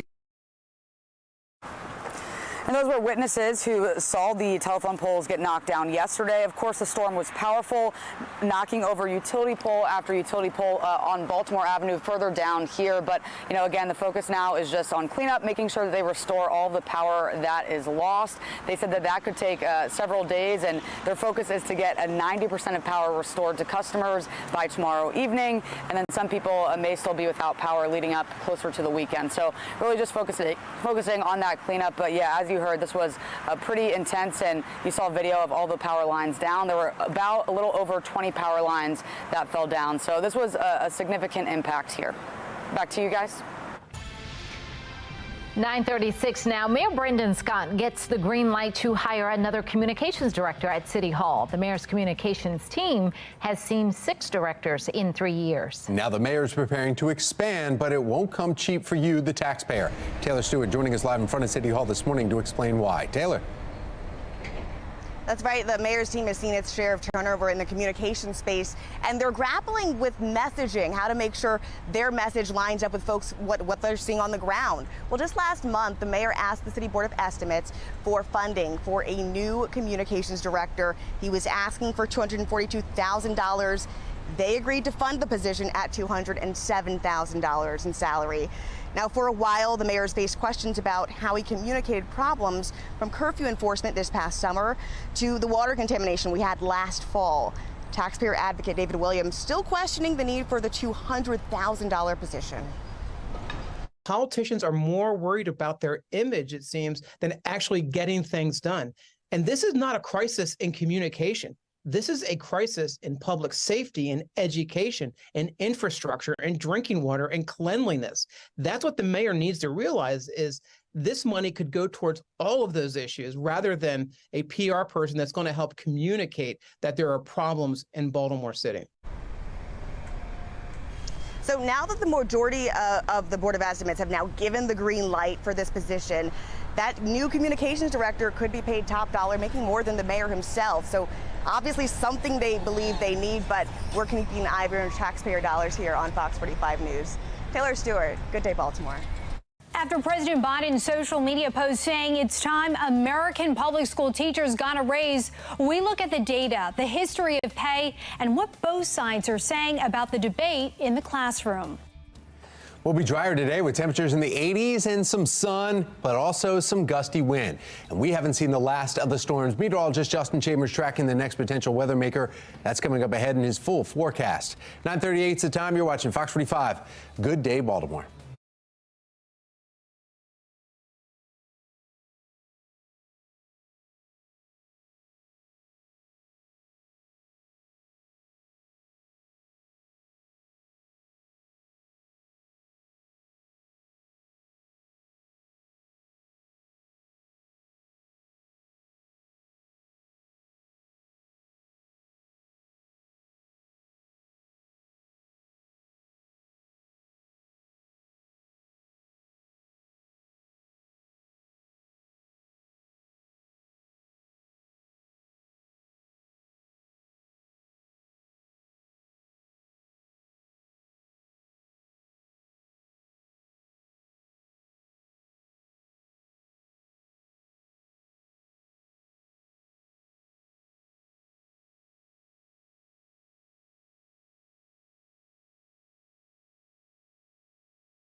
Take a look at this, what's going on right here.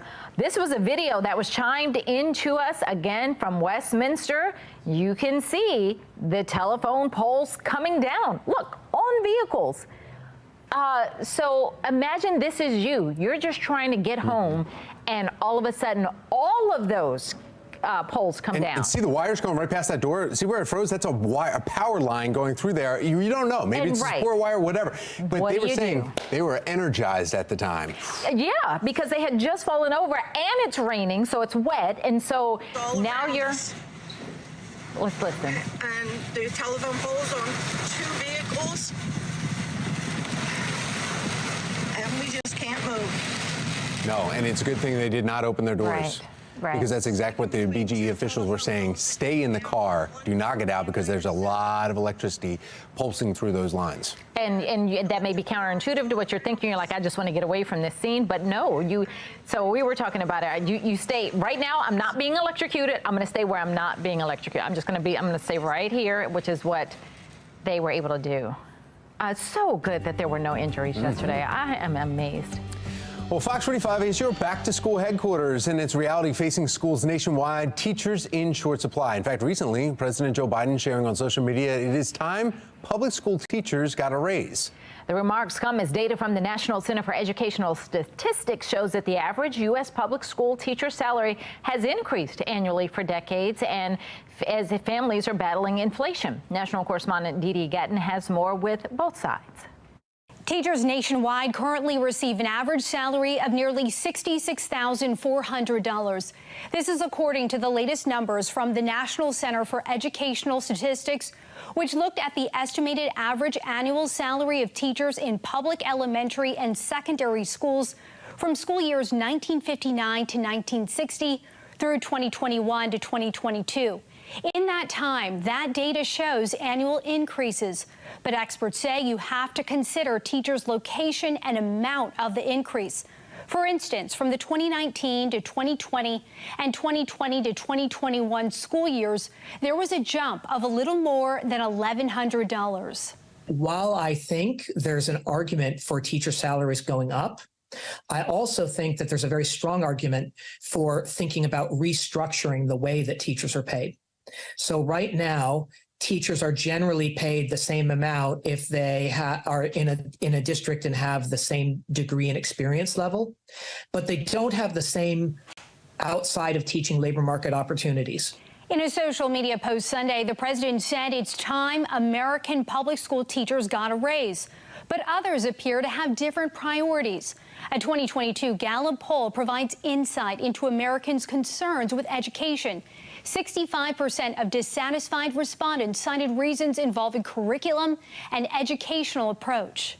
This issue of teacher salary definitely matters, and it's definitely important. But you also have to think about that teacher working conditions also matter very much. The National Desk received a statement from the Department of Education, which said in part, teachers' competitive pay is critical to ensure student access to educators who can support their academic success. Go to thenationaldesk.com to read their full statement. Reporting for the National Desk, I'm Dee Gatton. This morning, Marylanders cleaning up after last night's winds, downpours, and storms. We'll show you a video of the aftermath all across our state. And Barbie has become the hottest trend across the globe, from fashion to personality. After the break, we're going to speak with the ultimate Barbie collector. 9:45, you're watching Fox 45. Good day, Baltimore.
More distinguished Barbie.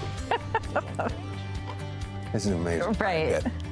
Amazing. The Barbie movie still breaking records, having passed $1 billion in box office sales just days ago. A lot of people are just now jumping on the Barbie bandwagon, but one collector has been Barbie-centered for her whole life. Joining us now, Mae Brittingham with her impressive Barbie collection. Welcome. Thank you for sharing this with us. This is amazing. You said this is out at your house. I said, is this all packed away? You just brought it in, but no. It's all over my house. Yeah. You're an artist, right? You're a Barbie artist, right? And you display it. This is just some of what you have at home. There's a whole lot more. You just can bring it all in for us. Okay. And so what is your interest in Barbie beyond the movie? Because now we're all into it, but you've been at it for a while. I guess just because I had them when I was little and you try to get some of your childhood back. And it's funny because I'm looking at some of your Barbies here. They're old. This one I know is old because it came from Zayre, and it was $5, and that is not the price for Barbies today. No. So what's your oldest one? Probably Midge. That's the first Midge. That is so funny. And I have the first Skipper right there. Okay. How old are we talking? How many years ago? Decades, right? We're talking like 30, 40 years ago? 60s. 60s. Okay, so 50, 60 years ago. I think 63 are these, and 62 is this one. 62. And what's your most interesting Barbie item? Well, my favorite is the Rocker Barbie. Rocker Barbie. And look, but wait a second. To go with Rocker Barbie, I don't want to knock things down, but I want to pick this up. So Rocker Barbie also has, there's a cassette tape here. This is Barbie and the Rockers. That's right. And the two songs on it, Born with the Mic and Stretching It. Where can we go if we want to get some Barbie collection items? I know that you sell some of your items. Where can we go and find them? I'm going to have a shop on Crane Highway. It's called Slim's Pickings, and we have all different kinds of Barbies, different years. And that is very cool. I think we have a display of that. We showed you on Facebook page, so if we could pull that up from our smart board. And some new things you have the movie. What do you think about the movie? That's where you can find her on Facebook to be able to find some of these items. All right, so she approved of the movie, and we approve of all these Barbie things. It's taking me back to my childhood. One thing real quick, can you step out real quick here? And since we are staying Barbie, do you mind walking over to the studio and hanging out with Justin real quick? Because we got to show your outfit off, you know, right? She's a Barbie girl, for sure. Barbie, so you head right over right next to Justin, and he'll come and join over to the green wall. Yep, there you go. Right here. Hi. How you doing? Barbie. Okay. Look, I got my pink on too. I heard everybody was going to be. I didn't know you were going to be here. Well, come here, Megan. Megan's here too. Sorry. She's also pink. Come on in here. Everybody's pink today. We're all Barbie girls in our Barbie world, right? Look at this. All right, get out of here. I got to do weather. Thank you. Thanks for coming. I appreciate it. Very nice, guys. I love this. I haven't seen the movie yet. I'm excited to see the movie. So either way, downtown Baltimore looking good right now. Definitely a lot better than yesterday. Now we still have wind. This is wind behind that cold front. So 24 to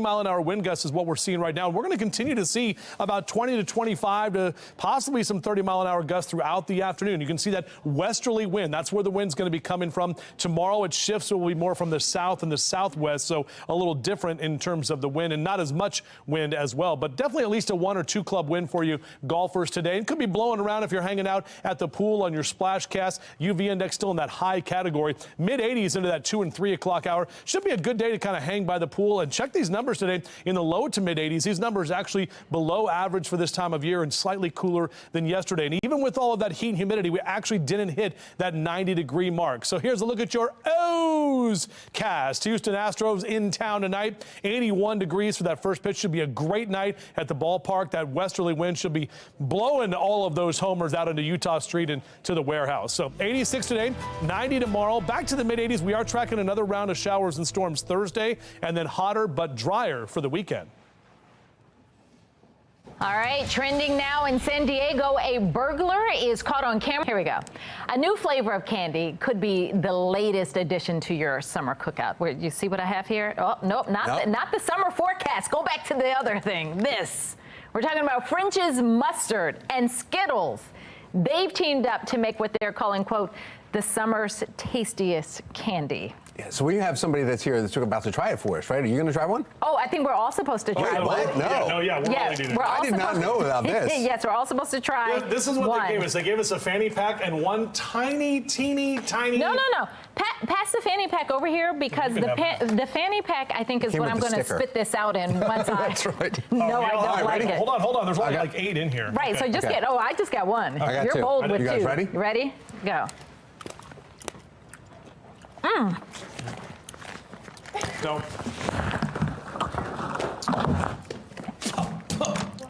Not that bad. I've had worse.